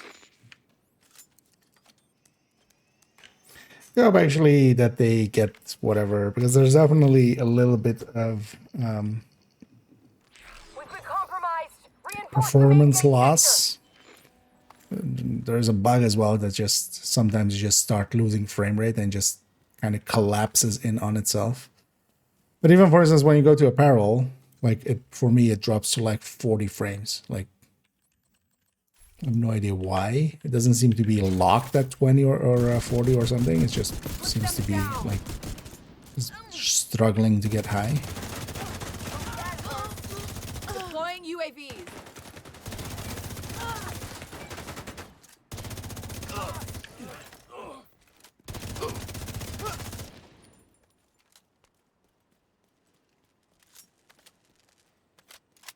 That way. Still get heavies here? I'm gonna guess that's a given, right? There's hero heavy. Hero heavy, see a heavy, shoot a heavy. You know what? I'm just gonna use your helmet. Stack up with.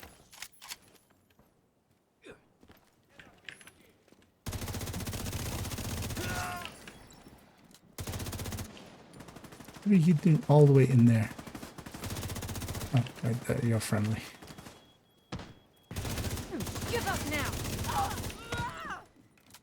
Did you stop shooting my guy? It's my guy. Only I get to shoot him.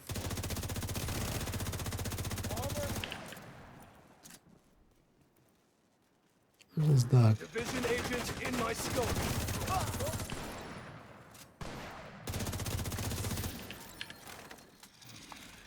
Where's this dog? Oh! Wasn't looking up enough. Just scanning the normal heights. Little did I know he had taken the high ground. It was over for me.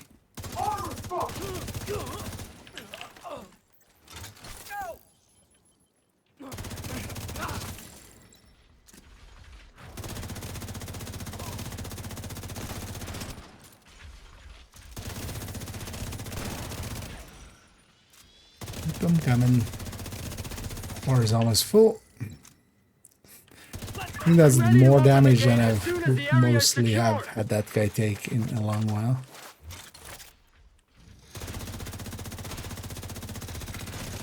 Sucks that you have a weak point.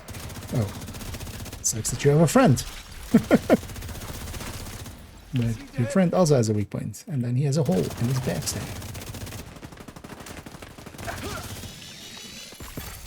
System malfunctioning. Where's this last guy? Oh. System back online.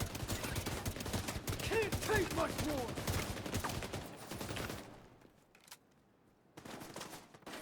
Enemy is dangerous. Actually, Wake two more up, shots. asshole. Now locate those antivirals. As soon as you retrieve them, send up a flare to signal the support team. Mac. We'll stand by here and cover your ass. It's a real job. Yeah. Definitely also feel I'm not too certain to say like outright like definitely, but I feel since Brooklyn, I did if I kind of look back at it, Brooklyn I think is the listen point up. where it happened. Plan B. They seem to have Transport the changed antivirals by hovercraft. I drop want these cylinders on or separate the chances vessels. of a maxed out mod a little bit. Intercept those cylinders.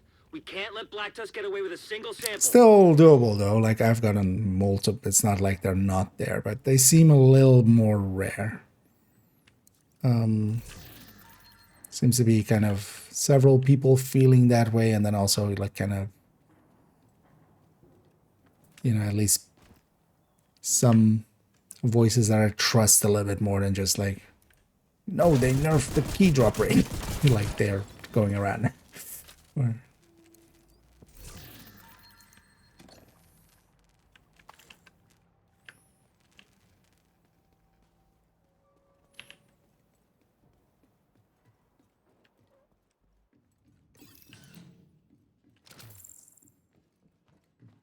Unlikely as well, even if that has changed, like Storage device it will be detected. That's gotta be unintentionally. the antivirals. But yeah, still find it annoying that how that they definitely need to change. Like maximize are still kind of fine because you mostly you don't need too many anyway. And for instance, well, some of the things like 13 PFE and stuff are not necessary. They help a little bit. They open up some options, but they're not necessary. But the mods for the smart cover, like that needs to change. Like We're bringing a cylinder on board it's just not happening. Enemy spotted. Keep them away from the antiviral. Give me cover. I'll get the gun. I'm not gonna push in further because there's that jammer over there. So I'm just gonna sit back here and destroy it from back here. Oh, it will blow you up there. Oh, this is still heavy. Nice.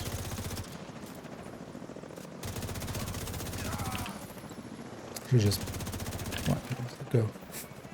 Engage all targets Why of made that opportunity. static? Med UAV. In the air. Just push. There's a hit.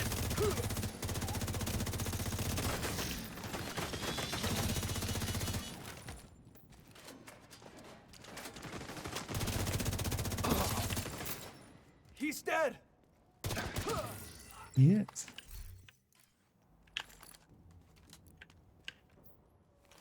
It's fire. Additional cold storage device detected. You know what? I'm gonna nearby. put some shock rounds in my pistol. Get that second antiviral cylinder. The support Likely team won't will need secure them, the but- first cylinder in the meantime. Would be a good panic button.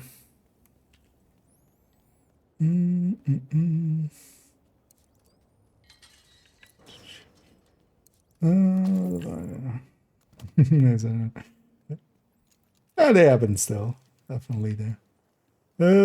Immersion game. But there's all no idea when they're gonna do the next one, They're but trying to intercept the other one. also they have Hold the bridge creators that and have been with protect them that much cylinder. longer and such. Moving to engage. If I was them, I would also just pick those kind of people. Bigger creators or people that have been around way longer. With them, especially. Like in the program.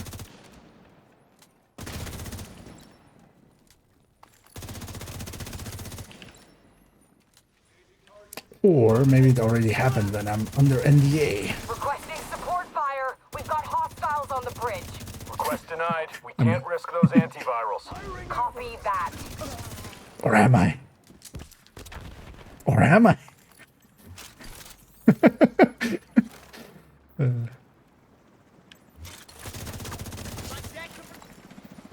Am I even the real IKEA? I'm making an attack run on that hovercraft. Negative, Thunderbird. Maybe I'm the Tear you to merch. pieces. You can buy me. Maybe I'll drop in the game. You got a companion IKEA that just runs up behind you and just keeps going like, actually, you should be running Cheska. You're running Groupernet. That's not optimal.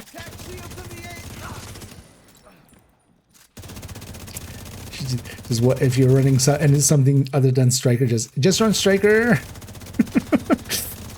Most annoying piece of assholery. All right. Oh, that's insane. That's not that insane. It is a little bit insane, but yeah, that's nothing too special. There's definitely people with way higher SHDs. And even my SHD, I could have been 40 if Canister I detected nearby. partook in the 3 times and the 5 times more. Which I generally don't. But yeah, I've been around a lot. that's my SHD, so but also, don't put too much stock in SHD. SHD really doesn't mean much. Because also, cheating is a thing. We need those goddamn in antivirals. my case, You want me to I run mean, you'll have to away? take my word for it. I thought As you much knew me as better that is than word, that. but yeah, I haven't cheated mine much. Wyvern, you copy. Or at all, really. Get on board that hovercraft and But yeah, secure the some rest of the have antivirals. done you know, Support team will protect the things that cylinder. are still like a little bit questionable, like maybe like some of the stuff, but some also actually like outright exploity things, like the scent, for instance. Oh yeah, slide. right. I love how the heavy just slides down this ramp. But yeah, these guys aren't heavy enough. Yeah, that's why we call that a heavy. He's heavy enough to slide. That's how you check, actually. If it floats, it's not a heavy. If it sinks, that's how you can check if your heavy is fresh.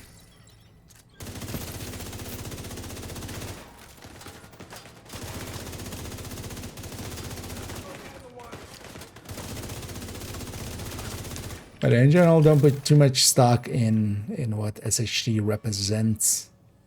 Honestly, nowadays, I would say playtime is actually a little bit more of a useful metric. Honestly, that's what I mostly look at. But that also doesn't mean...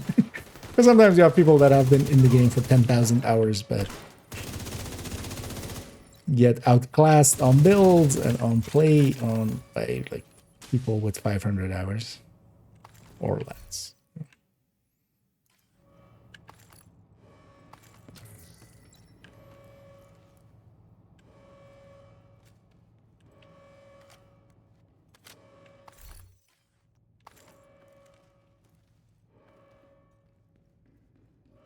Because it also depends on, like, technically I could just go like, I'm 45k because I have a 10k second account now. So if I really wanted to, like, step on that, but it's also like, that doesn't mean anything either.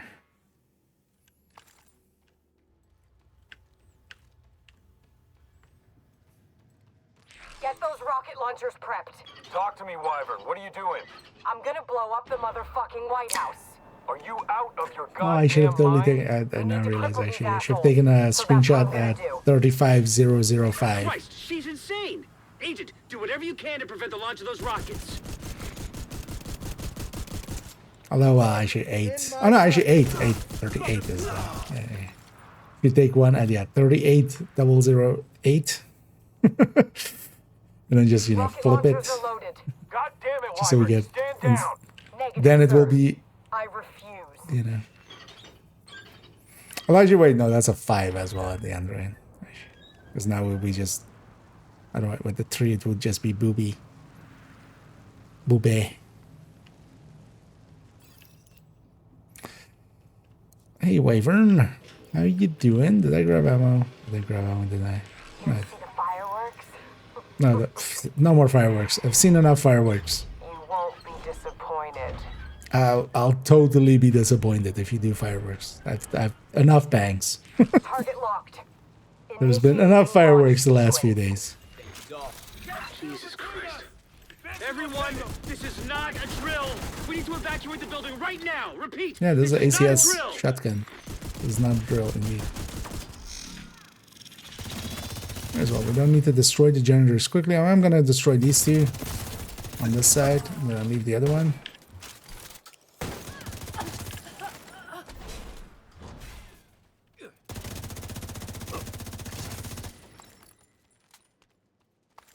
I'm just gonna already go and grab ammo. If you don't stop those rockets 'Cause I from launching, can. a lot of people are gonna die. And one of them is gonna be me. Did they? Was that always open? But yeah, we have a minute, so we don't need to hurry. Actually, I should. So use it to stack. And yeah, this is my home now. Well, I'll go and get the launcher when it pops up. Live here.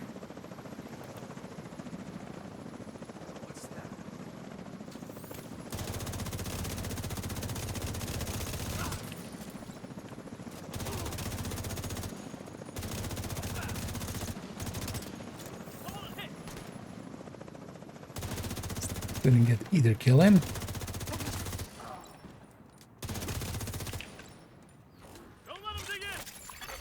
Rocket launch backup power activated. Launch sequence initiated. I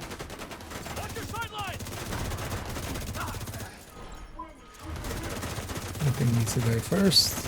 He's actually dangerous to me. How do you fix your chair?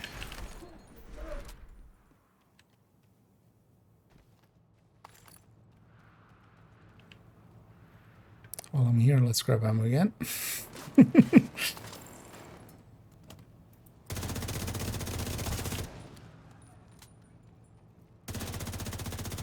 Okay, the front I can shoot from up there. Well, actually, you know what? Let's play it more like a tech tank. I'm gonna remember killing you. It's been a while since I could say that I'm about surrounded, anyone. which is not smart.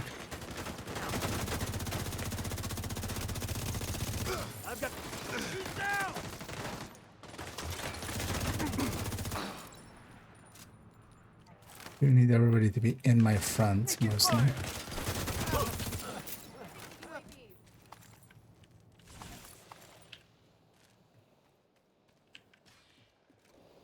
New stacks.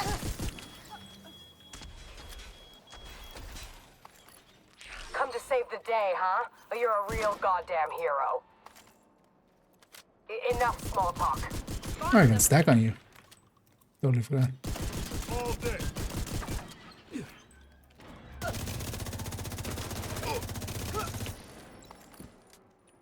You can't grenade launcher me down here, can you? Rocket launch backup power activated. Launch sequence initiated. Let's have a tickle fight.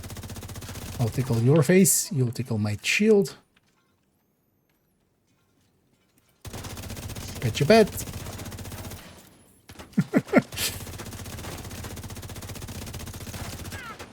Actually, without killer up, I should totally swap to this. Because that's one of those moments, yeah. Killer flatline would have been much better there, but then I should just use this Wyvern, ace what's hand. your status? Wyvern, come in. Your Wyvern, status is a little bit deceased. Oh, a little, I mean a lot.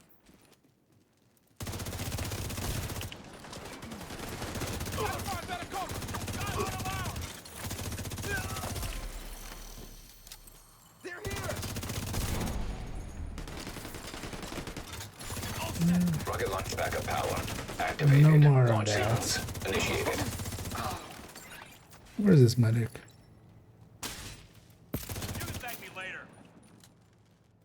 If you, okay, I was about to say, if you revive Wyvern, I'm going to, I mean, I'm going to kill you either way. Let's be honest here. You're not getting out alive. But I'm going to kill you more. Target is right here.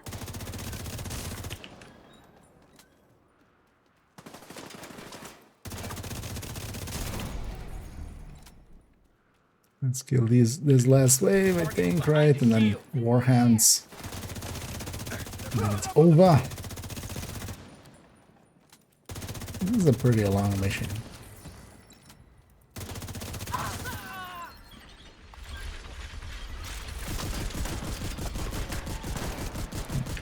Shoot him right up the butt. Oh, you're still alive. Yeah. System curtailed.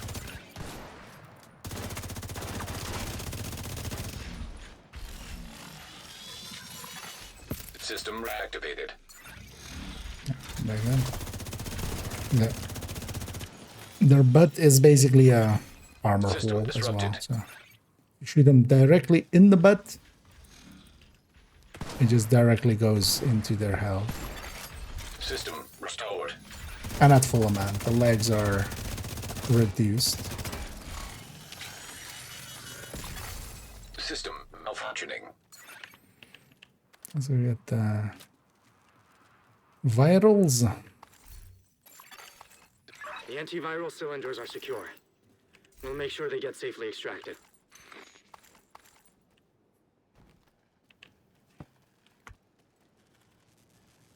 And flare and down. Sir, we've got enemy helicopters on approach. Should we knock Let's them go down? get cleaned up. I Negative. think I'm gonna round it Fire. out there Can't for cancel cylinders getting the destroyed. afternoon. I'll already go and actually stitch The agent together managed the to parts we secure the have. antivirals and shut down a key Oh, wait, block no. to stronghold. Let's go see Not where to this mention bunny went. preventing a rocket Let's go attack to on the this base bunny. operation. Let's just see the bunny. Incredible work, Agent. Truly Just to incredible. But there's still more to Actually do. clear it up. No more bunnies in other zones, so we'll just go and do this one. Yeah, I have nowhere else to go right there, so I have to give up my memento stacks there, but that's fine. Let's have the guy back on as well. Oh, that felt fine. Actually, in a lot of parts, that felt a lot better than the flatline version, but then also, yeah, for instance, with the Wyvern, it felt worse. But then I should have just used I should have just used that ACS instead, or because yeah, we can always trigger. What was it? Oh, yeah. We can always trigger Brazen just by shooting people.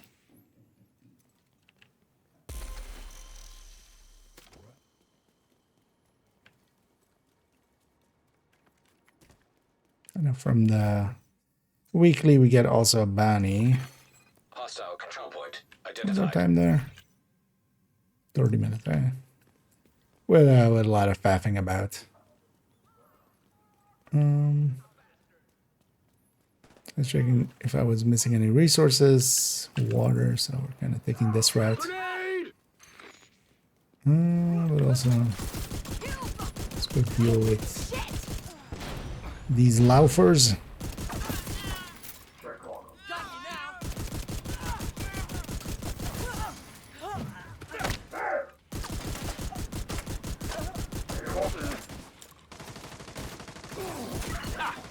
Got him. What? No. Don't aggro that. I mean, or aggro that. Now it's your problem. Bye. Fuck. This guy's shock rounds.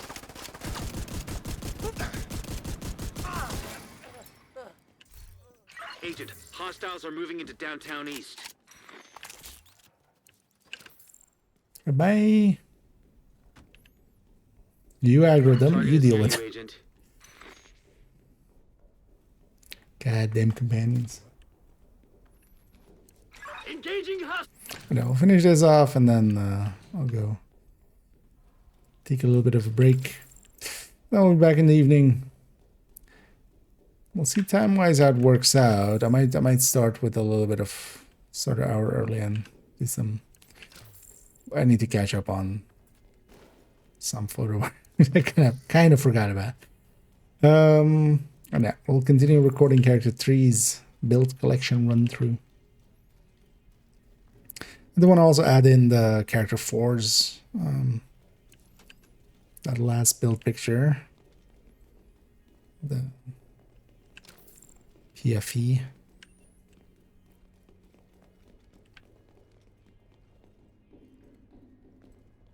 What am I? I'm such a dumbass. Where's the first wave of this bandy, huh? Could it be somewhere where I didn't? This force habit kind of ran down here.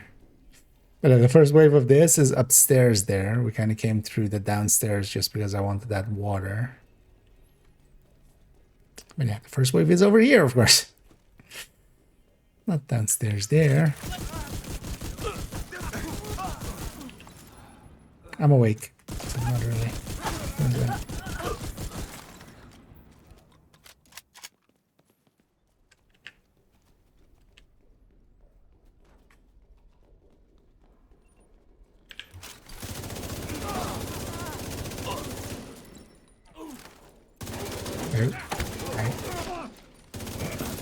Hello, big boy.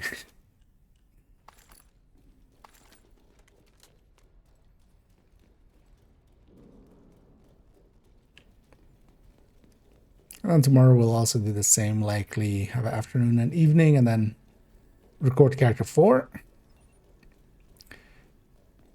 Later on today, the Coco video of that we recorded yesterday will go up, so but I want to kind of get a bunch of videos ready, and then yeah, these ones will not go out like tomorrow or anything. They'll be Monday and Wednesday.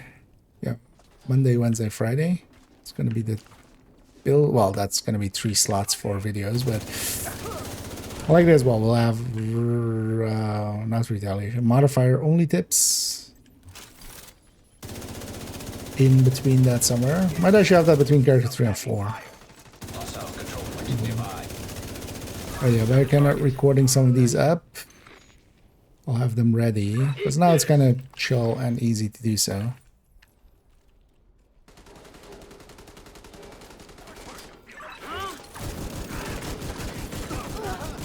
That's the target agent. Also, yeah, I wouldn't mind doing a toolbox video. That then maybe between 4 and 5. Hostile blind or firefly Even though we'll detected. record 4 already, just to have it ready.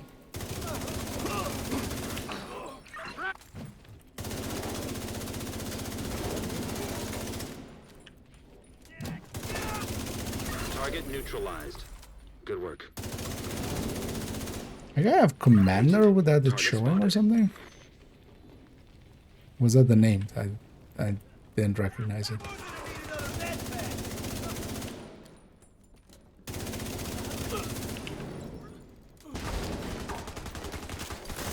No idea. Get out of... The division will die!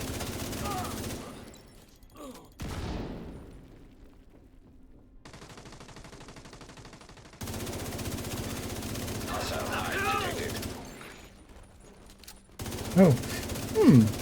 Did they change the code on revive hives? Because that was a revive hive again. Because revive hives used to be super rare. We've seen it several times now. Like, they would happen on names, but they were super rare. Like last few weeks I've seen like more than I've seen more likely, which is like 3 this week. That's more than I've like seen in the last year.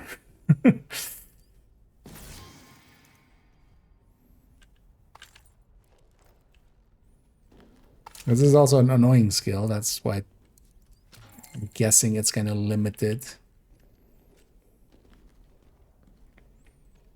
Turns out when other people resurrect from death, that is kind of annoying actually. When we do it, it's fine, right? That's just respawning. That's just players being players. Yeah, let's take it back to base. Let's get cleaned up and then we'll round it out. Send everybody on the Twitch end raiding.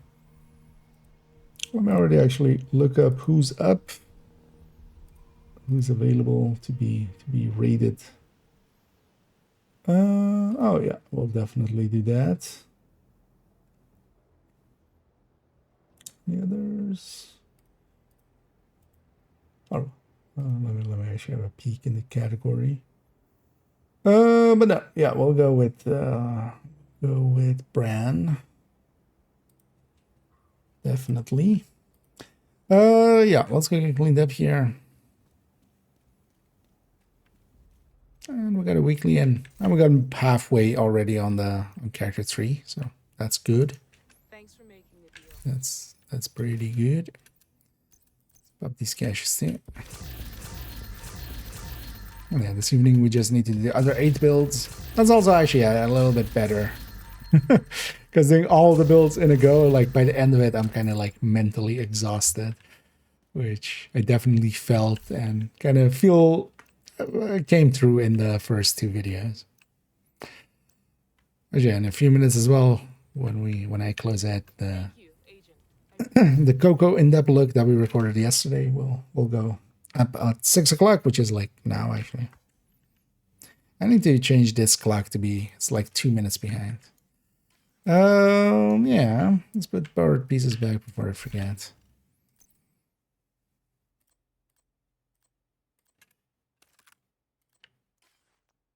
Right.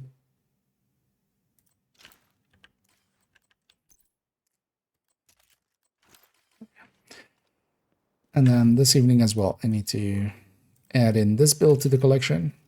Not a super like highly recommended PFE or anything, but a usable one. This definitely feels okay. The regen is nice. That's comfortable. If you don't need the all-out damage, which, you know, in a lot of fights we don't. The regen is kind of nice, and the chameleon actually works well with it. The other ones definitely are staying SMG, but this one will take chameleon. Yeah, let me... Yeah, let's get ready to read out over there. Yeah. And I'll be back in a few hours, likely in, we'll see how it kind of goes. Likely in 3 hours. Might do the photos just tomorrow, maybe. We'll see how that goes. Also, I actually have the whole coming week. Turns out time exists and there's a lot of it. But for now, yeah, we're gonna go raid Bran, who's doing Grand Washington. Okay, yeah, they were in menu, so it's hard to tell, but that is indeed Grand Washington. Yeah, enough yapping.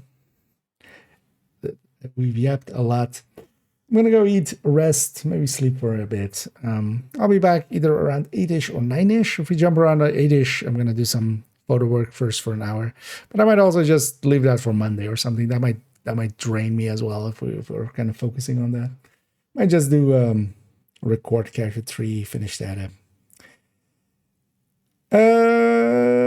Yeah, I've rambled enough. I'll leave it to others to ramble, to you guys and gals. Thank you for joining me though. Hope everybody enjoyed, and hope everybody's in general just enjoying their weekend so far, and Krampusing it up if that is the thing, or just running around doing stuff and things and stuffs.